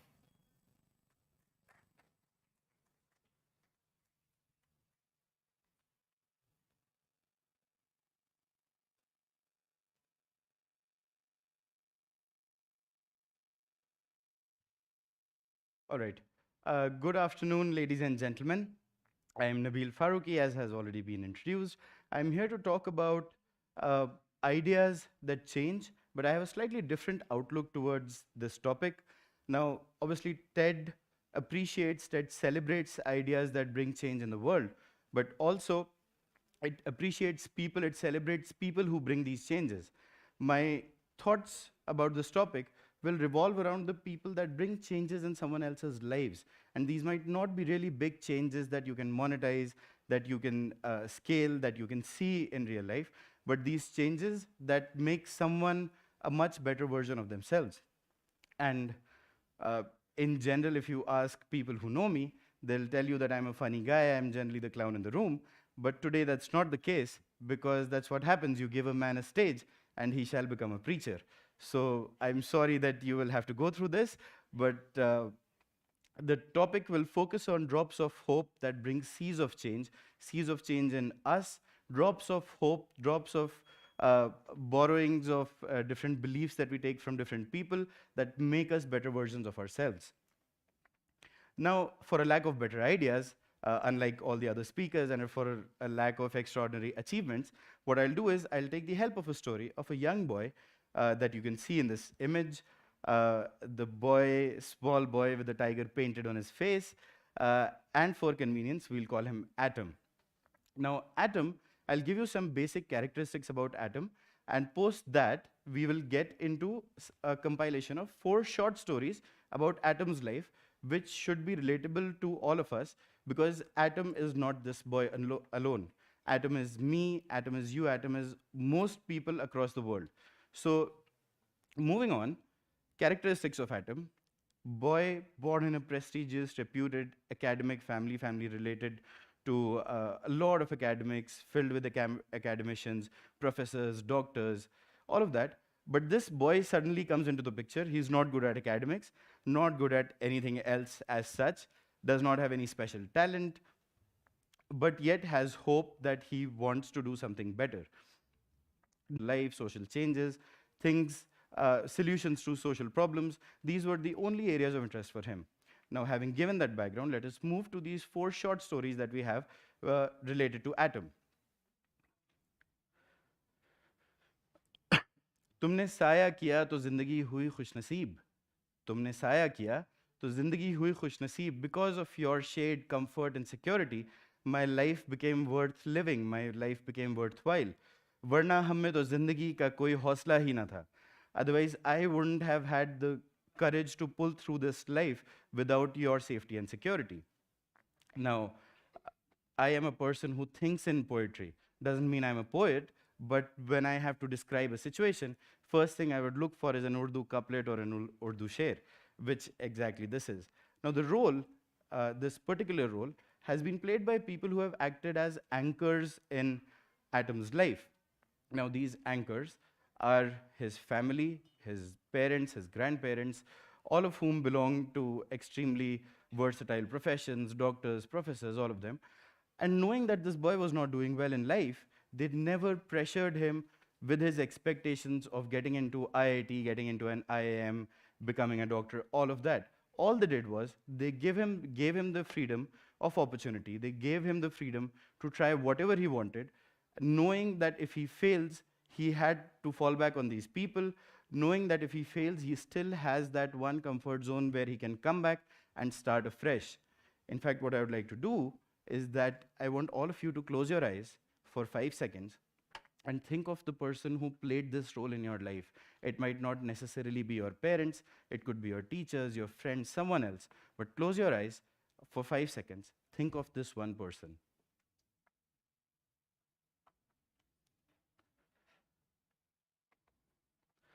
With this, we'll move on to another story. And as I said, I think in couplets, I think in poetry, there's nothing better than mana ki is zami ko na gulzar kar sake. We understand that we were not able to make gardens out of wherever we were passing through. कुछ खाड़ तो कम कर गए गुजरे जिधर से हम. At least we could pick thorns from someone else's path wherever we crossed. So this again relates to a set of people in Atom's life who helped him become a positive person, a boy who was 17, 18 years old, negative spiral, extremely rebellious, not listening to anyone, had inertia, and one was in bad company, was getting into bad habits, and suddenly one fine day there are two gentlemen who come in, not one day, but at different points in time, there are two gentlemen who come in and who pick out these bad habits from him. And this is what happens when someone is stuck in a bad space and you try to get them out of it. They are very perplexed by it. They don't want to come out of it. That's essentially what Newton also said, that inertia, right? You're stuck with inertia somewhere and it's difficult to come out of it. But these boys, one named Salman, the other named Bhumik. So Salman essentially got him out of bad habits, got him back to zero, where the other person, Bhumik, sent him on a positive spiral, where knowing that this boy is not interested in studies and academics, this boy was told that why don't you go for things like debates, for Model United Nations conferences, for other different conferences where you can talk about these issues that you always keep talking about to yourself in your room, in your head. Why don't you talk about it with a room full of people who want to make the same changes? Having said that, and having realized that this is something that he could do, it brought a tremendous change in Atom's life, where he thought that he's hopeless, he can't really do anything, he can't find a path for himself, he suddenly feels that, okay, there is something in the world that I can do and I might be good at. Now, this is the second part of the story. Sare sehra musafir ko sitara yaad rehta hai. Sare sehra musafir means a person stuck in a desert, a traveler stuck in a desert will always remember the North Star, will always see the North Star for guidance. Sare sehra musafir ko sitara yaad rehta hai. मैं चलता हूँ मुझे चेहरा तुम्हारा याद रहता है. So this role is played by a person who provided tremendous guidance to Atom. Again, knowing that this person might not be the ideal candidate. This person, Professor V.K. Jain, Professor Emeritus at IIT Kanpur, teaching the cream of students, having hundreds of PhD students under him, suddenly sees hope in this boy who's studying in a Tier 3 engineering college. Grade 12, he scored 76%. By the end of the first semester of engineering, he's down to 46%. And Professor Jain doesn't lose hope in him. Instead, gets him under his supervision, puts him onto projects and experiments. With this, a tremendous change that came into Atom's life was that Atom was part of a lot of experiments in laboratories. And through those experiments, Atom saw that most experiments failed, irrespective of what you read in the news, that today this IIT got this achievement, some MIT got some patent. But most experiments fail, which is one of the most important learnings for Atom's life, because he now realizes that it's okay if I try and I fail. I will have to learn something from this and then try again, and then be able to apply whatever I've learned to get something good out of whatever next project I'm doing. Now, in fact, at this moment, I would like you to take 5 seconds again and think of these two entities, your friends, the people who redeem you, and your guides in your life. Close your eyes, look at those faces in those 5 seconds. This story is not about the pictures that I'm showing you. It is about the people that you have in your life. Fill in these, replace these pictures with the pictures of those people who helped you through life in these circumstances. Now, I didn't give you 5 seconds, but I assume that you still have some image of someone in your head now. We move on to the final chapter of Atom's life, where now he has a support system. He is not in a negative spiral. He's started growing positively. He has a guide who tells him that it is fine to experiment. So now he knows that he can go out and try as much as possible, and hopefully something good will come out of it. And then comes the last one bit, where till now, Atom has a lot of people backing him, but he still does not have the belief that he can really make a change in the world, which he has always wanted to do. But then come along two people, not on the same day, obviously, and they tell him कि कौन कहता है कि आसमान में सुराख हो नहीं सकता? कौन कहता है कि आसमान में सुराख हो नहीं सकता? This does not refer to the hole in the ozone layer that we are talking about, but कौन कहता है आसमान में सुराख नहीं हो सकता, which means that who says you cannot reach the limits, who says you cannot breach the limits, you can't create a hole in the sky. एक पत्थर तो तबीयत से उछालो यारो. Put in all your efforts. Throw a stone with all your might. Maybe it creates a hole in the sky. So there come along two people who tell him this, that it is fine. All you have to do is you have to put in your best efforts, and we'll back you up with your efforts. With this, there are two people who bring in this belief. There is one who is Mr. Anand Prasad, who happens to be the first employer who gets Atom to work for him, despite knowing all of these trends that he's seen in Atom's life.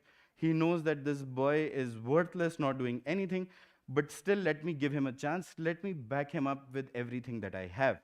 From this, Atom learned that all you have to do is you have to keep making efforts, put in your best foot forward, but also important to learn why your best foot forward is not the best in the world. Why are you still failing? Why are you not able to achieve what you set out to be? The other being Mr. S.M. Afzal, late Mr. S.M. Afzal, he passed away in 2021. He was an additional director general of police in Madhya Pradesh. He met Atom somewhere through family, and he saw that this boy, again, who had no belief that he could do something. One fine day, he tells him that, Atom, why don't you prepare for the UPSC examination? And Atom was like, what?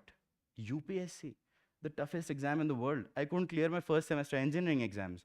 How can I even think about getting into the services, the UPSC services, IAS, IPS, all of that? So he says that, no, I've met hundreds of IPS officers, and I believe you can do it. Now, when it comes from a great guy like him, who has actually been there, and he tells you that you can do it, it instills a lot of belief in that person who has lost hope about what he can do in life. Now, with this, we come to the end of these 4 stories. But the culmination cannot be so simple, right? If this boy is, if all I've been talking about is negatives about this boy, so for him to be able to redeem himself, for him to be able to do something, there has to be something that he has to be able to show. What he has to show is his tiny atomic achievements. So not really like the atomic bomb, but atomic achievements, where the boy who has no hope, who people have lost hope with, goes on to become the co-author of a set of general knowledge and general awareness books that are now widely accepted across schools in India. Now, this boy who started from academics, no special talent, went into engineering like all lost youngsters in India, went into engineering, figured out he can't do that, came into education, did decently well, tried UPSC, failed over there, became a co-author with no correlation between any of these fields. How does he do that? But before that, we had to figure out who atom is. Now, I told you in the beginning that I'm going to ask you a rather redundant and mundane question. While I know most of you have figured out who atom is, I still will take you through 3 slides, rather dramatic slides, because I have the time, I have a stage, and I've put in efforts to make a PPT. So I will rather take you through these dramatic slides. So who is atom? I believe nobody in this room will be able to guess. So I'll show you a picture. Now there's no picture somehow. It's not loading maybe. Let's go to another slide. The second slide also does not have a picture. It's because I did not put a picture in the slide, because you do not need a picture to look at Atom, because Atom is standing in front of you, talking to you about his life and experiences and his reflections of life for the past 10 minutes. I hope it is 10 minutes. I've not exceeded the time by now. Now, on a rather serious note, we come back to what did I learn? And it's because I have been into education, I've been teaching students, and all the teachers present in this room will obviously agree that no class is complete without a reflection or a revision. Much that students would hate it, there has to be a reflection. Now this reflection, I'll take you some rather serious and some fun anecdotes that I've observed throughout my life. First is, we are not human beings. Now that doesn't mean that I'm calling you monkeys and chimpanzees. We are not human beings essentially means that we are human becomings, which means that we are not static, we are dynamic. My journey that I've seen, at every point I was hopeless. When I was in school, I was hopeless that I cannot do anything else. Somehow got into engineering. During engineering, figured out I can't do anything. Was being a human being, I did not think I could become something else. But because of the contribution and whatever I borrowed from these different people in my life, I was able to become something entirely different than what I or anyone else around me had thought. So we are human becomings. Please remember that wherever, if you're stuck somewhere where you think that I can never get out of this situation, I cannot be something else that I am currently, please remember you are human becomings. Next is act on opportunities and put in sincere efforts for whatever you're doing. First part, act on opportunities. During my days in engineering, we used to discuss a lot of ideas, me and my friends. We used to discuss a lot of ideas and what could we do? We could make this device, we could make this app, we could change the world in this way, we could do this, we could do that. But in typical engineering fashion, discussed that, ate food, went to sleep. In the morning, we were blank slates again. Never worked on any of these projects. The irony is that 3-4 years later, even before we had passed out of engineering, these same products that we always used to talk about, we could now see them in the market being sold at a decent price. That could have been us. All of those products could have been made by us, but we never acted on those opportunities. Missed opportunities, which Atom, which is me, I slightly realized beyond a point that you have limited opportunities in life. You must capitalize on these opportunities. Next, being put in sincere efforts in whatever you are doing. This does not mean that your sincere efforts will result in success every time. Most of your sincere efforts will not result in success. My example for this, got into the UPSC, suddenly realized that I have a knack for whatever they're teaching. Put in all my best efforts, put in my sincere efforts into UPSC for 2.5 years, gave 2 attempts, failed terribly at it, did not clear even the first round of the prelims. But what it did was, it gave me something, it gave me some knowledge, used that knowledge, came back to working for the same company that I was working with. The company said that, okay, now you have a lot of knowledge, why don't you do this? That we make an app and we try to spread awareness, jigyasa, global jigyasa, like Ms. Pallavi also said, curiosity, build curiosity among students. So we try to get into that, we try to make an app. The app failed terribly after 1.5 years of very diligent efforts. Okay, no problem. Come back again, start over, learn where we missed out, and then we decided, okay, let's now write a book because maybe this is what people want. The other things are not working out. And the books, I'm glad to tell you, are widely accepted in schools now. So sincere efforts will pay off somewhere, maybe not exactly in the projects that you're trying to put efforts in, but somewhere else they will pay off. The third and the last serious point is that trust in the goodness of people. This entire presentation has been about the same thing. Wherever we are, all the audience sitting over here, whatever you are doing today, you might be here, a lot of bad things you might think about that. I could not do this because of that person, I could not do this because of that person. But by the end of this presentation, when you walk out of this room, I want you to forget about this presentation. Replace those images with people in your life and see that wherever you are is because of a lot of different people and their small gestures and actions. And the last and one of the most important learnings of my life is that engineering should be made compulsory for everyone. Now, you might think I've gone mad having harped so much negativity about engineering, but I sincerely think that should be made compulsory for school students. Why I say that is two reasons. First is when you get into engineering, right after the first semester is over and you get your result card, you know exactly that you don't want to be an engineer. That is the first learning. The second is that once now you've figured out that, okay, I am not going to be an engineer. Like I figured out that I couldn't be a mechanical engineer, I can be a good mechanic. So I figured that out. Then comes the second part, where now you know because I can't do that, now I have to search for what I can do. You have a good 3.5 years to figure that out, which is a long time. 3.5 years, you figure out what you want to do. I wanted to be in education, I'm standing over here. My brother wanted to become a filmmaker, he's doing that. Someone wants to become a banker, they do that.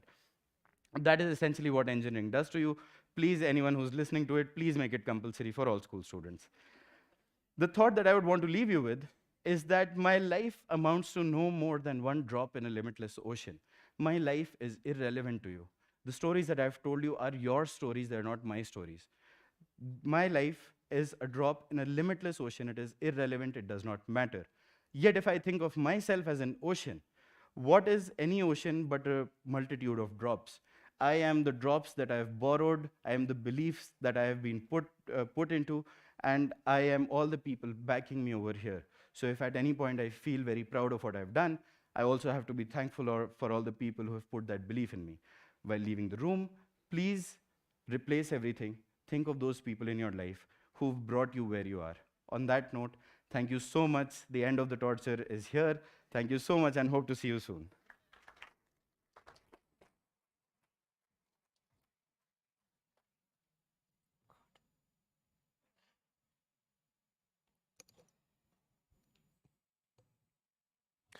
Thank you, sir, for that inspirational and poetic talk. I would like to call upon Amrita ma'am to honor Mr. Nabil Faruqi with a token of appreciation.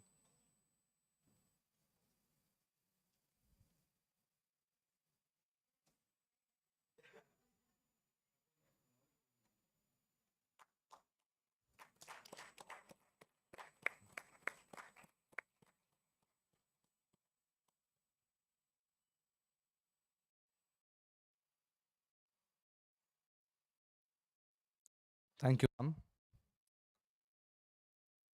Plato rightly said, music gives a soul to the universe, wings to the mind, flight to the imagination, and life to everything. On this note, I'd like to call upon our school choir to bless our ears with a beautiful rendition.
Thank you for that melodious and magical performance.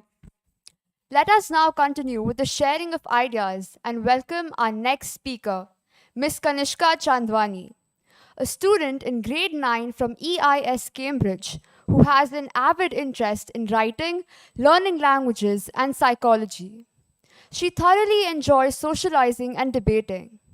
An outspoken person who always questions everything around her, she firmly believes that learning from one's surroundings is the key because there is no better teacher than experience itself.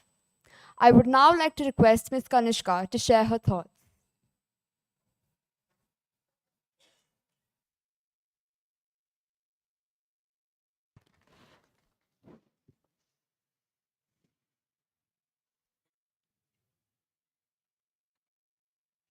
Imagine you came to know something which completely changed your life. It was late June 2015 when I was in Malaysia. It was yet another normal day when I had woken up to go to school. But something about that day wasn't the same. I had woken up with my eyelids completely swollen. My parents were pretty confused about how this had occurred since I hadn't eaten anything new or been exposed to any new environment. Panicked, my parents rushed me to the doctor's clinic, only to find out it was nothing severe and probably just an allergic reaction and would go away in about 2 to 3 days. But life doesn't go the easy way, does it? Well, 2 to 3 days pass by and the swelling still remains intact. Another rush to the doctor's clinic, but this time it wasn't fairly that simple. So the doctor told us to get a few more tests done, and the results finally come in. My urine test results had come positive for protein. The doctor said he wouldn't be able to help us anymore and we'd need to go to a hospital. Same day, my parents rushed me to the hospital and we got some more tests done. But everything took an extremely long time since it was Hari Raya, a Muslim festival, and most of the doctors were on a holiday. While waiting for the blood test results, the nurse quickly measured my blood pressure. Here awaits us another aspect of surprise. The nurse read out 130 by 90. Her pressure is too high, and you must admit her right now. My parents insisted that we go back to India and get me admitted since we had relatives over there who could help them take care of me. But the nurse warned them that it was too dangerous.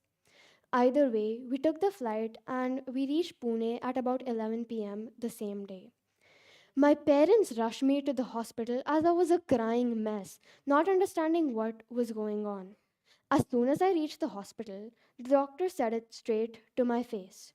You must get admitted right now. After begging my parents, I convinced them to let me come the next morning.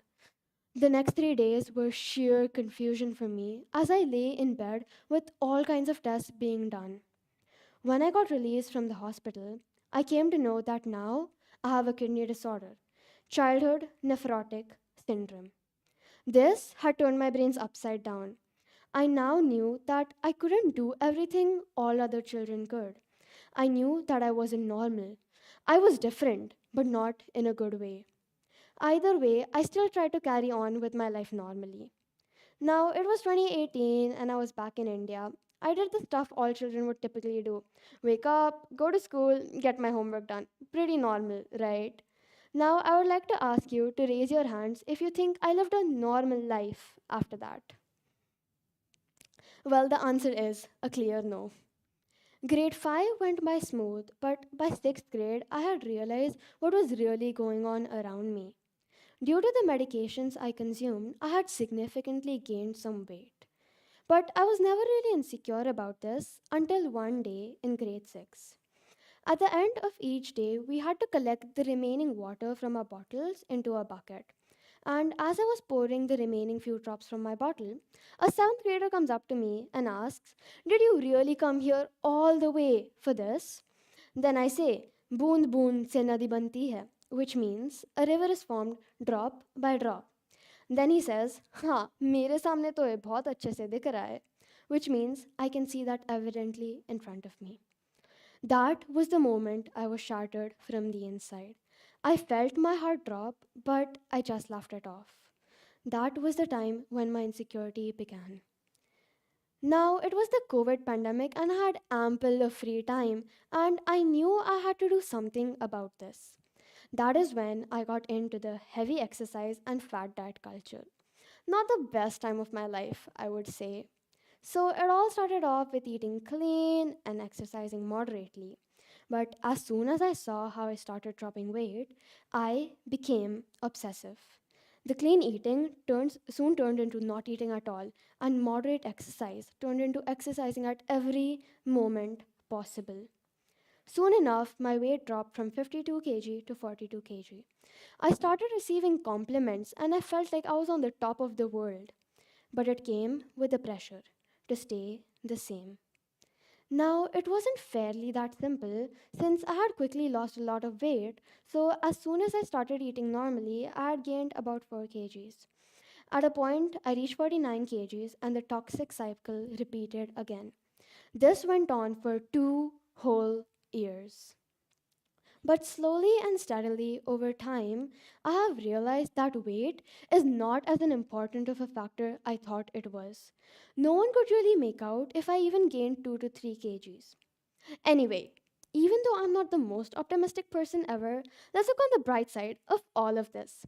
Through these experiences, I learned patience, consistency, hard work, perseverance, kindness, and most importantly, self acceptance.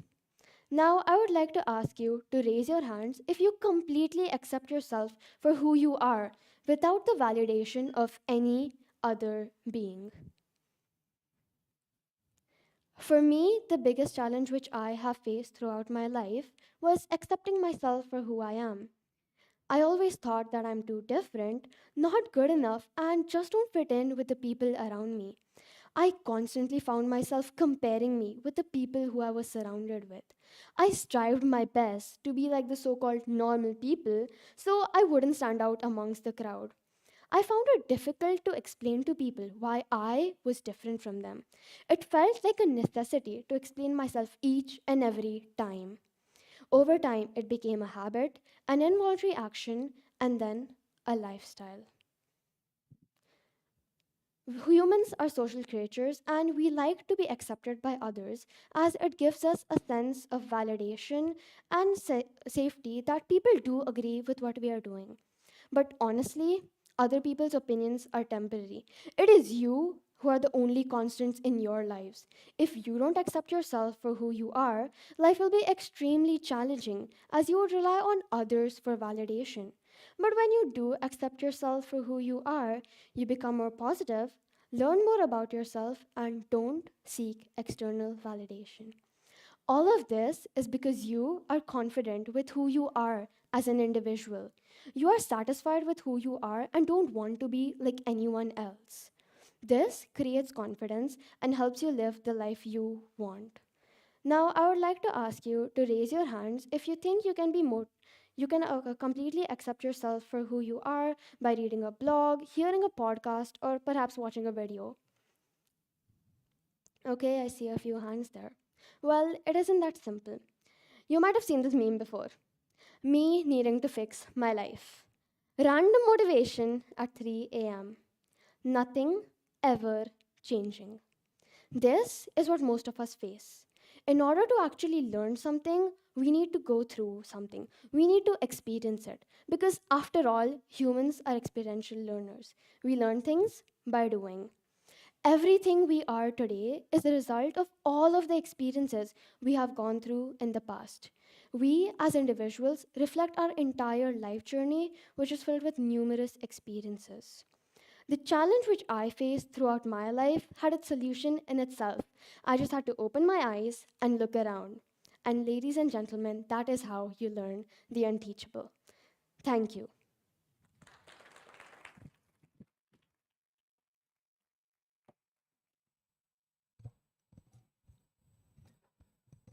Thank you, Ms. Kanishka, for that touching talk. May I request Dr. Amrita Vora to acknowledge her.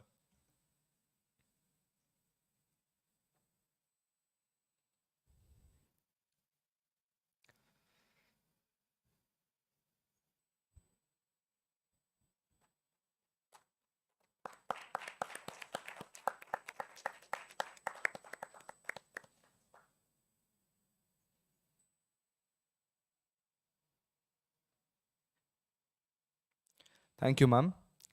Our next speaker is also one of our own, Miss Akanksha Rajemalla.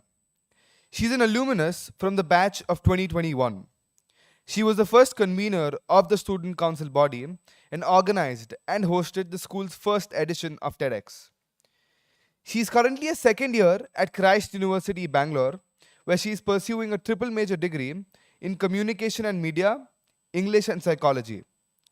Of the three, she's an ardent student of psychology and enjoys the nuances of the subject. She loves anything related to visual art, and following this interest, she started an art club in her university. If you cross her class, you're likely to find her doodling in the corner of her notebook or trying to sketch the professor of that hour. Her talk will walk us through her journey of realizing she doesn't need to be perfect, because no one is. There's something innately beautiful about embracing being imperfect, isn't it? So please welcome Miss Akanksha Rajamalla.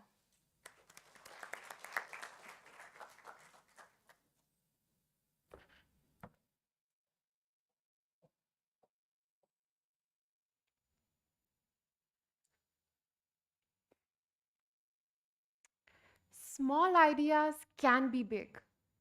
You know, the instant thought on hearing this phrase is of a company that started from a garage and turned into a unicorn, but can just that be classified as big?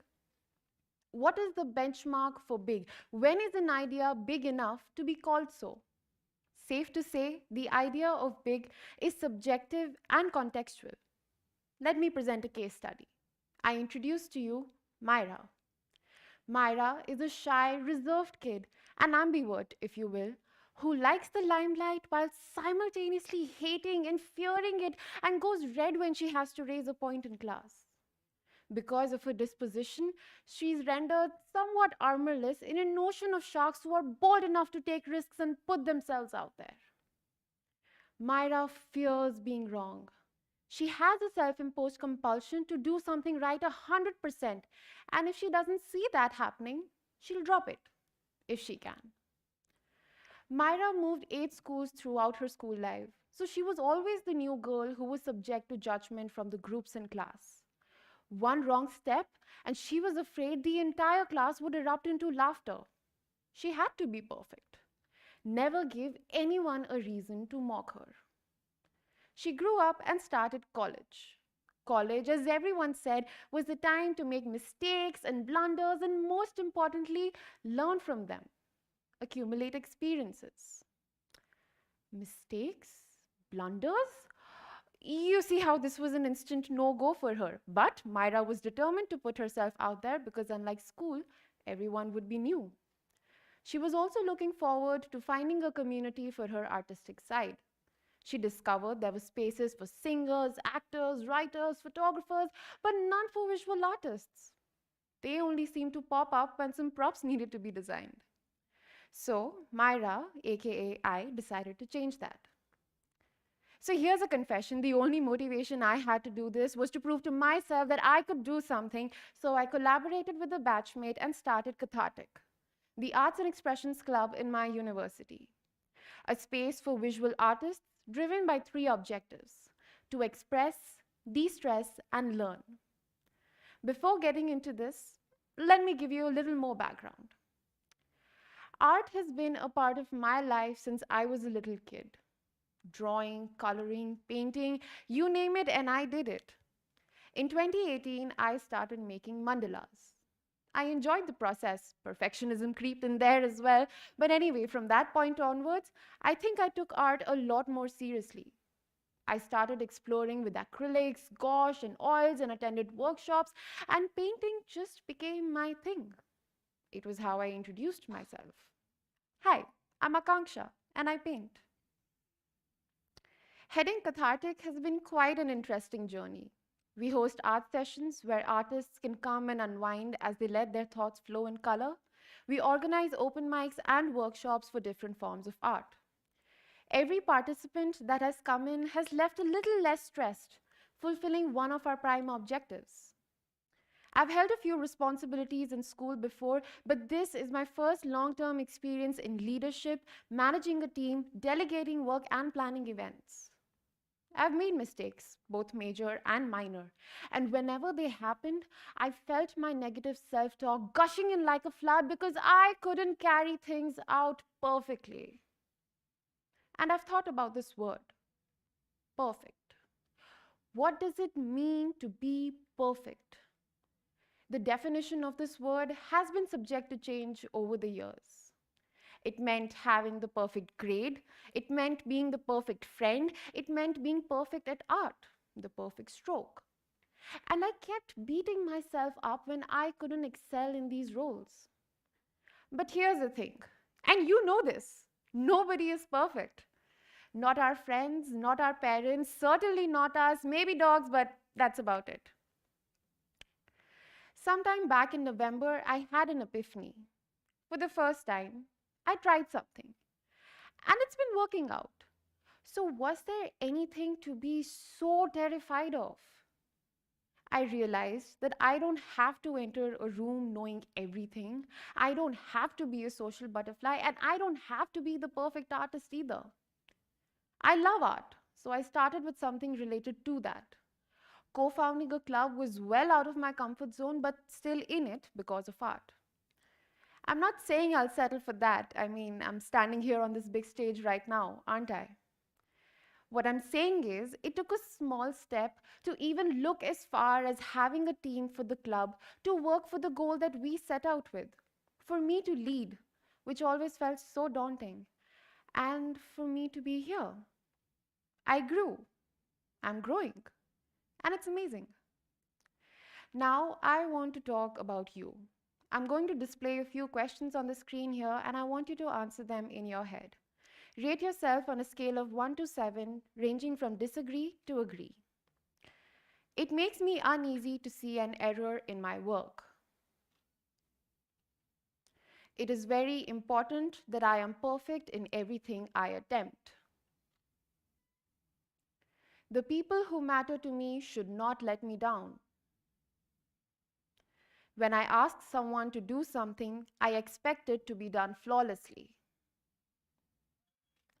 Success means I must work even harder to please others. The better I do, the better I'm expected to do. These are a few questions from the multidimensional perfectionism scale developed by psychologists Hewitt and Flett. Your answers don't give any conclusive results because these aren't all the questions, but I wanted you all to reflect a bit. According to these guys, there are 3 kinds of perfectionists: self-oriented, other-oriented, and socially prescribed. Self-oriented perfectionists are those who place unrealistically high expectations on themselves and think no amount of accomplishments are enough. Other-oriented perfectionists expect people around them to behave precisely as they would want them to and make unrealistic assumptions about them. Lastly, socially prescribed perfectionists tend to obsess over what others think of them and are constantly worried that they aren't matching their expectations. I think the key words that emerge here are unrealistic and expectations, which should tell you everything you need to know. Research has proven that perfectionism often has more cons than pros and has been linked with manifestation of anxiety and depression. It also, naturally, acts as a deterrent to achieving goals. So, how do we practice kindness towards ourselves and better ourselves? One tip I read a while back was to apply the 80-20 rule, also known as the Pareto principle. The principle states that 80% of the outcome is a result of 20% of all input. For example, Cathartic organized a workshop 3 weeks ago, and we were informed at the 11th hour that the venue we had booked was no longer available. We found another venue, but it lacked natural lighting. That did not matter much though, because 20% of the input was finding a facilitator for the workshop, which accounted for 80% of the outcome, because without her, we wouldn't have had an event to plan in the first place. Everything else, like the venue, promotions, procuring materials, came later. So what emerges here is prioritizing. and assessing what takes precedence over the other. I think I may be sugarcoating this though. I had my fair share of spiraling the night before, but it wasn't as bad as it would have been if I hadn't said these words to calm myself down. Journal your thoughts. It might sound tacky, but it really does work most of the time. Sometimes you just need to talk to someone. Write down all your thoughts and then come back to it after a while. You're more likely to realize that you exaggerated the negative quotient of the situation and that it probably wasn't as bad as you made it sound in writing. I also don't mean to say, hey, gaslight yourself, but to assess the situation calmly and not when you're fueled with emotions. Don't take the pressure of having the best of everybody in you. I tried to do that for a long time, but those traits did not come naturally to me. And after a while, I just got exhausted. I'm not the most social person, but I needed someone with me to spread the word about the art club. My batchmate, now a good friend, and I kind of complement each other. I do more of the logistical work, and she does more of the promotional work. So try to find people who complement your skills because then you wouldn't have to try to be perfect in every aspect. Find people who support you, respect you, and motivate you. Everybody needs the support at some point, so try to look for meaningful friendships and of letting go of the ones that give you stress. Which brings me to my next point.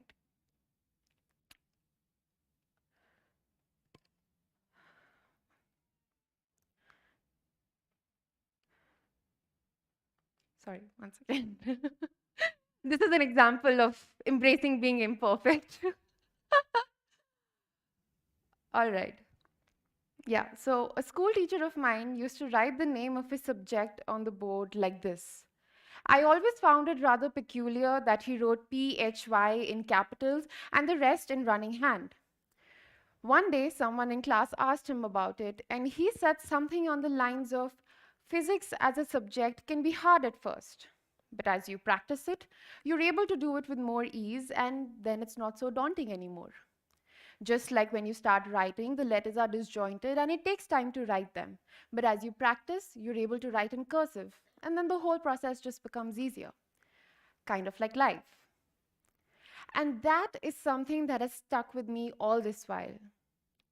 Life is going to throw so many challenges at you, and you are going to feel dejected, frustrated, and low, but you're also going to feel happiness like you've never felt before, excitement and joy.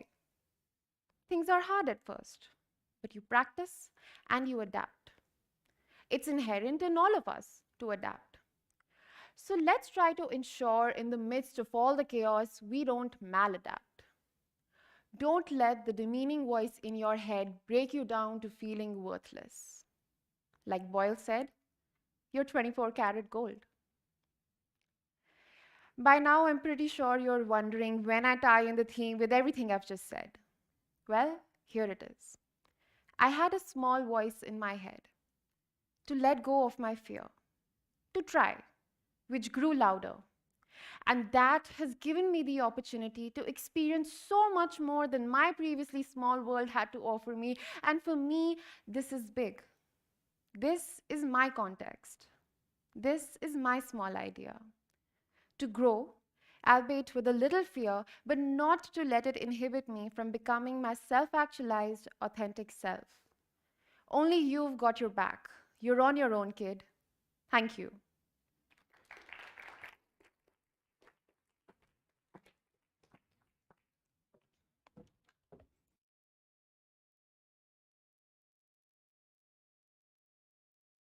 Thank you, Ms. Akanksha, for that wonderful talk. I would like to call upon Dr. Amrita Vora to present Ms. Akanksha with a token of appreciation.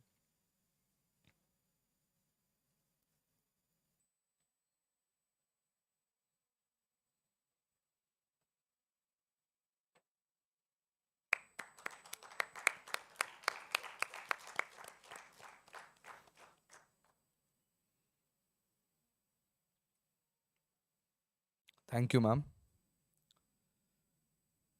Moving on, we have Ms. Swara Mahajan, a student of 5th grade who's a pet lover, bookworm, and a very fast runner. She enjoys being an athlete and running marathons. She practices sketching and is a very good pastry cook. She's also a very good communicator and spends a lot of her time reading self-help books. So please put your hands together for Miss Mahajan.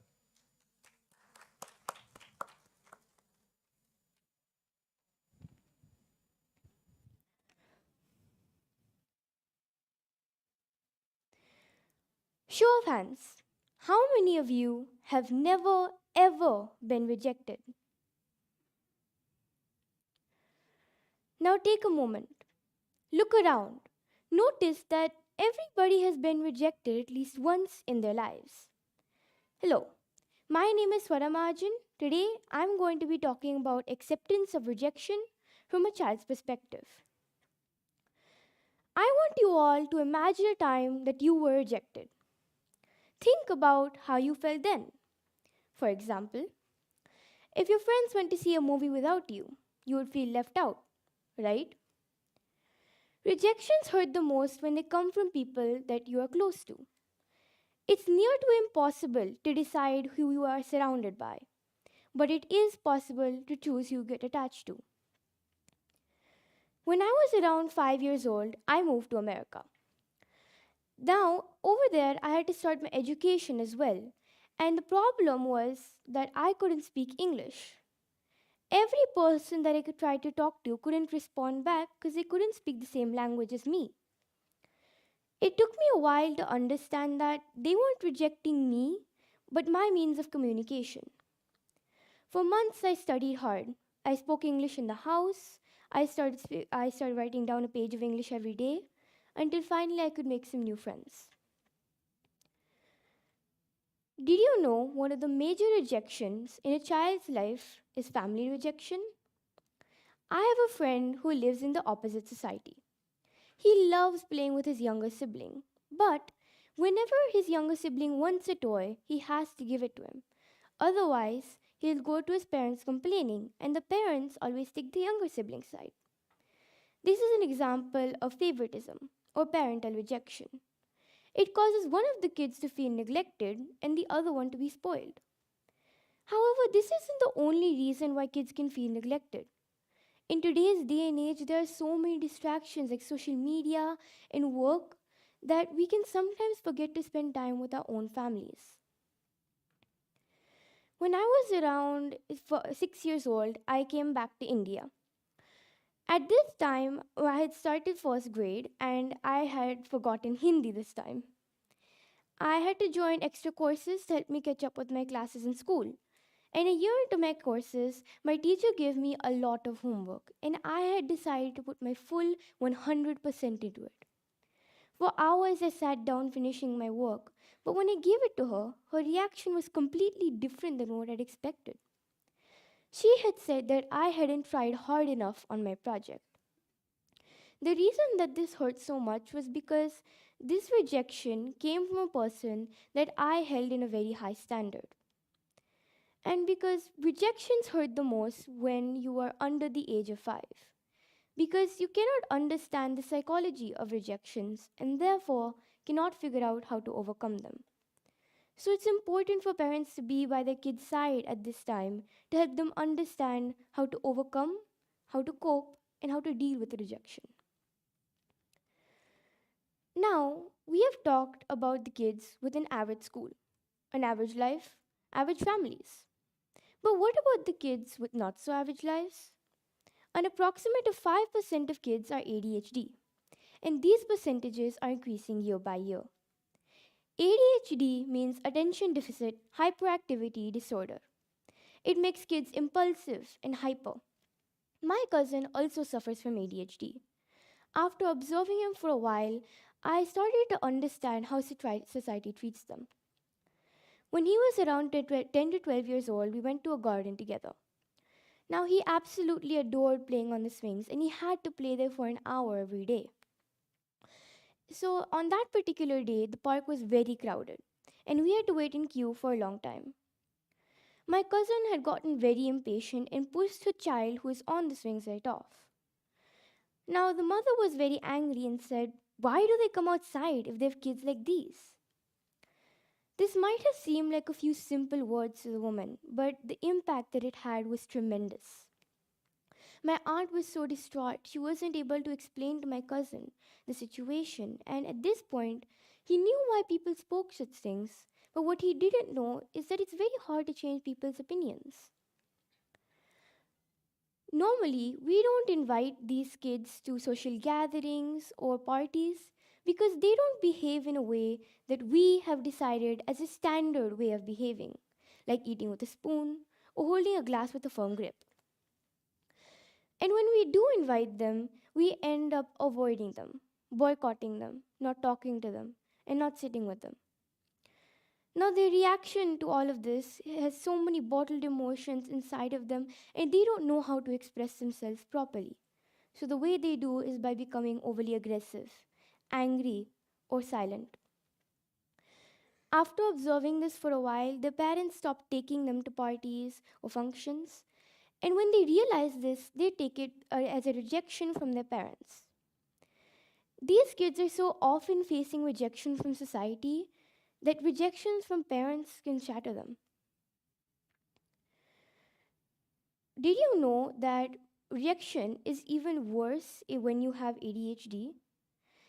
A third of them actually have RSD, or rejection sensitive dysphoria, meaning that a small rejection that causes us mild humiliation can shatter them. I have discussed with a couple of parents and my aunt as well.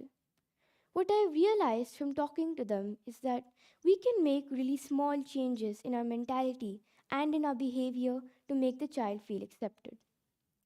Otherwise, they will always feel like they aren't a part of society, and we don't want that. The thing we all need to understand is that rejections are normal, they are part of life. There will always be people that reject you in life, and the best action is to just deal with it. This isn't only for the ADHD kids here, but to all of you. Rejections are part of life. They have happened to you, and they are going to happen again. This isn't. This isn't. This is important to remember that to have self, you need to have self worth. Don't crave for other people's acceptance. Crave for your own. If you live for people's acceptance, you will die from their rejection. Lecrae. I don't have disappointments because I build myself up for rejection. Nicholas Holtz. When you learn how to master rejection, you get one step closer to winning over your mind. These people whose names I have just spoken have learned how to master rejection, how to overcome it, how to deal with it, and how to cope with it. And we can too. Thank you.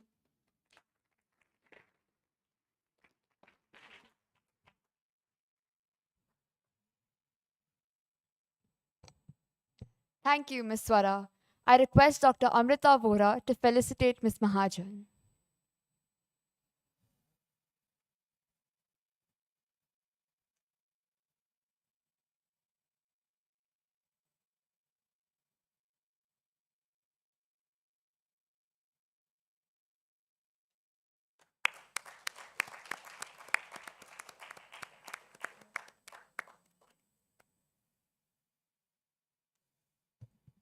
Thank you, ma'am.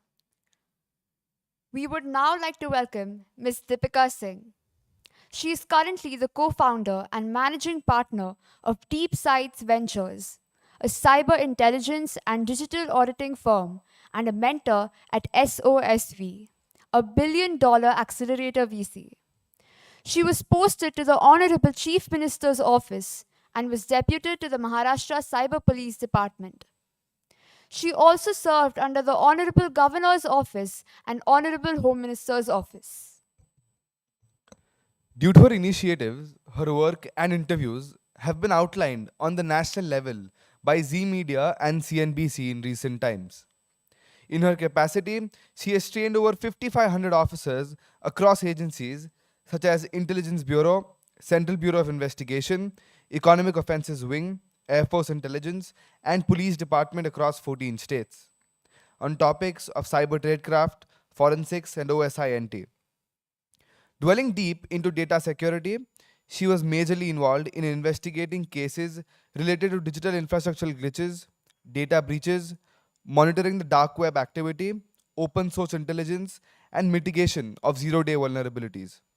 Ladies and gentlemen, please welcome Ms. Deepika Singh.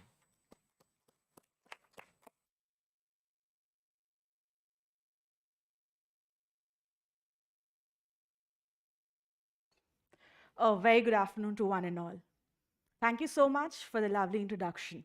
And here I am not to talk about myself or the work that I do, but I am here to talk about you.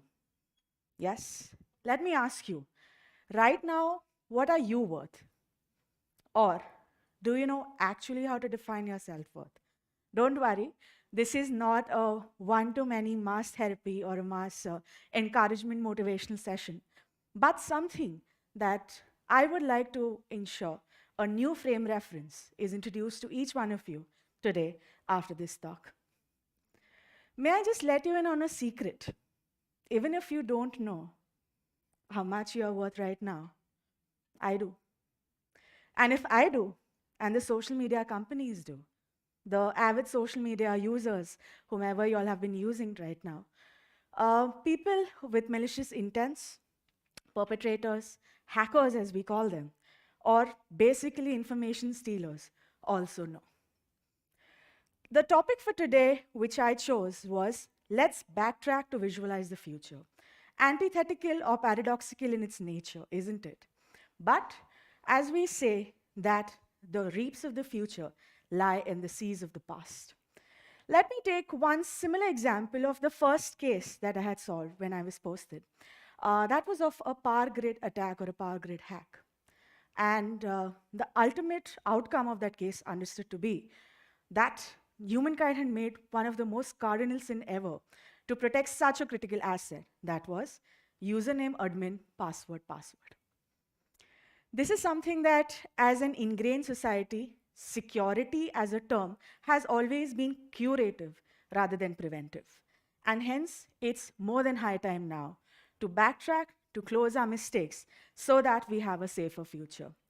One example which basically outlined the genesis of cyber warfare was the attack by North Korea on Sony Pictures. What was done was a malicious program was inbuilt, input into Sony servers, and nope, it didn't start attacking the first day itself. It stayed there for 3 years, collected data, collected information, collected all the malicious codes that were possible, and impregnated the system too. And when the time was right, so did the hackers feel. Let's take away their data. That's why the question today that we need to ask is, are we really important to those people? Is that my data that's going to be taken and sold off? Let's find out. Since the dawn of human ages, human beings have always been driven by conflicts.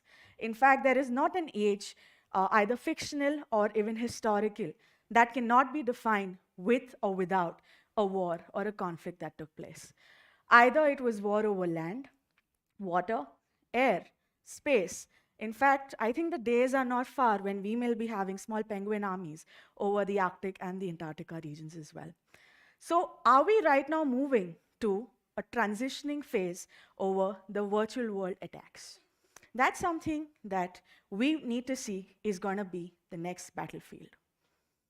Cyber kinetics as a word is defined as whenever a transitional manifestation is done from something online to something offline. Let me give you an example.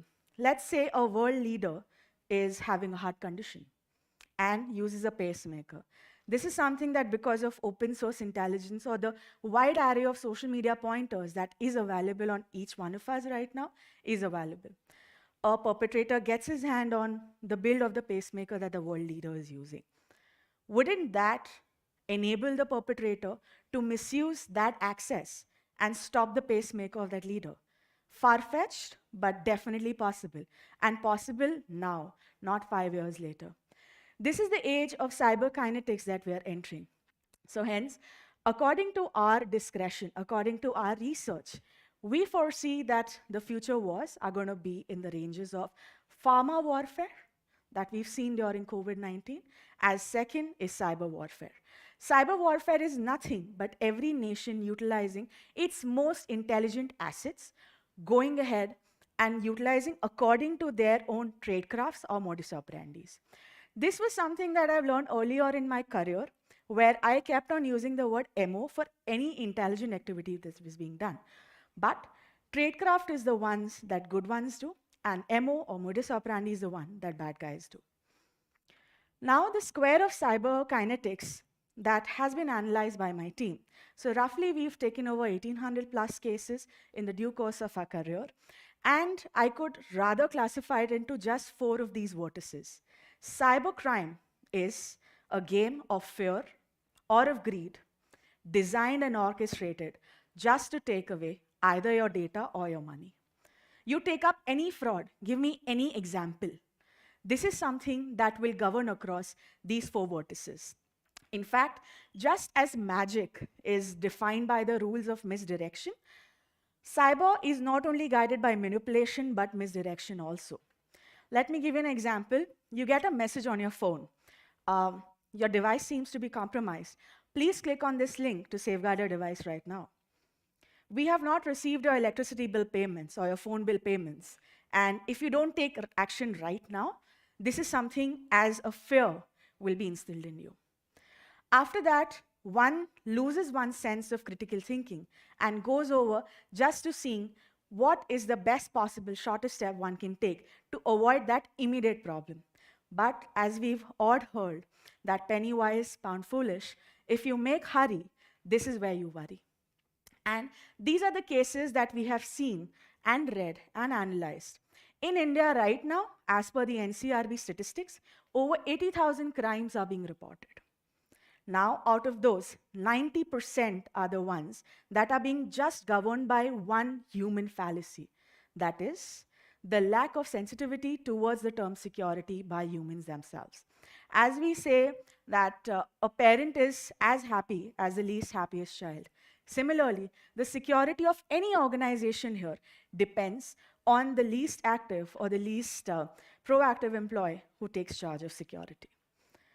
So this is something as an acronym always comes to my mind when I see anyone being duped onto any type of social engineering cases or where senior citizens, kids were duped, misdirected, or maybe their data was stolen because just their attention was not there.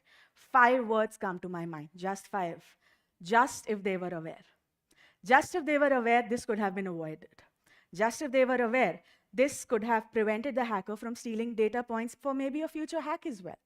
And that is why we have seen that in human tendencies, people tend to think, why me? Am I that valuable?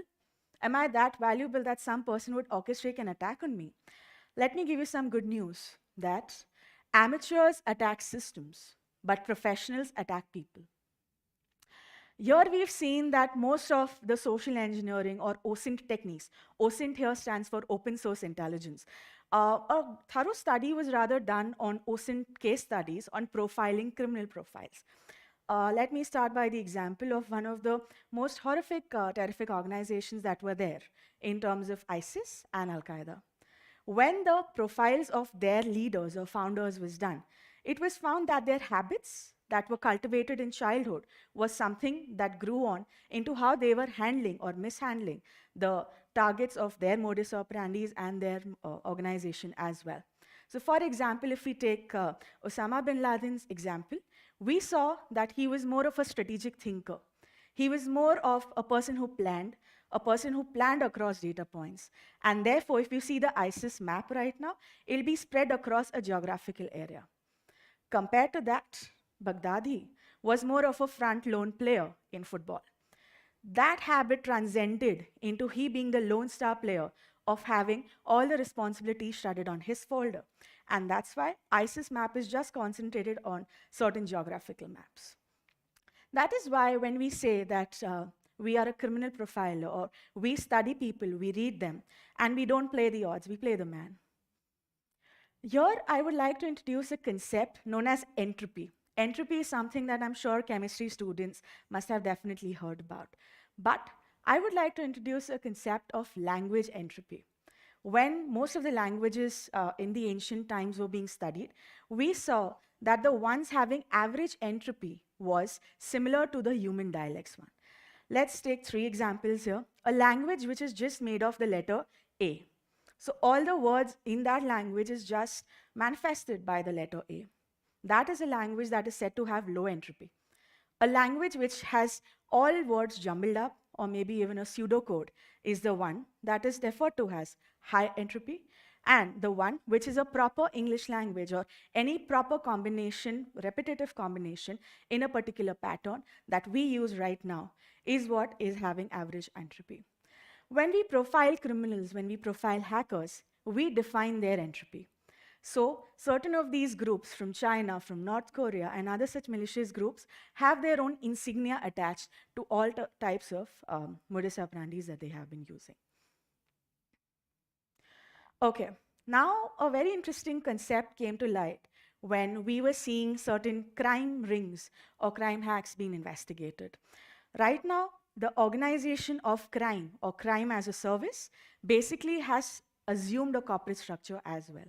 So in fact, hackers have a role right now to think whether they want to attack one big bank or institution which has thousands of people protecting and responsible for their security, or let's go and attack only 10,000 people with certain unit volumes, and there they have a better probability of getting the same. In addition to that, we have seen where security professionals are being recruited by leading cybersecurity firms. Hacker groups too have their managerial hierarchy. They start with penetration testers or people who can get into any systems at any time, at any cost, whenever possible. But without being guided by the actual trade analysts who calculate for them how much is that data worth. If that data is not worth something that is more useful for them, they can definitely go back and take something which is more effective, and they can be using that as a bargaining chip. So that is why if we see the cumulative losses because of cybercrime as an industry has been equal to 7.2 trillion as of today morning. If we have revised our numbers in terms of the economics, this is the third largest economy after US and China. And every year, you can see $500 billion to be added to the same.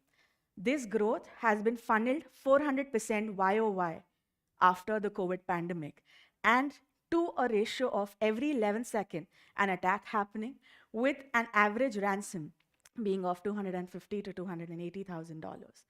So the question to ask is CAAS or cybercrime as a service becoming the new reality?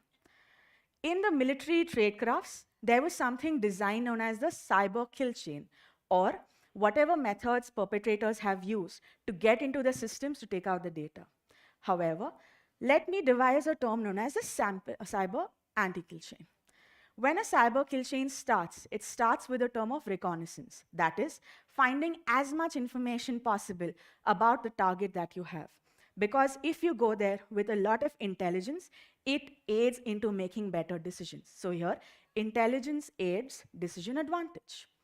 Second, if we go on to the intrusion into the system, they have at their Candyland how much to exploit, how much to escalate, what to do and what not to do, how much to keep for now, how much to keep for later. Third is basically get into the roots of your system to study what your system is made up of and how strong is it. And fourth is basically infiltrating that and removing their traces so that they can do it to the next available person. However, let's move to the anti-kill chain.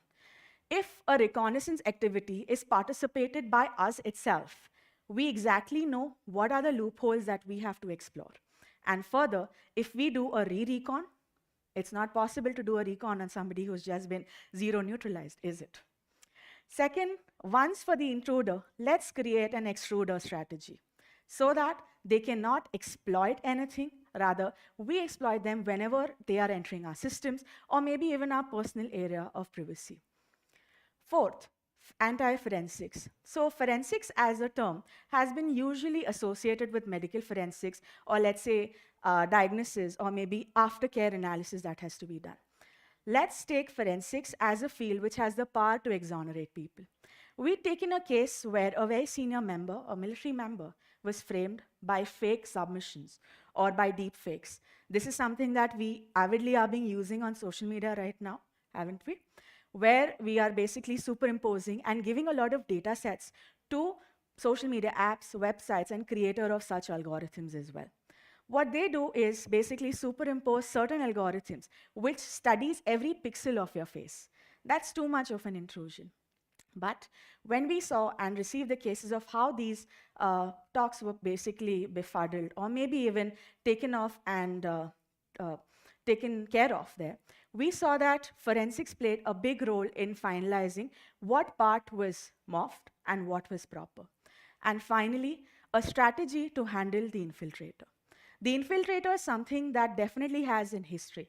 And if we refer to the terms of hacker entropy, it'll be helpful to find the same. Now, as I mentioned, that answers to the future lie in the past. Why do perpetrators have certain of these activities done? What is their motivator? What is their incentive? Right now, if you're in school, maybe marks or grades, or maybe a better future will be your incentive. But here on the right, if you see, we have money, espionage, and their honor. History has it that the oppressor has become the oppressed, and the oppressed has striven hard to give it back to its oppressor. Or, on the other side, if we were to protect our identities online, what should we be doing? The simple answer is delink your online personalities as much as possible to make sure that you don't give a perpetrator or a hacker the right roadmap into your security systems. And also recover the term did know. That is, data is the new oil. So next time, whenever you are asked to share any of your personal data points or anything which you shouldn't be sharing, please do ask the question why. I remember Lord F. Tennyson quoting, "Yours is not to question why, but to do and die." But I insist here that do question why, otherwise soon you will be questioning, why me? So as I mentioned, let's backtrack to a possibility of closing all our open loopholes and go to a cyber-safe future. Thank you, everyone, and wish you a good evening.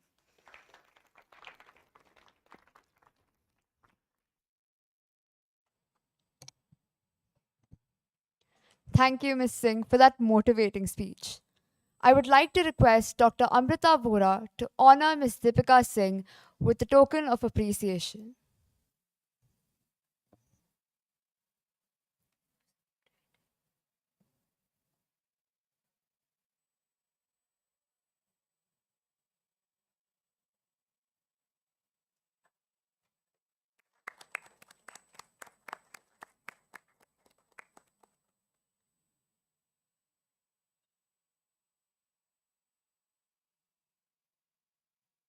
Thank you, ma'am. We hope you have enjoyed our third set of speakers. We will now take a short 15-minute break. A reminder to those audience members who will be leaving the event now to kindly return your guest iCards at the registration desk. For the audience members staying, please be back in your seats by 4 p.m. so we can start the next session promptly.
back to the last session of our TEDx event. Before we begin, we want to reiterate a few important notes about today's event. This event is being recorded for the official website and is being streamed live on Elpro International School's YouTube channel, with the potential to reach a much wider audience. This is why it's imperative that you remain in your seats until dismissed for the breaks. Make sure to turn off all cell phones so as to not interrupt the program or the recording. We request you to not move out of the auditorium while the speeches are being delivered.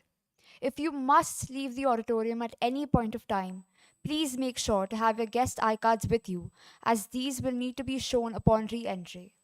We also want to encourage you to post about the event on social media during the breaks. It is a sincere request to not take photographs with a flash, as it may distract the speaker.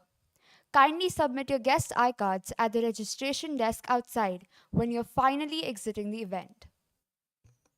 Before we introduce the first speaker, Harini, who's been your favorite speaker so far? Navya, there is no possible way to answer that question. Every one of our speakers has been incredible, and I've been so inspired today. We would now like to introduce our first speaker of the last session, Mr. Nehal Singhal, an 11th grade student at EIS. A keen learner who enjoys applying rationality and cognitive skills to solve problems and challenges ranging from inside the classroom to problems on a global scale. An avid debater and a cricket fanatic, Nehal may spend a day either fulfilling his passion for journalism or deep diving into a new mechanics concept. We also just got the delightful news this morning that Mr. Nehal has won the CBSE Expression Series 3, an essay writing competition.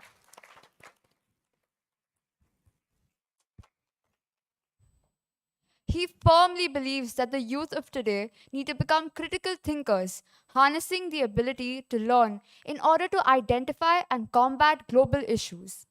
A key part of combating any problem is identifying it, and an indispensable tool to both these components is always having the drive to learn.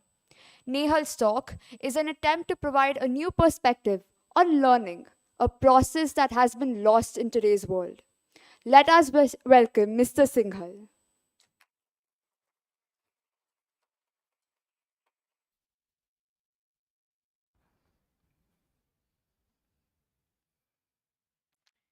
Do you all still remember your first ever day of school? There's a few days in everyone's lives that they never forget. And I think this is one of them. It takes us back to a time where making friends was as easy as asking them to be. The simpler times. It also marks the beginning of our journey into learning. Learning is crucial for our development, not only for us, but for society as a whole. But often, people develop an outlook on learning that I find to be very detrimental to it. They're asking questions like, why do I even need to know this? Or they're thinking, I've scored so well, so I'm done with this topic. And the third and most common outlook is, to learn, to succeed, I need to be better than them. I need to beat them.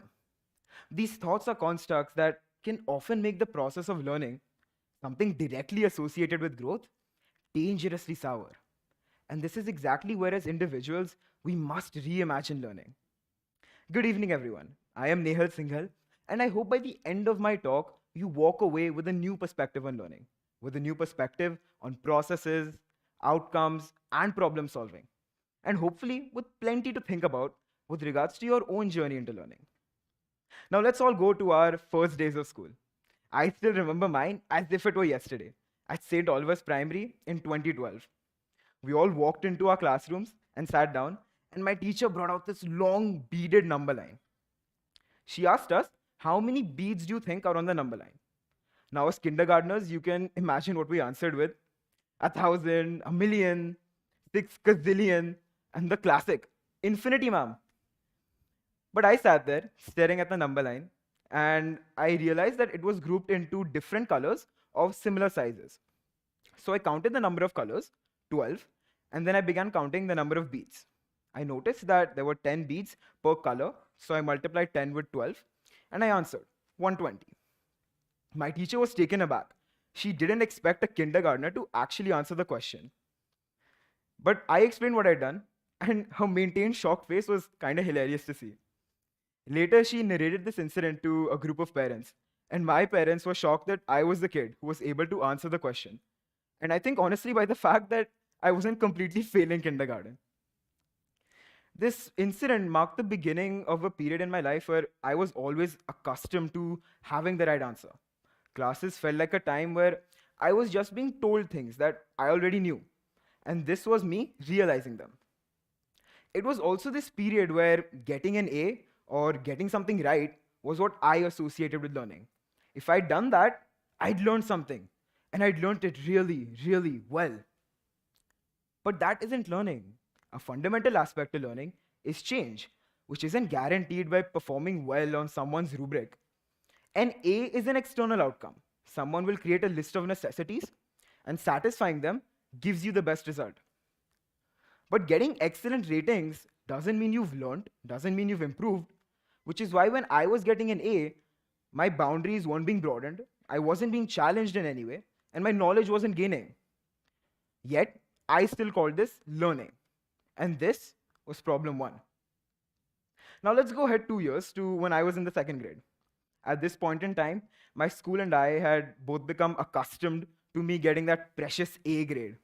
So they decided to accelerate me to year 3 and 4 math and English.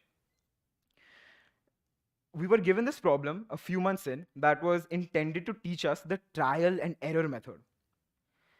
So I solved the question and I substituted what I thought were the most obvious set of values into the answer. I was wrong.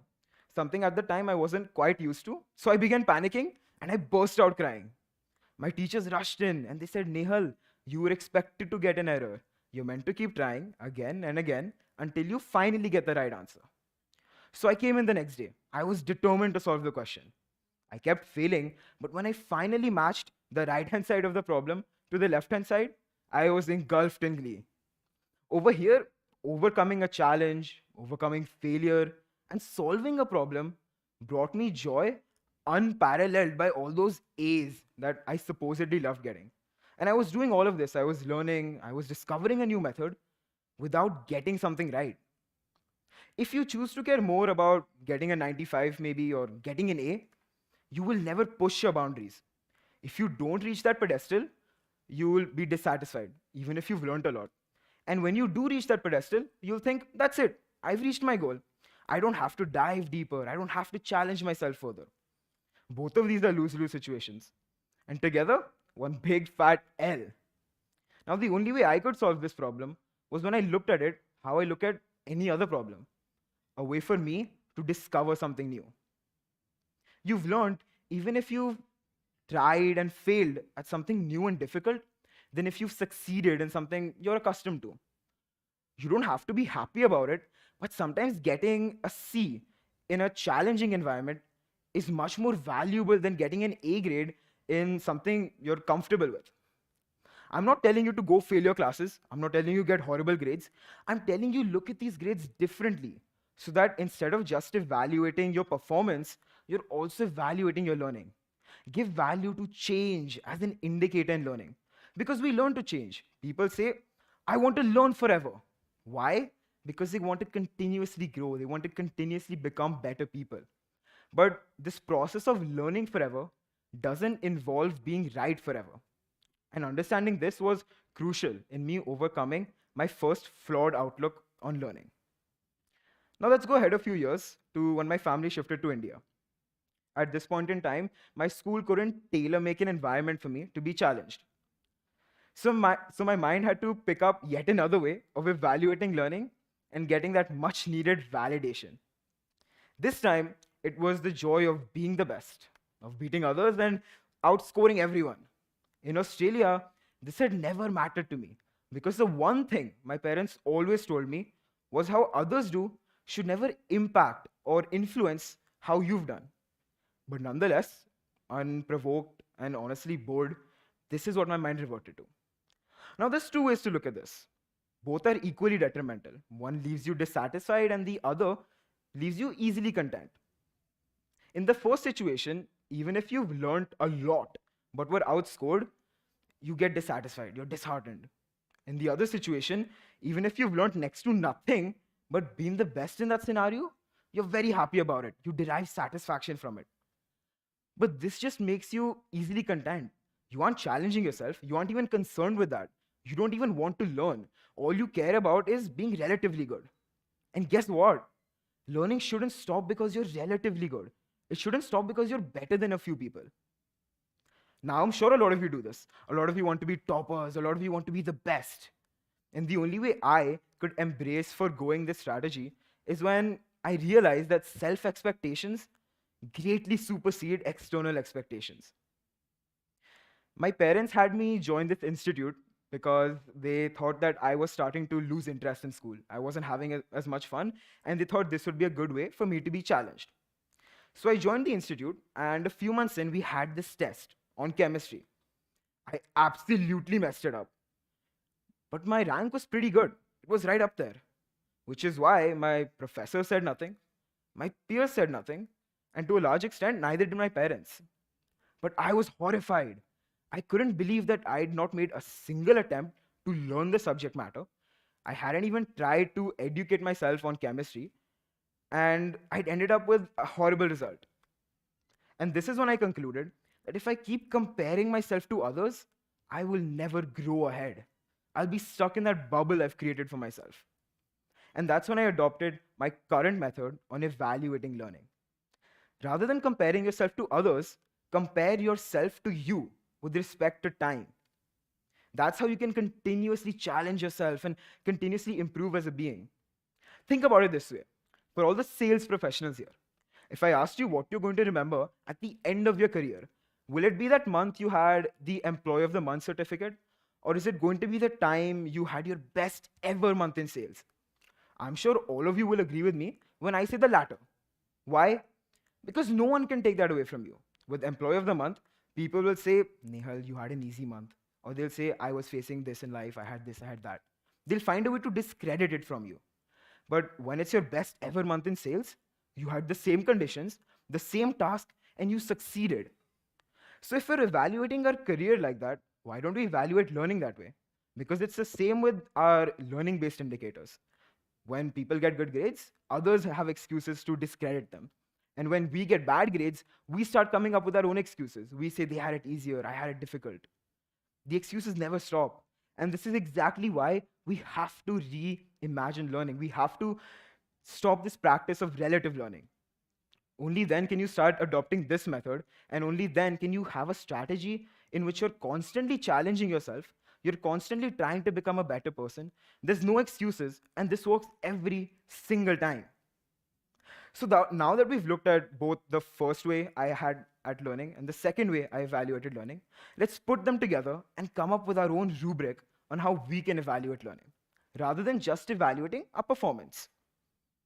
We're going to remove those indicators like getting 90 plus, getting 80 plus, and then also the indicators like top 5% of my class, top 10% of my class. We're going to add our own questions. Our first question will be, was I challenged? If you haven't been challenged, you have not learned. Our second question will be, did I improve? This works both ways. If you've learned something new in a new field, you've improved in that particular field. And on the other hand, if you've just improved your skill and efficiency in something you already know, you've learned in that situation as well. My third question will be, were my boundaries broadened? This directly quantifies change in knowledge, which is exactly what learning is about. You learn to gain in some way. My fourth and final question will be, did I solve a problem? Anyone here on a given day would rather solve a quick problem of math rather than read about math for an hour. We've also learned that the solution to our problematic takes on learning involved failure, challenges, and improvement. All three of these are key aspects of problem solving. So when you put learning and problem solving together, you come up with a pretty interesting mission statement: to solve the problem of your lack of knowledge, because there is always scope for improvement. Once you're doing this, you adopt a method which makes you your own competitor, since you're challenging yourself. And once you do this, you'll constantly be improving. Since you're solving the problem of your lack of knowledge, you'll also be gaining, which means you'll be broadening your boundaries. And so by simply following this mission, we'll have solved or ticked every single box in this rubric. This is my simple idea or my small idea on how you can evaluate your learning. And hopefully, it has a big impact on your own journey, the same way it's had on mine.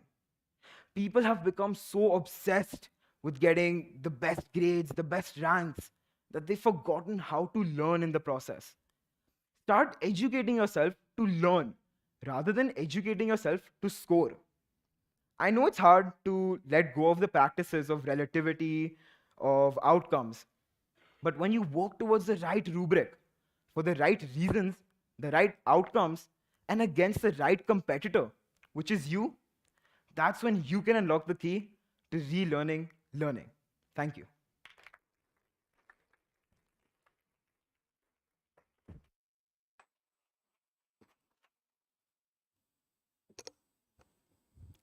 Thank you, Mr. Singhal, for such a gripping talk. I request Dr. Amrita Vora to felicitate Mr. Singhal.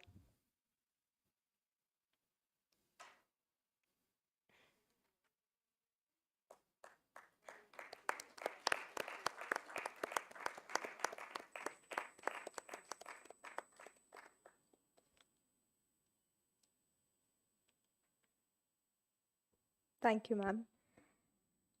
Next up, we have Mr. Vijay Vikram Singh, an MBA in International Business by qualification. Mr. Vijay is an actor, a voiceover professional, and a voice coach. He has lent his voice to some of the biggest reality shows in the country like Dance India Dance, Indian Idol, MasterChef India, Saregamapa Little Champs, Super Dancer, India's Best Dancer, India's Best Dramebaz, Dance Plus, India's Next Superstar, The Voice India, The Kapil Sharma Show, and the list goes on.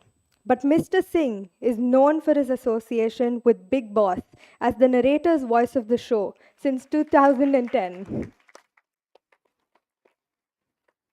He has successfully completed 12 seasons with Big Boss. He made his acting debut with The Family Man Season 1. He has acted in Mirzapur 2, Breathe 2, and The Family Man Season 2, apart from acting in a lot of plays. Mr. Vijay has trained with Jeff Goldberg, Barry John, and Saurabh Sachdev in different acting techniques. Mr. Vikram is seen as Commodore Chintamani Sharma in the recently released Special Ops 1.5. He is also a voice coach and has trained several actors in voice, speech, and diction. Please put your hands together for Mr. Vijay Vikram Singh.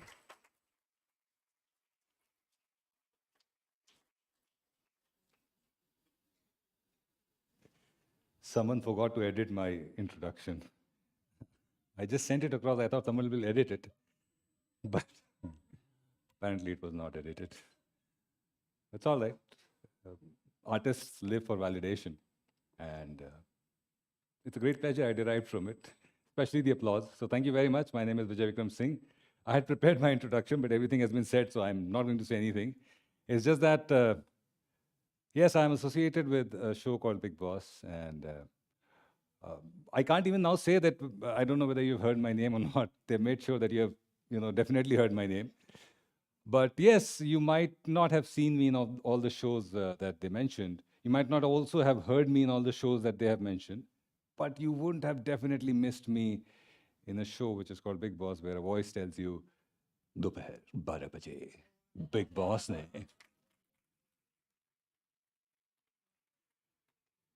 So yeah, I am that man. And this is my 13th season, 13th association with this show. I started doing Big Boss. I started doing voiceovers in 2009, and 2010 onwards, I've been associated with the show, and I've been very lucky that I've completed 13 seasons. I'll be completing 13 seasons. The after tomorrow is the finale.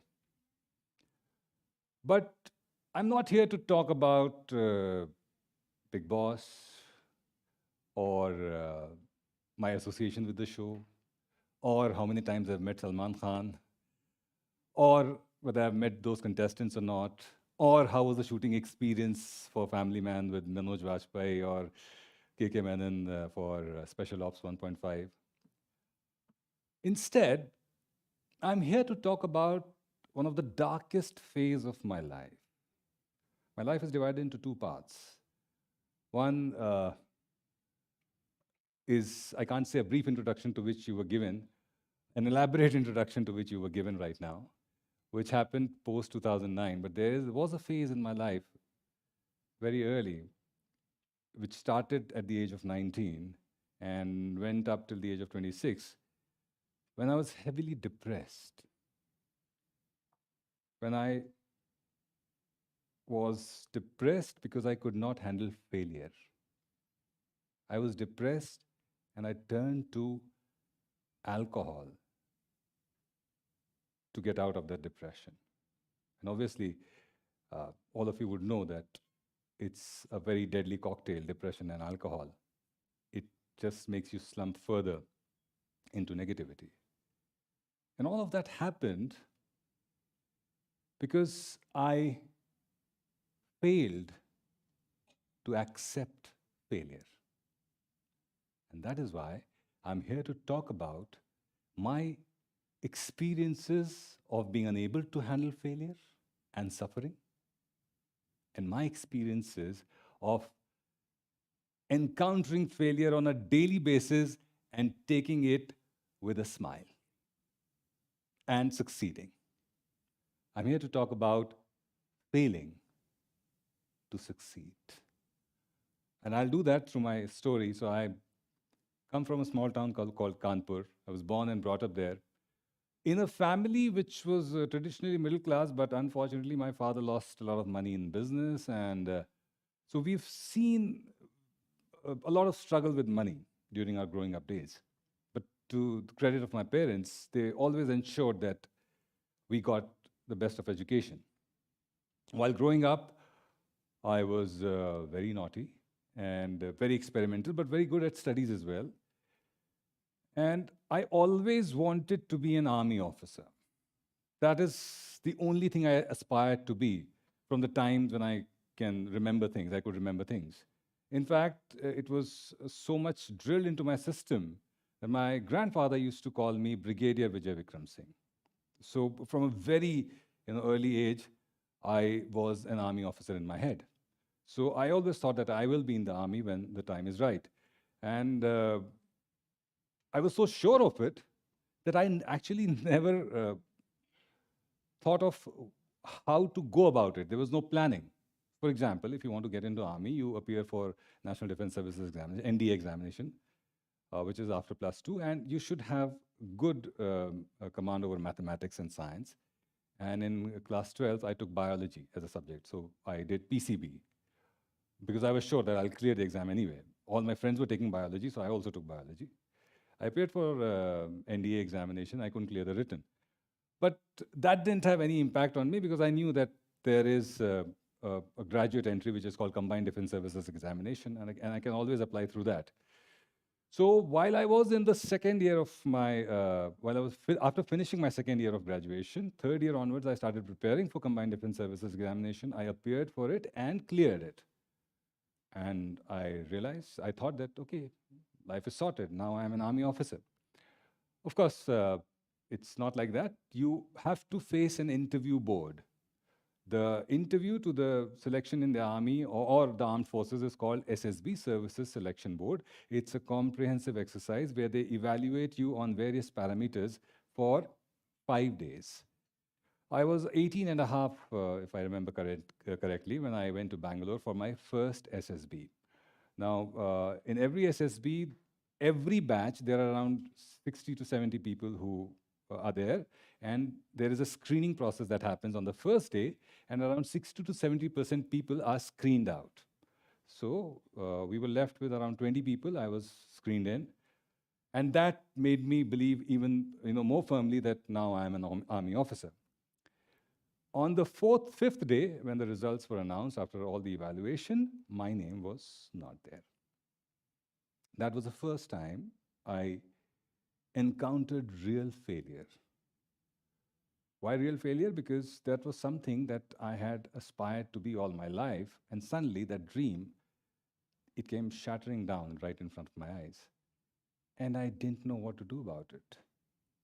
I cried, which is fine. You are allowed moments of sadness, and then it's your duty to get up and start fighting the battle again. I did get up. I probably started fighting the battle again, but somewhere deep down, I also broke down. And that breaking down started making me depressed. I had this unfortunate feeling of being worthless. Life was going on. I appeared for 7 more SSBs after that. And I failed in all 8 of them, including the first one. Every failure, every SSB failure would make me slump deeper into alcoholism. At 19, I started drinking. By 22, 23, I was so heavily into alcohol that I would, when I would sit to drink, I would finish a bottle and a half, at least. And there were times when I would only think of alcohol. While all of this was happening, life was also happening to me. So it's not that, to my credit, I did, prepare for other things. I prepared for CAT. I appeared for CAT. I scored 92 percentile in that. I got admission in FMS BHU, and I was doing my MBA, but in my head, I was still a failure because I could not clear the army. All this while, my drinking kept on increasing and increasing and increasing. There were times when I would go to the class drunk. I have appeared for sessional exams drunk. I have gone for my campus placement interview drunk and got selected. That's the funny part. And the part which is even funnier is the fact that out in a batch of 120, only 6 people got campus placement. I was one of them. But I was still a failure in my head because I could not come to terms with the fact that I had failed just once in something which I had aspired to be throughout my life. My inability to handle failure was preventing me from seeing good things that were happening around me. And it didn't stop there. After the campus placement, I got selected for a sales role in a company called JP Cement. I was the territory sales in charge, and I was looking after 13 districts. Now, when I look back, I realize that what a wonderful opportunity I had got to serve the hinterland, to understand the heart of the country. But I could not because in my mind, I was a failure. All my learning had stopped because I could not handle failure. And eventually, all that alcoholism, now when I got posted in Satna, so there's a small town in Madhya Pradesh called Satna. I was posted there and I was looking after 13 districts around Satna. And the dealers around it got a whiff of the fact that this man loves alcohol. So I was supplied with more alcohol so that their supplies are always maintained. So my drinking got from bad to worse. There were days, no, actually every day, till the time I had money and supply, I would end the day with a drink and I would save a little bit because so that I could get up in the morning and have that drink before freshening up. I stopped drinking tea at my dealers' offices because if I hadn't had a drink, my hands would shake like this. That is how bad it was. And my depression had reached another level. I became suicidal, and since I could not, I did not have the courage to, end my life. This was my version of ending my life. And obviously, when you are so harsh on your body is going to give way. So on 31st January 2005, it is as clear as it happened yesterday. I woke up to severe pain in my stomach. And my response was that probably I've eaten something bad, and probably if I have a drink or two, it'll be fine. So I waited till 9:30, went to the wine shop, bought a pint, and drank again, and it went from bad to worse. So much so that I had to be taken to the hospital. Fortunately, to their credit, in a small town like Satna, they at least diagnosed it correctly. And they diagnosed it as severe acute pancreatitis with renal failure. Now, if there is a medical student or a practitioner over here, he would know how severe it is. So basically what had happened was that my pancreas had burst because of my alcoholic tendencies, my alcoholism. And the pancreatic juice was in the digestive system, which had led to my kidney and liver getting into a state of shock and completely stopped functioning. Thankfully, they hadn't failed, but they went in a shock and they had stopped functioning. Because they were not functioning, my lungs were also suffering. I had 70% water in my lungs, and my immunity was very bad. And all this while, I had excruciating pain, a pain which I cannot even describe. 3 days there, we wasted 3 days there, and then somebody recommended that I be taken to a place called Sanjay Gandhi Postgraduate Institute, SGPGI, in Lucknow, which is one of the best medical facilities in UP. I was taken there, and again, I remember correctly, because the worst part of pancreatitis is that mostly you are in your senses. So I was conscious. The doctor examined me and told my mother that इनके kidney काम नहीं कर रही, liver काम नहीं कर रहा, lungs में 70% पानी है, इनके बचने के चांसेस 10 से 15% हैं, आप कहें तो हम इलाज करें या फिर पैसे बर्बाद करने की ज़रूरत नहीं है. And my mother, the resolute lady that she is, she said, आप अपना काम करिए, हम अपना काम करेंगे. From there on started a struggle which was of a different kind. I was put on dialysis. I went through 4 or 5 dialysis. So the worst part of pancreatitis is that there's no actual cure. They just put you on support, they give you certain medicines, and they hope that the system starts responding. After around 20 odd days, one fine day, my immunity was so bad that I suffered from pneumonia, which was kind of a last straw. I've seen death from a very close quarter, because when that pneumonia attack happened, so I was being given oxygen. I could not breathe properly, so I had an oxygen mask. And despite that oxygen mask, there was no breath. And I still remember vividly, my mother was on my right, my brother and my father were on my left. And I could see the doctor, and the doctor was like, this is it. I was gasping for breath, and I was telling my mother, ab sab khatam. This is what I remember from that day. And when I saw death from that close quarter, I was also reminded, funnily, of the glorification that we have seen around death. You must have heard that beautiful poetry in Anand. मौत तो एक कविता है, मुझसे एक कविता का वादा है, मिलेगी मुझको. डूबती नब्ज में जब दर्द को नींद आने लगे, जर्द सा चेहरा लिए चांद उफक तक पहुंचे, दिन अभी पानी में हो, रात किनारे के करीब, न अंधेरा न उजाला, न आधी रात न दिन हो, जिस्म जब जुदा हो और रूह को सांस आए, मुझसे कविता का वादा है, मिलेगी मुझको. तो वो कविता आ गई सामने जब, तो ये हाल था कि I had no control over my emotions. I was urinating and, passing excreta at the same time without any control. So there is nothing glorifying about death. That is what I realized the hard way.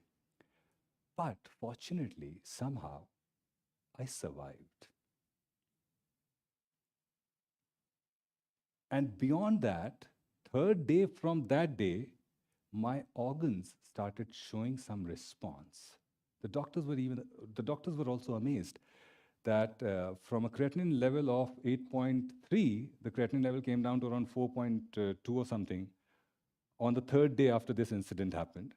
And then consistently they kept getting down, which meant that the kidney had started responding. The kidney had started functioning. The liver had started functioning.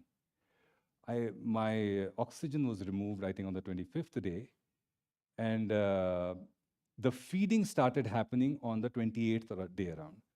And on the same day, my parents were told to make me walk a little while because I had been on bed for so long. And that day is etched strongly in my memory.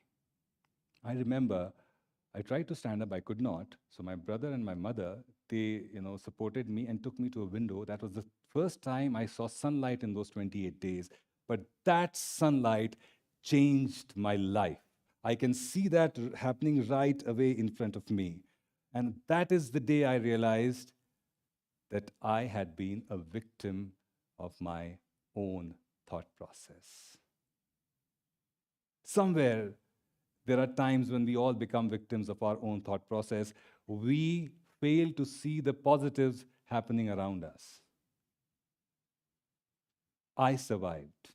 I'm God's own child, thankfully.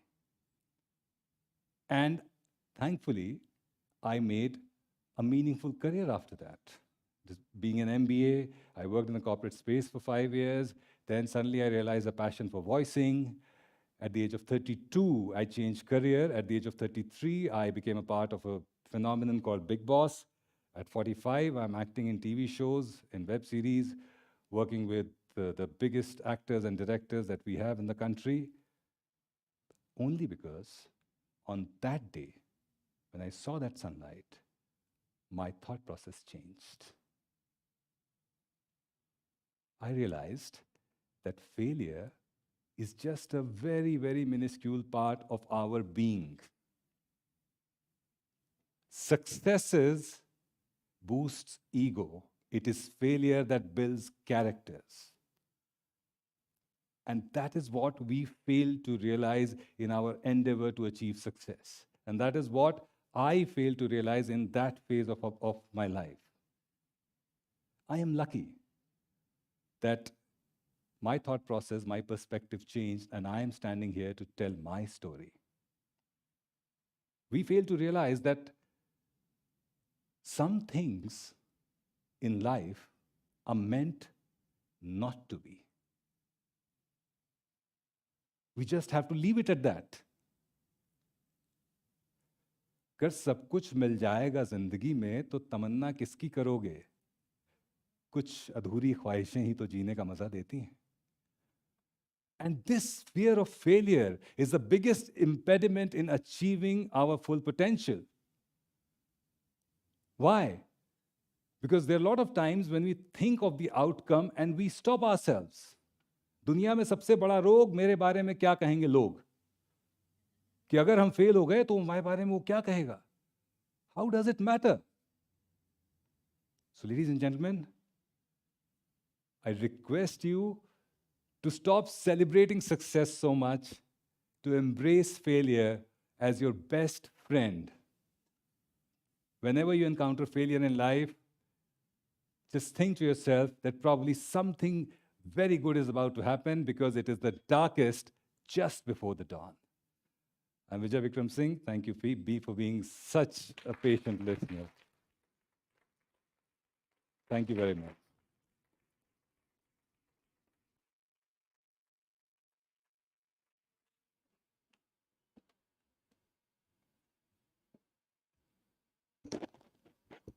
Thank you, Mr. Singh, for such a raw and real speech. And we didn't want to cut short your introduction because each one of your achievements are so commendable and so inspiring that it would be wrong to cut them out.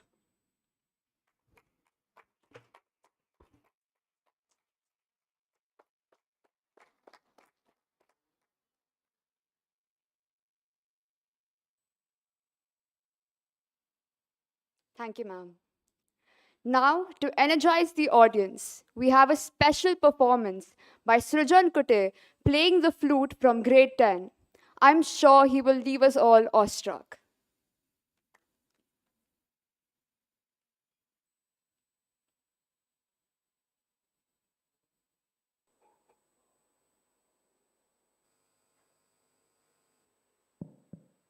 Hello, I am Srujan Kutte and I will be playing Rag Brindavani Sarang and I'm looking forward to it and I hope you enjoy.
Thank you for that uplifting performance.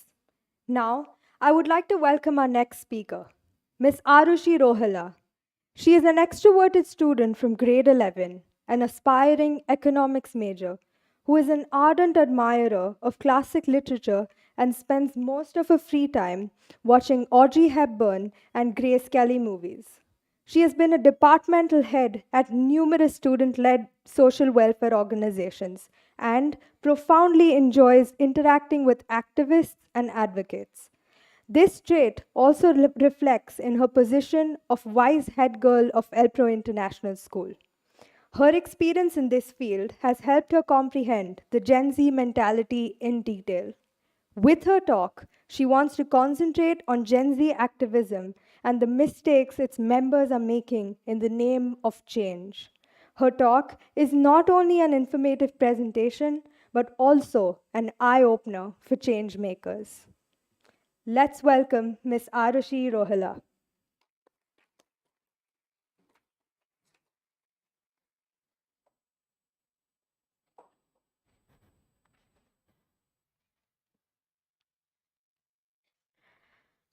I wish I had a time machine. No, because I really wish I had a time machine. Because then maybe I'd be Holly Golightly in Breakfast at Tiffany's. Or I'd be Elizabeth Bennet in Pride and Prejudice. Now, don't get me wrong. I'm not saying that I aspire to be the main character in a legendary Audrey Hepburn movie. Nor am I saying that I want to be the imperfectly perfect woman in a Jane Austen novel. What I'm saying is, I wish I could go back into time. Now, why is that? Well, if it were 1840s, then be what most people call witty and confident women. If it was 1925, be a part of a movement where women broke barriers. If it was 1965, to obsess over the sound of music. And if it was 1971, to proclaim Stairway to Heaven as the best song to exist.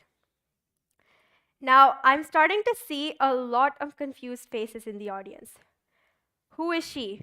What is she standing up there? And what are all these references? Why does she want to go back to a time where slavery was huge? Women were objectified. War was always around the corner. Why does she want to witness the time of the Great Depression, war, violence? And the biggest question of all, why isn't she happy with her own generation? And all I'm going to say to that is, I'm very sorry. Now, the word generation itself is pretty confusing. Initially, it was coined with the intention to group people born under the same time period, providing an overview of their lifestyle, trends, social and political agendas, so that we could all spend Sunday afternoons bonding with each other over a cup of tea. We could learn, change, develop. That's what we thought would happen. And the reality is, that's not what happened. What we do now is learn but misunderstand, develop but backwards, change our bios, post a story, and all of that leads to, I don't know, LOL. Now, okay, let me go back a few steps. Let's list out these generations. I'll start off with the greatest generation, the silent generation, baby boomers, Generation X, millennials, Generation Z, Generation Alpha, Beta, and Gamma. Quite a lot. Now, each of these generations have their own distinct agenda and pursuit. For example, the greatest generation went through the Great Depression. The silent generation fought through the Vietnam War. Generation X experienced the fall of the Soviet Union. And if you notice, these are not minor inconveniences that one encounters on a Monday morning. They're actual problems. Similarly, my generation, Gen Z, is fighting a lot of social prejudices, like gender inequality, sexuality rights, racism, casteism, which is commendable. But To all the Gen Z members in the audience, how much of this have you actually accomplished? Relatively, not much. And we have quite a large number of Gen Z activists with us in the community. So, why is that so? Why does it feel like we are the center attention for comments, dark humor, jokes? Why does it feel like everyone thinks of us as a joke? How many of you watched Harry Potter? People would rather go to school with her, Professor Umbridge, than us. So, what exactly is it in these previous lifestyles that attracts me so much? Well, beside the fashion, the music, and Audrey Hepburn, of course, I'd say it's the activism. The ability to overcome challenges with strength and determination instead of argument and disrespect is what made them so much more effective at change than we are. I find it very ironic how Gen Z claims that their thinking is based on logic and reasoning. But when you take a look at how these activists handle themselves, you will see the exact opposite. And don't get me wrong, it's great that we know that major decisions require logic and reasoning. But Gen Z logic sometimes is equal to this guy's logic. Yeah, that's Mr. Bean. So, in order to understand what exactly it is that this generation is doing wrong, let's take a walk through how an average Gen Z member becomes an activist. And I'm going to take the example from my favorite show, Gilmore Girls, as an example. Now, we have a very handsome guy who's very annoying too, Tristan Dugray. Now, Tristan wants to be an activist, and to him, activism means advocating for equality, change, tolerance, and freedom. And he's right. So, how does he decide what he wants to advocate for? Well, after a conversation with his friend, Rory Gilmore, Tristan decides that he's going to check the news for some controversies. And he comes across this hard-hitting, triggering headline. And so he spends a grand total of 3 seconds actually spent reading the content. And here is our first problem. Gen Z is addicted to headlines. We don't realize that headlines are meant to have a drastic emotional effect on us. They're meant to trigger us on purpose. But what lies in the main content is still to be read, comprehended. We need to stop forming opinions so easily. We need to escape this laziness we have. Opinions should not be based on what your friend's group chat thinks is convenient based on your locality. Oh, because I and my friends go through it, that would probably mean that the entire world goes through it. Inaccurate demographics lead to logicless information. And ultimately, what you fight for as an activist becomes entirely impractical. But obviously, Tristan does not get that. So he and his friend Dean Forrester decide that they're going to spend some more time researching on their topic. But the problem is, they've already formed their opinions. So what they're really doing is trying to find evidence that complements what they already believe. This is known as confirmation bias. It's like we've already assumed that we are 100% right. So in reality, when we're researching, it's more of a reasons why I'm right and everyone else is wrong situation. We often forget that at this age, our thought process is constantly changing based on the information we receive. And there's beauty in this. Explore. Learn for yourself. We haven't seen enough of the world to assume that we are 100% right. Half of us can't even drive yet. But obviously, Tristan and Dean don't understand that, so they cannot wait to do what's next in a Gen Z mentality. And I like to call this the great show-off. Here's where you'll get to hear things like, I know more than you, and I'm socially literate, and I'm woke, and I believe in this. So they spend their time explaining to their friends why they believe in what they believe. And if you watch the show, then you probably know what's coming next. This very angry, ambitious girl, Paris Geller, decides that she's going to comment on some of the statements they've made and have a little debate. But they're angrier than ever. And here's where you get to see the darker side of Gen Z. We start exhibiting traits like insensitivity, intolerance, and consideration, and that's exactly what we fight against. It's okay to have different ideologies.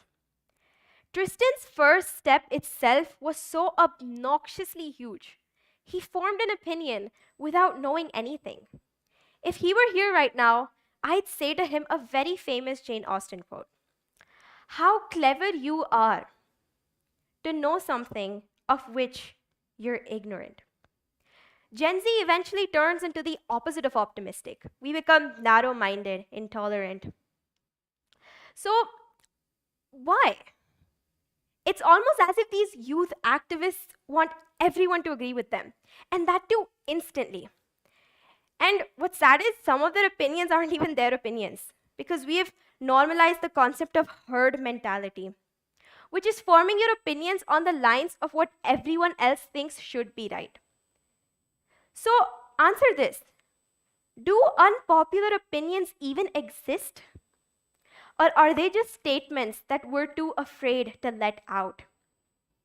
To all the Gen Z members, are you happy with the so-called social advancement of this generation?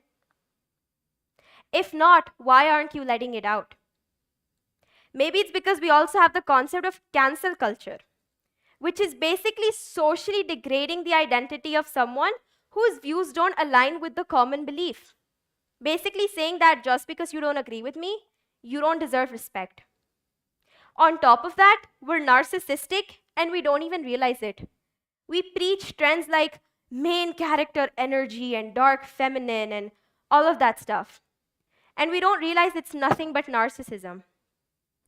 It's like we've romanticized and called it an aesthetic to be toxic, manipulative, demanding, or as we call it, gaslighting. We often forget that we're not the only ones in the world. We have to tolerate others if we want them to tolerate us. We're so focused on making everything about the things that we want that we forget that the next morning when you wake up, there are still 8 billion people on this planet, and they all have their own battles, and they're all dealing with something. We can't expect everyone to align with us instantly. Previous generations have had a very different lifestyle than ours. We can't expect them to agree with us the moment we tell them something.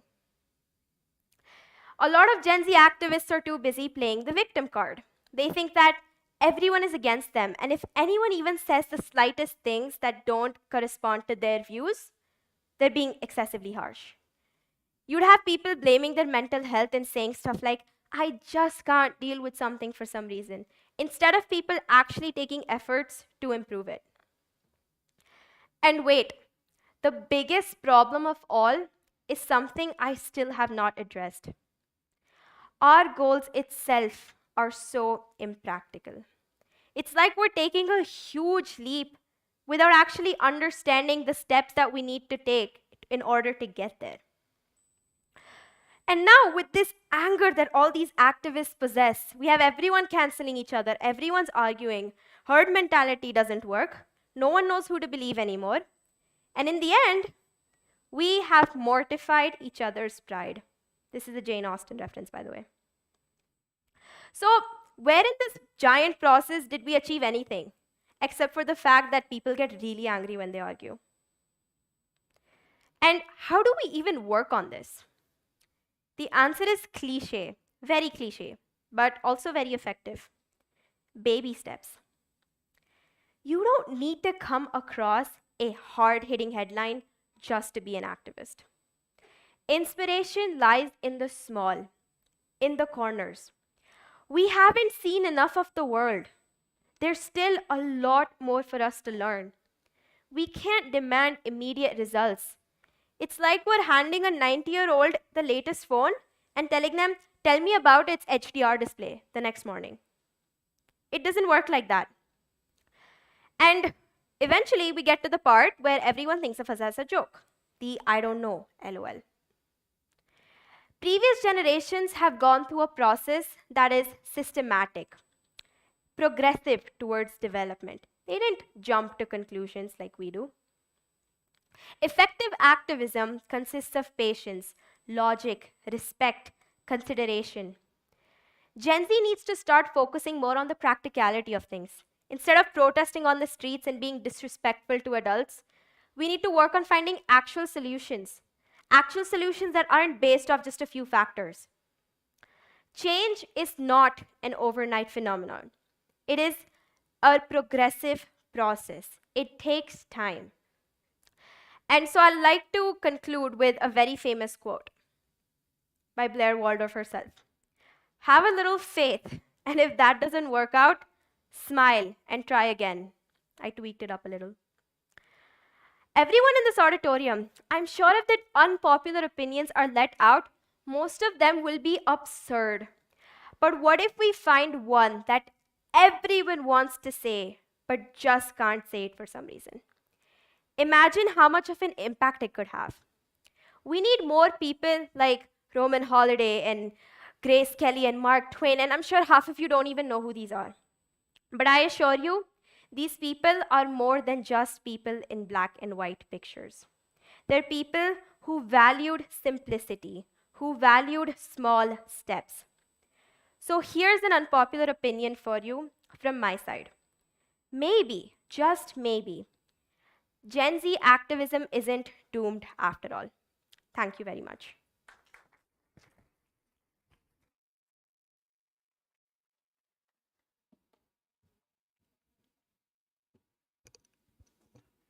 Thank you, Ms. Arishi, for that eye-opening talk. I would like to invite Dr. Amrita Vora to felicitate her.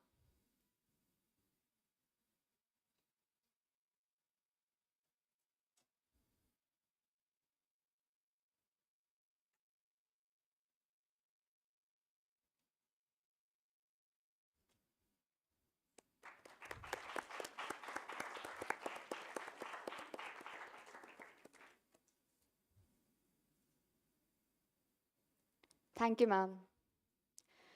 Next up, we have Mr. Jayant Kapatkar, a graduate from the Indian Institute of Technology, Kanpur, who has worked in India, Nepal, Spain, Australia, and the USA. He is the author of the recently published book, Science Meets Vedanta. Let's give a warm welcome to Mr. Kapatkar.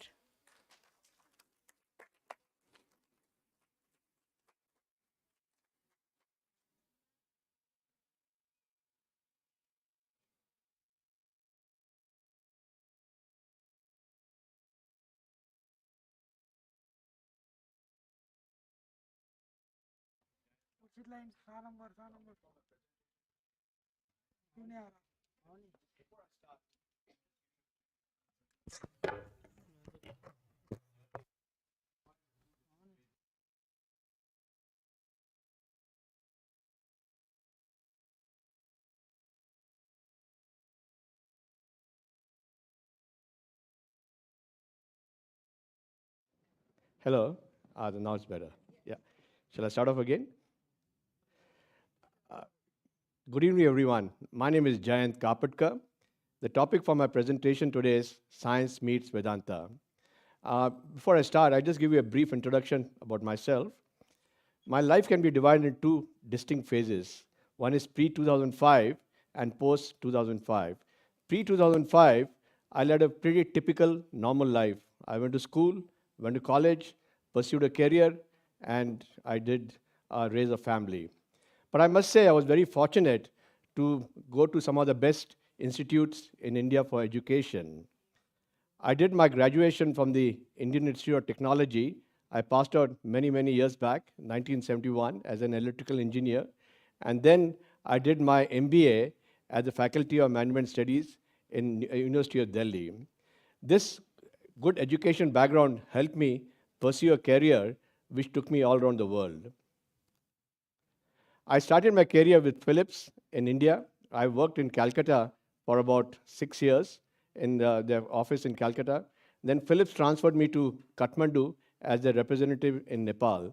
I worked in Nepal for 3 years, and then I decided, okay, I must go and see the world. So I took up a job in the Canary Islands in Spain. I worked there for 3 years in Spain. I learned a little bit of Spanish also that time. And then I decided to migrate to Australia.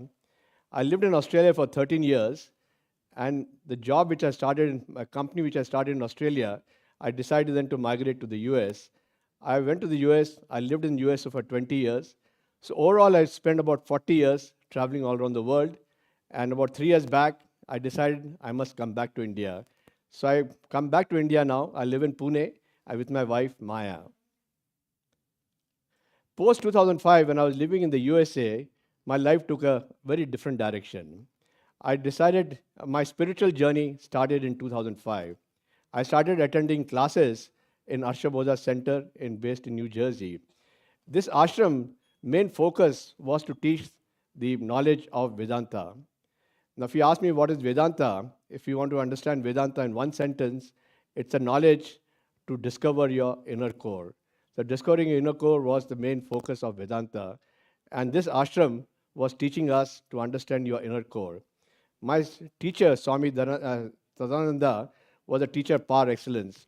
He had a very solid grounding in the Indian scriptures, and he was a master in Sanskrit. Although he was a white American, but he had a master in Sanskrit. And he was a disciple of Swami Dayananda Saraswati, and Swami Dayananda Saraswati was a disciple of Swami Chinmayananda. So a very strong lineage of Vedanta teaching was followed at this ashram. Every Saturday morning, my Swamiji, my teacher, he used to teach us Bhagavad Gita classes. He used to take it for about 2 hours. Bhagavad Gita has got about 700 verses. So my Swamiji took almost 5 years to go through these 700 verses. So he went in a lot of detail, a lot of depth, trying to give explanation about these verses there. And my stay in the Ashwabodha, we did 2 rounds of this Bhagavad Gita. On Saturday mornings, on Tuesday evenings, he used to take an advanced class on Vedanta. He used to pick up one of the scriptures, one of the Upanishads, and spend almost a year going through each of these Upanishads in a lot of detail. So during my stay there, we did a wide variety of scriptures we learned. We learned, for example, Viveka Chudamani, Isha Upanishad, Kaivalya Upanishad, Manduka Upanishad, Katha Upanishad, Kena Upanishad, Brihadakana Upanishad, Yoga Sutra, and you can go on and go on. We did a lot of, almost one every year. So we did a lot of scriptures and a lot of things. So this experience was very life-changing for me. My focus in life completely changed. I wanted to just study, understand, and assimilate the knowledge of Vedanta. I wanted to discover my inner core. I wanted to understand my inner core. Now, if you ask me what is the inner core is like discovering who am I. You need to understand who am I. Now, most people will not ponder over this question about who am I, because they're so sure they are the body-mind complex. They were born with a body, and they have a body now, they have a mind now, and they will have a body and mind. So they are so sure they are the body and mind. But are you really a body and mind? If you ask a person, what part of the body are you? Are you your hands? Are you your legs? Are you your eyes? Which part of the body you are? So he might think and say, okay, I'm the cumulative of all these parts, basically. What happens if you lose 2 limbs? Do you feel half? If you ask a person who has an unfortunate accident and he lost the limbs, does he feel half? No, he doesn't feel half. He still feels full. That means the person is not the body. So if you can look this from a different angle, for example, if I ask you, are you this box out here on the right-hand side? You might look at me strangely and say, obviously I'm not this box out here. If I ask you, why are you not this box? Your answer could be that I can see this box, I know this box, I can perceive this box, I'm the observer of this box, therefore I'm not this box. So understanding external objects can be quite simple. You are not that. What about your hand? What about your legs? Do you know your hands? You can't say, I don't know your hands. You are aware of your hands. So obviously you're observing your hands. The same logic if you apply, you're not even your hands, you're not even your legs, none of your body parts you are. So you're not even that, you're the observer of that body part.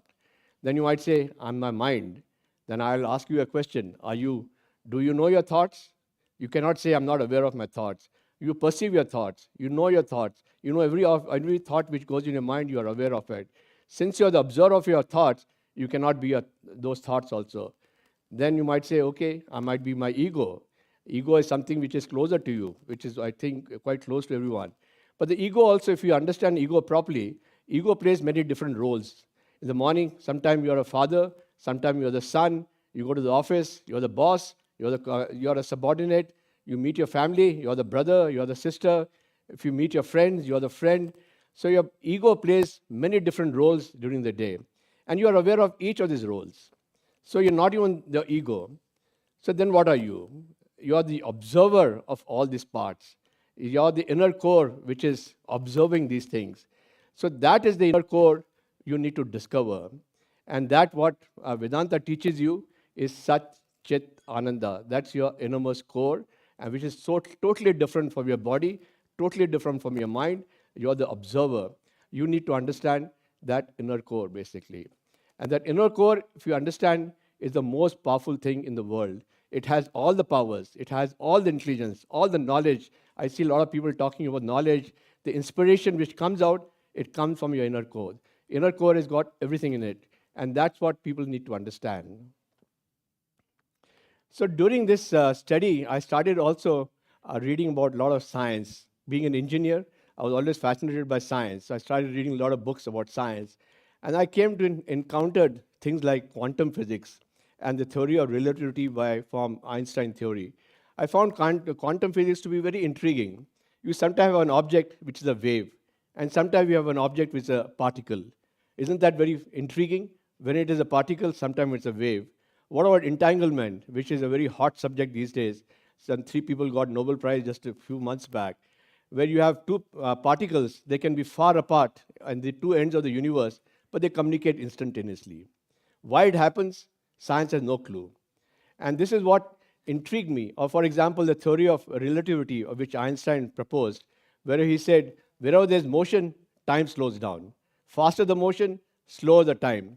Reach the speed of light, there's no time at all. So all this fascinated me. And having studied this in a lot of detail, and also understanding my knowledge of Vedanta, I thought there is a connection between science and Vedanta, basically. There was definitely a connection there. And so in 2014, I started writing articles. I tried to understand how I can connect science and Vedanta. I could see the connection. I thought, let me start writing it so I could explain it to more people. Writing was, I think, one of the most rewarding experiences I had. When you listen, when you read, which I was doing till now, the knowledge felt external. But when I started writing, I felt the knowledge belongs to me now. This knowledge is not going to leave me. This knowledge which I've gained is mine. It cannot leave me. And while writing, something inspiration was happening. Because when you write, you still have a lot of unresolved issues which you want to write. Because when you're writing, you cannot give an unresolved solution. You need to have resolved the solution. So something was coming from my inner core, which was giving me a solution to that problem. And I could see more connections between science and Vedanta. And I started writing one article. I felt at the end of the article, I knew more about the subject than I knew before. So this way, I was writing many more articles. And over a period of time, I wrote a bunch of articles there. And I felt that I could contribute something in terms of connecting science and Vedanta. So I'll just give you one example of how science can learn from Vedanta. Objects. We see objects all around the world. Around here, you see millions of objects. If you go around, they're all millions of objects. So the question I can ask you, are these objects real? Do you see these objects real? You might say, yes, the objects appear real. But actually, what you see around you, there's nothing real about you. Everything, all the objects outside here are unreal. The reason being that light takes a finite time to reach you. For example, this example in the slide I show you, the sun, light takes 8 minutes to reach us. So the sun we are seeing outside is not the now version sun. You're seeing a now minus 8 minutes version of the sun, because light has taken 8 minutes to see. In that 8 minutes, you're seeing an old version of the sun. For sometimes the stars, which are 5 million light years, you're seeing not the now version of the star, you're seeing a now minus 5 million million years old sun, the star. Or whatever the moon, light takes 3 seconds to reach you. So you're seeing a now minus 3 seconds version of the moon. The plane flying at 30,000 feet high, you're seeing a now minus 3 millisecond version of the plane. You're not seeing the now version of the plane. The tree outside, it takes 10 raised to the power minus 9 seconds. For example, if it is 100 feet away, light, you're seeing a now minus 10 raised to the power minus 9 seconds. So everything around here, for me in the audience, light has taken a finite time to reach me. So I'm not seeing the now version of the people out here. I'm seeing a now minus 10 raised to power, whatever the time it takes. So you're not really seeing anything now version out here. You're seeing all recorded versions in this universe. And science is so focused in investigating the recorded versions. They're not trying to find the now versions of this objects. They are investigating the recorded version there. So where are the now objects now? So I've just shown you there is a now version of the object and there is a recorded version of the object. So science has been focusing on the recorded object. But where is the now objects now? So that is where the question mark comes. When this light takes 5 million light years to reach you, in that 5 million light years from the star has moved somewhere. It's not there. It's not there anymore. You are seeing a recorded version of that. So where is that star now? Where is the sun now? Where are you people? Where is the now version of you people? Where is it? Science has no answer to that. But Vedanta has an answer. Vedanta teaches, let's to give an example, where is the sun now?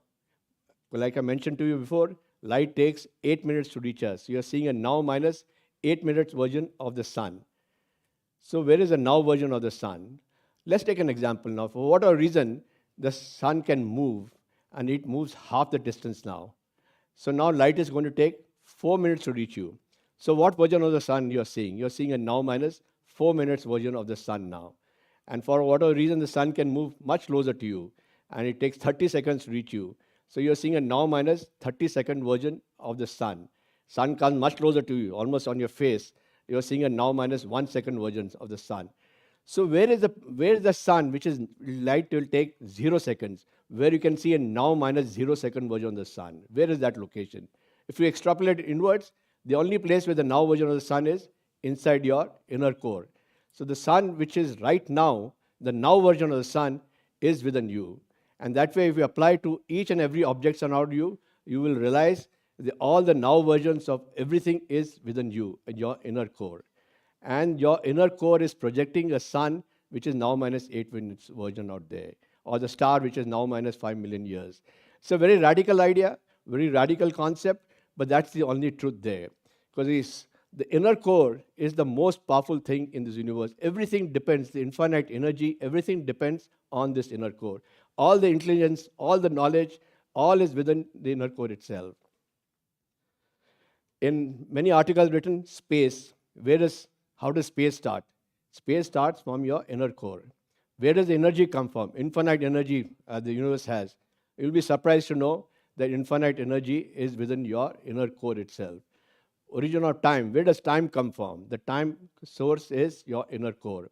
Quantum physics, like I mentioned, the wave parts of it, it's all in your inner core. Theory of everything, understanding motion, how does motion happen, makeup of objects, dark matter, dark energy, entanglement, multiverses, how gravity works, the real perception process, all depends on your inner core. The inner core is the source for everything in the universe. And Vedanta has been very clear. They've always says everything happens first in the inner core and then it's outside there. And science has to learn to understand inner core. And science is at the moment refusing to that. They say they don't want the subjective knowledge. They only want to investigate objects. But to understand the objects, you need to understand the subject first, because everything depends on the subject. And that's what I've been teaching, and I'm trying to convey this message to the world, because it's quite a radical idea, but that's the only truth. And Vedanta has been teaching this for, thousands of years. They were very clear. With that, I'd like to thank everyone for your time, and thank you very much.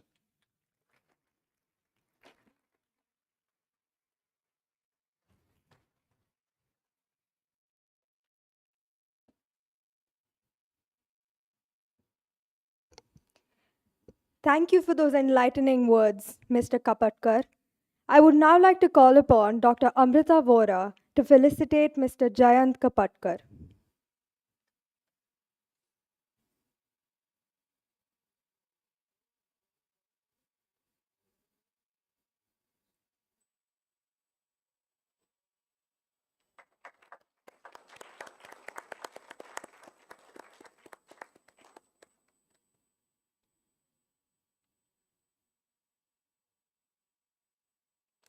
Thank you, ma'am.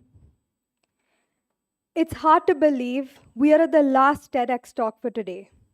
Our last speaker is Ms. Tanushri Gadekar, a passionate young woman who, in this busy world, loves to rather spend her time on books and music. She has successfully completed 3 levels of Indian music through Gandharva Mahavidyalaya.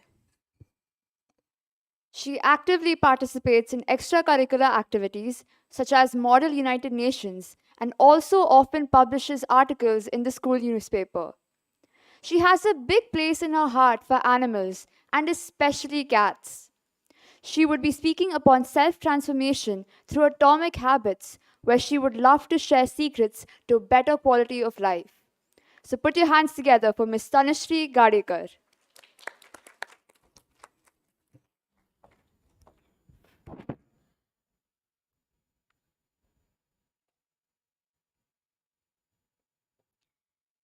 Raise your hands if you want to become better versions of yourselves. I can see a lot of hands raised there. All of us want to lead a productive and healthy lifestyle. But to do so, we need to make certain changes in our daily habits that can lead our life to a completely different destination. When I found out that I wasn't the only human stuck with my lazy life, I knew I had to share this with everyone. Hi, I am Tanushree Gadekar, a teenager who loves to sink herself in self-help books, would love to share with you the concept of self-transformation through atomic habits.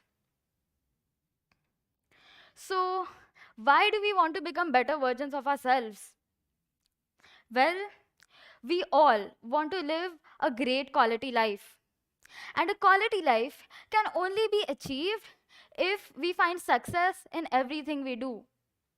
And in order to be successful, it is very important to build good habits. Because incorporating these good habits in your life can help you meet and exceed your personal and professional goals. Eventually, these habits become a part of your daily routine and can last throughout your lifetime. However, it is not an easy process unless you follow certain fundamentals that can help you with it. So, what roles does habit have in our life? A habit is very important. It shapes who we are. Like, for an example, if you read every day, people start seeing you as a reader and it defines your personality. Just like bricks are the building blocks of a wall, atomic habits are the building blocks of remarkable results. A slight change in our daily habits can lead our life to a completely different place. I have always wondered, why do bad habits stick so easily while good ones take time? Well, there is always a misalignment that happens with outcomes of an habit. There are two kinds of outcomes of a habit, that is either immediate or delayed. Well, in terms of the most of the bad habits, the outcomes are immediate, meaning that they occur right after we perform the habit. Like, for an example, if you eat a burger today, it provides a quick taste of deliciousness to your taste buds. But if you continue performing this habit, you're going to end up with bad health, which is going to be the delayed outcome. But in terms of most of the good habits, the outcomes are delayed, meaning that they take time to occur. For example, if you do yoga today, you might not feel calmer at the moment and would rather feel tired. But if you are consistent with this habit and you perform yoga every day, you would start feeling a little better and a little calmer each day. Remember, the cost of your good habits is in the present, while the cost of your bad habits will be in the future. The fact that we prioritize our present over the future always makes habit change difficult. So this year, I had set some resolutions for myself. One of them was taking a run every day in order to be fit. I decided to be very consistent with it. I ran for about 3 weeks every day, but I still couldn't see any changes in myself. This demotivated me a lot. And I'm sure that every one of you must have experienced this at some point in their life, where you are performing a habit consistently but still can't sense a difference. Let me explain to you the concept behind it. The concept of the habit door. What is the habit door? Habit door is the point which once you cross, you can see that the changes occur at a rapid rate. This is what we expect progress to look like. Going up in a straight line. But this is what it actually looks like. You can observe that it is first going to lie at the bottom, and once you do break through the habit door, the changes are gonna skyrocket to the top. Consistency, consistency, consistency. A very crucial part of the process.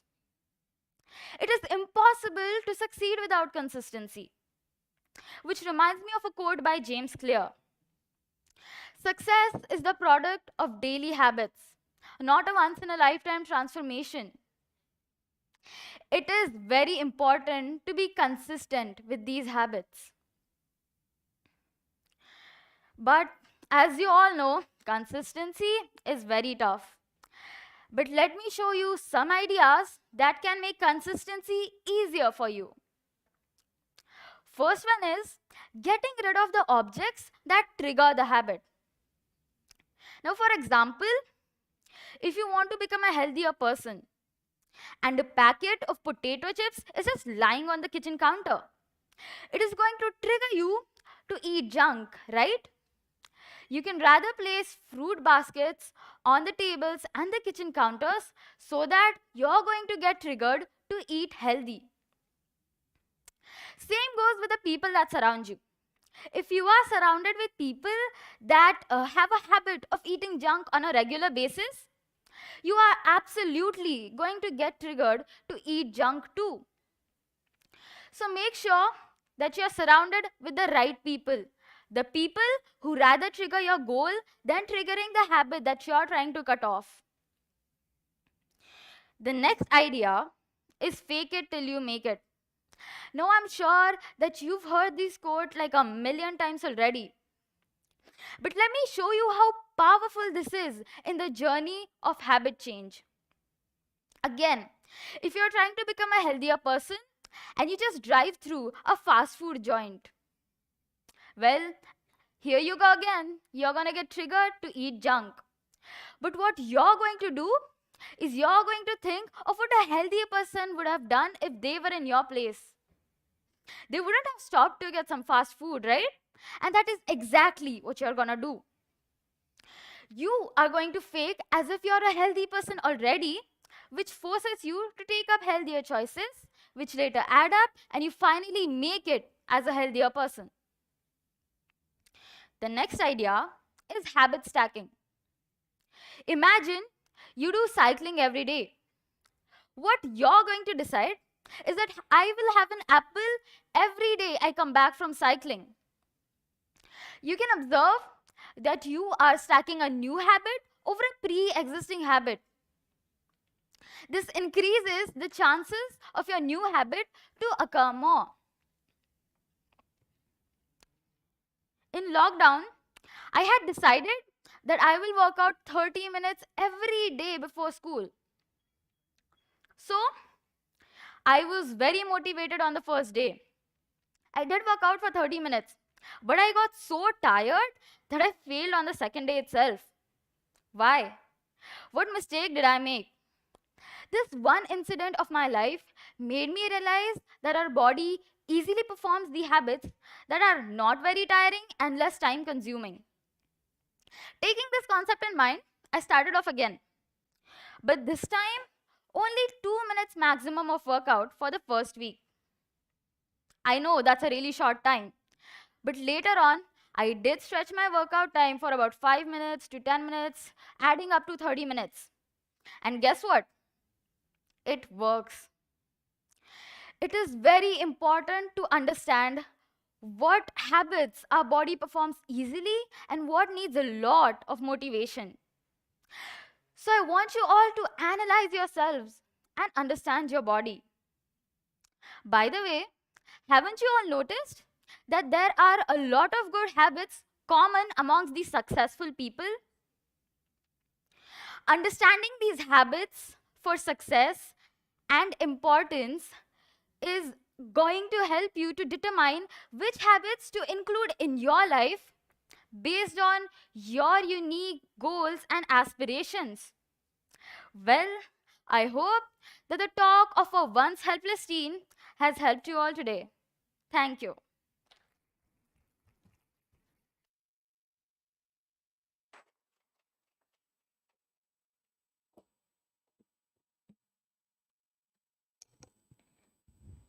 Thank you, Ms. Tanushree. May I invite Dr. Amrita Vora to felicitate Ms. Tanushree Gadekar.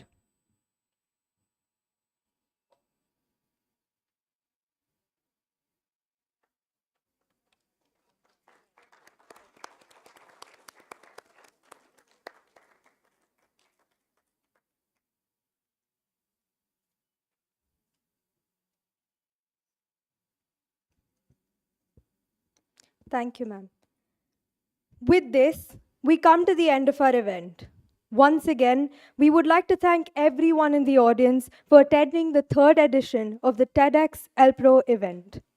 We hope to have ignited a thirst for knowledge and a will to overcome our own obstacles, no matter how dire the circumstance.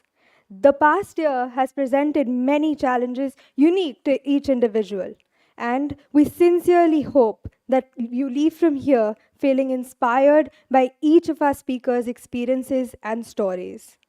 We are what we make of our time, and time is of the essence. It is the small changes that pave the path to greatness. So make that schedule, that timetable. Be resilient, focused, diligent, and success will follow. Indeed. Our speakers' marvelous stories, passionate experiences, and insightful talks have certainly stirred our souls and inspired us to aim high, work with dedication, and achieve the greatest feats. We have heard students, parents, and guests discussing not only the incredible TED Talks, but also the innovative idea of running the Carnival of Ideas simultaneously. I am certain that the entrepreneurs must have had a journey of experiences over the course of the day. The Carnival of Ideas was a massive success, wherein the students got an opportunity to interact with innovative entrepreneurs. They learned their journey of success and which will each go a long way in shaping the students' futures. May I now call upon Ms. Shreya Bajaj, the curator of the Carnival of Ideas, to share her experience with us.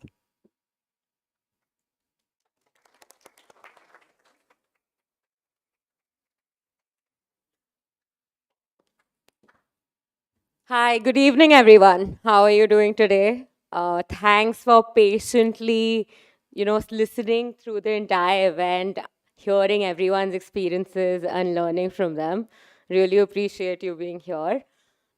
So first of all, I would just like to give you a sense of what the Carnival of Ideas was. We had a range of 8 entrepreneurs, all from different industries. Think play school toys to wedding management to devices that prevent peripheral artery diseases. Everything was out there.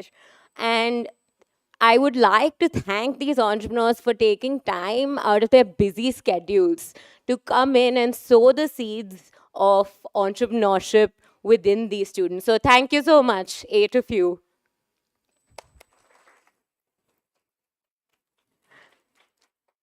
I think it was also hugely a success because of the students' energy and enthusiasm that attended the event.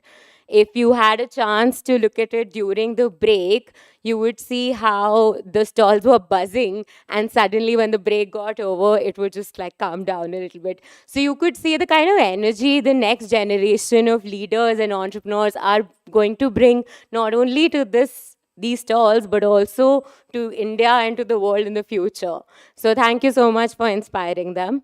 I would also like to take a moment to thank the school, because I think holding such events by not only just allowing TEDx speakers to come in and share their ideas, but taking it a level further by inviting entrepreneurs so as to inspire these students, it just showcases your commitment and dedication towards innovation and entrepreneurship in general.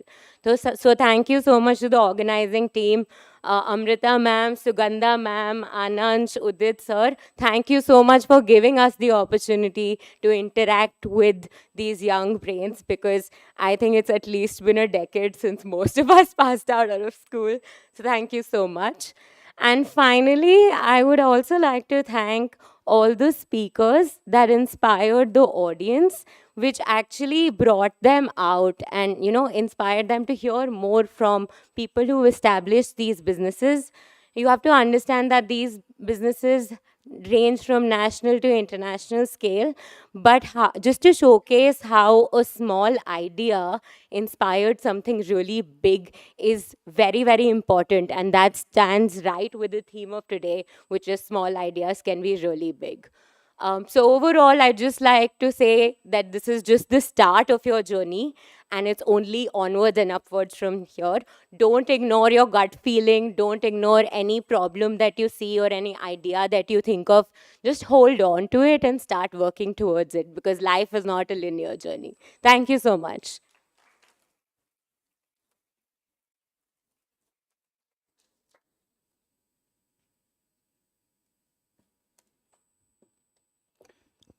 Thank you, ma'am. This event wouldn't have been possible without the support of the entire student committee, teachers, and our trainers, who have helped our young minds to be the TED speakers of tomorrow. We would like to now call upon Dr. Amrita Vora to felicitate the founder and MD of Skillsphere Education, Mr. Ananj Prasad.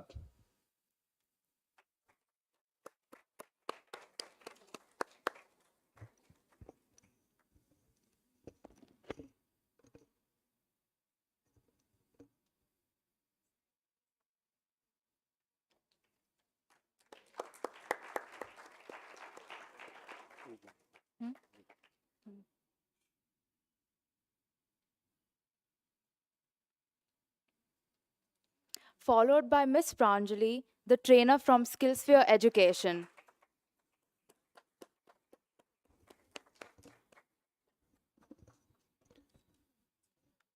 Followed by Head of Logistics, Mr. Neil Sadekar.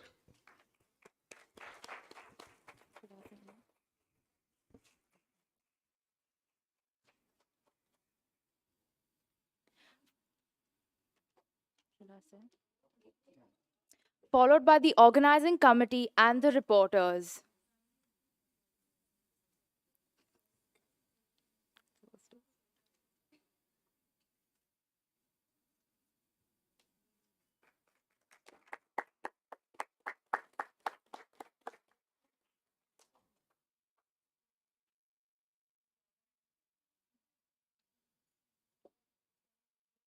Followed by the organizing committee and the reporters.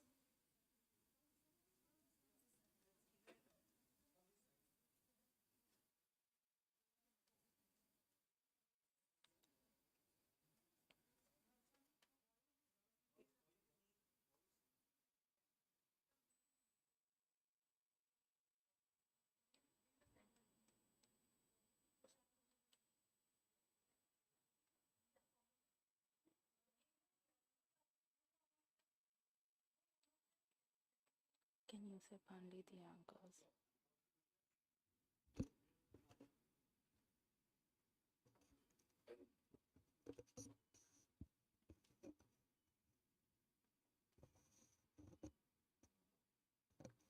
And finally, the anchors.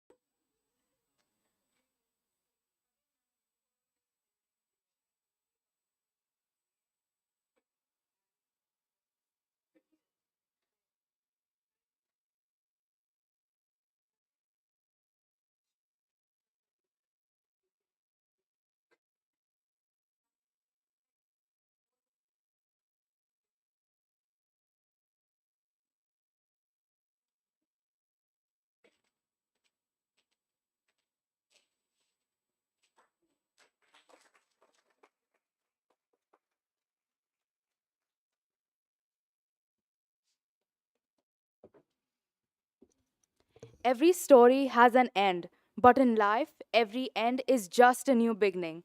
With the hope of meeting the lovely audience again for another event, I would now like to call upon Sugandha ma'am for proposing the vote of thanks.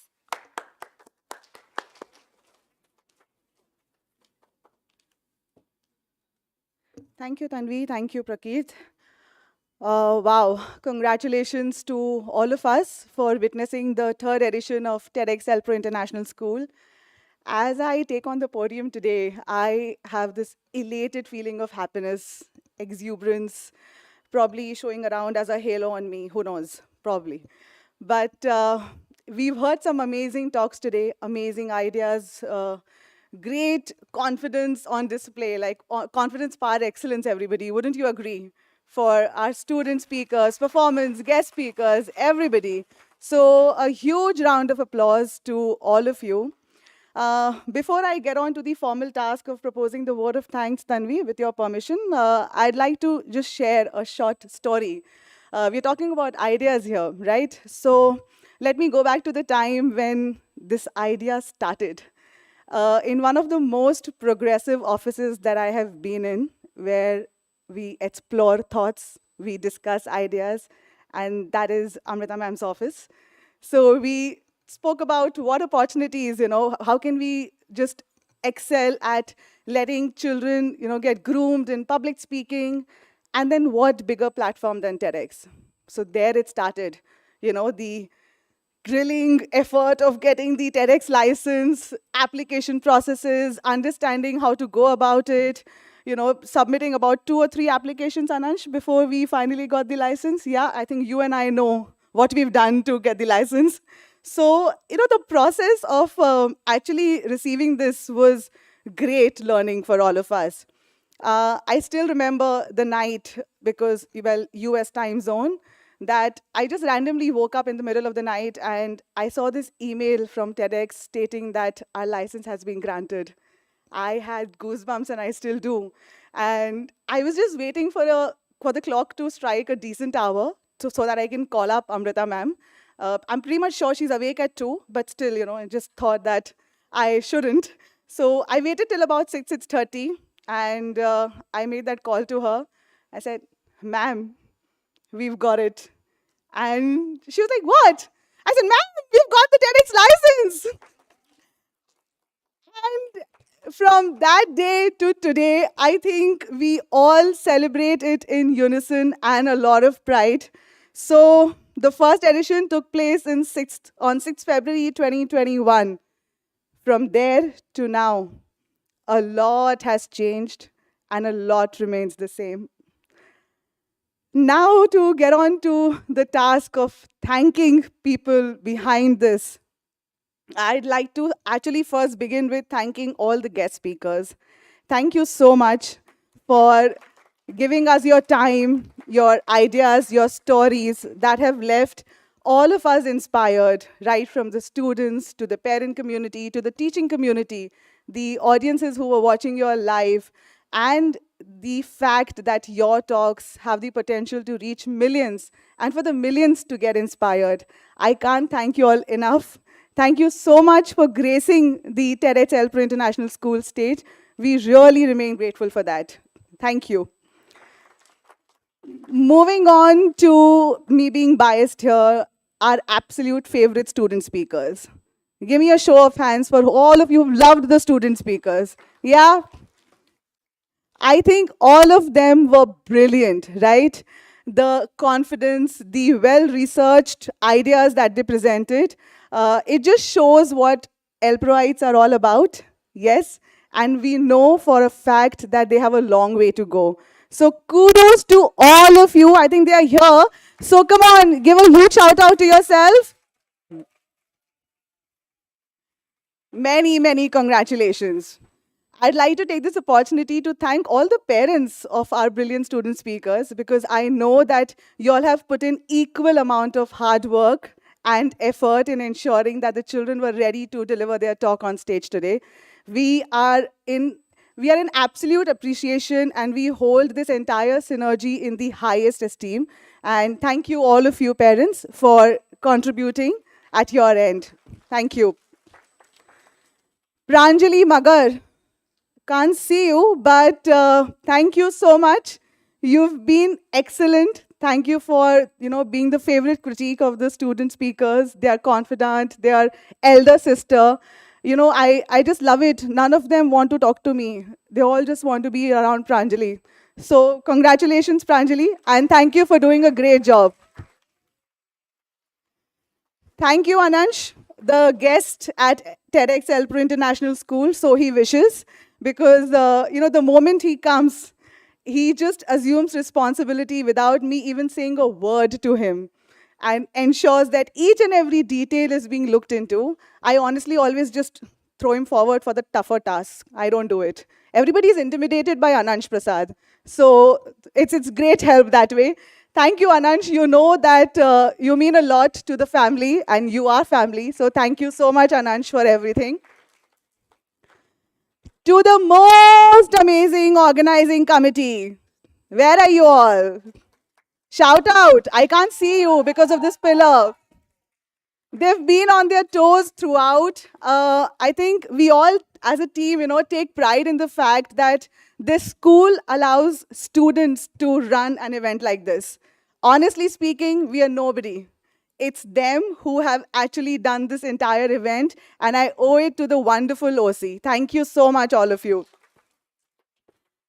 Mr. Neil Sadekar, with his sheepish smiles, lame jokes, bad haircut, he still stood tall as the head of logistics and made us so proud. I had all the guests complimenting me and saying that Neil is excellent.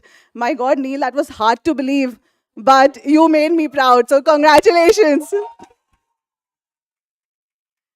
To all the wonderful anchors, Prakeert, Tanvi, Harini, Navya, and Vish, you guys were brilliant. And I know it takes a lot to just have, the courage and the smiling faces the entire day and stand here and keep the audiences engaged. Congratulations to you. Congratulations to you, Ritu, for dealing with this bunch of, I know, not easy students, but you trained them so beautifully well. So thank you, Ritu, for that. Coming to the technical team, Pratik, Abhijit, Ketan, Rashmi, for just being there and handling the technicals so well. Pratik, kahan hai waise? Pratik, you're my favorite punching bag. But you deliver every time, so thank you for that, Pratik. I really want to say that we genuinely appreciate the efforts you put in. Thank you so much. The admin team, headed by Colonel George, Praveen, for handling the entire logistics so seamlessly. Vidya, Suresh, all of you for just being on your toes constantly. I think as a school, we really acknowledge and applaud the hard work that you all bring in. Thank you so much. The music team, the art team, the dance team for just adding the refreshing entertainment pieces to this conference and making it so worthwhile. Really, really appreciate that. My communications team. Thank you so much to all of you. Nikhil, Gauri, Shlok, Akshita, Cassandra, Pranjal, all of you. Thank you so much. You all bring in a lot of effort, and we can see in what we deliver. Thank you.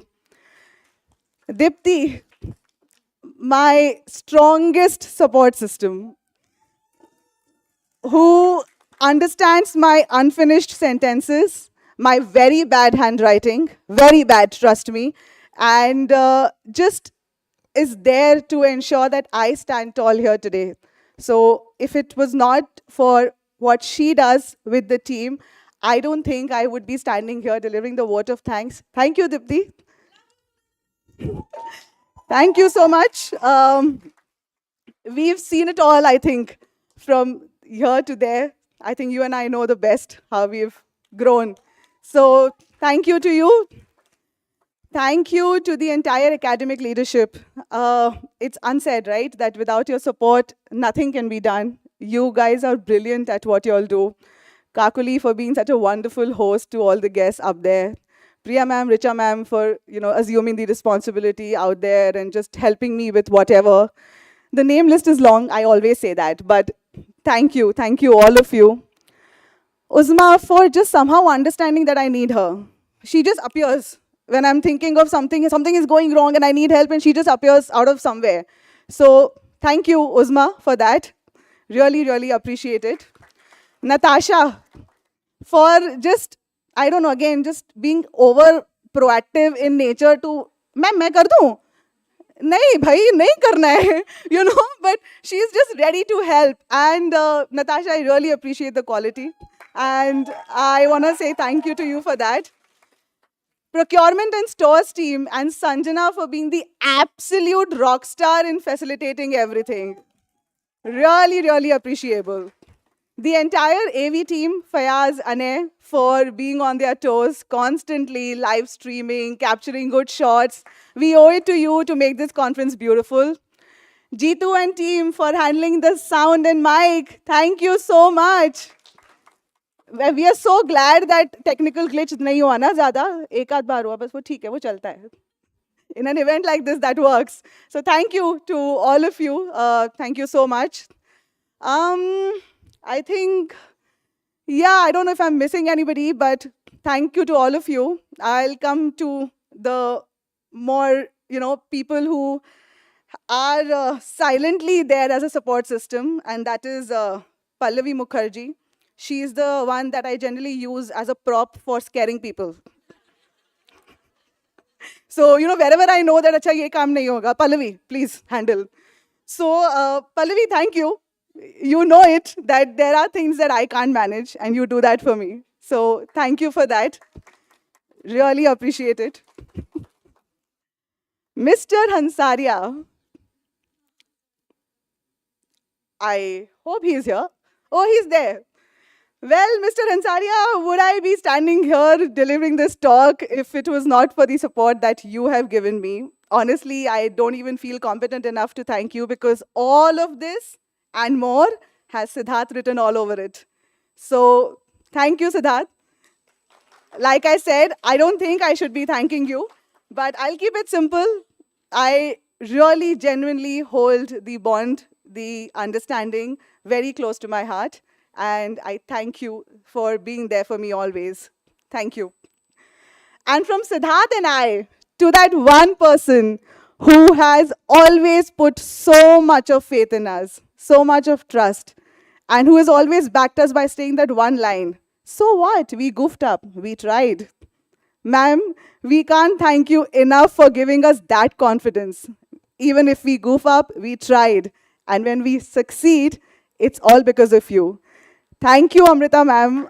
I don't think I can put it into words that you just allow us to assume so much of authority. I just love the way we have discussions in Amrita ma'am's office. Sometimes she has to really throw us out. She'll be like, just get out of my office.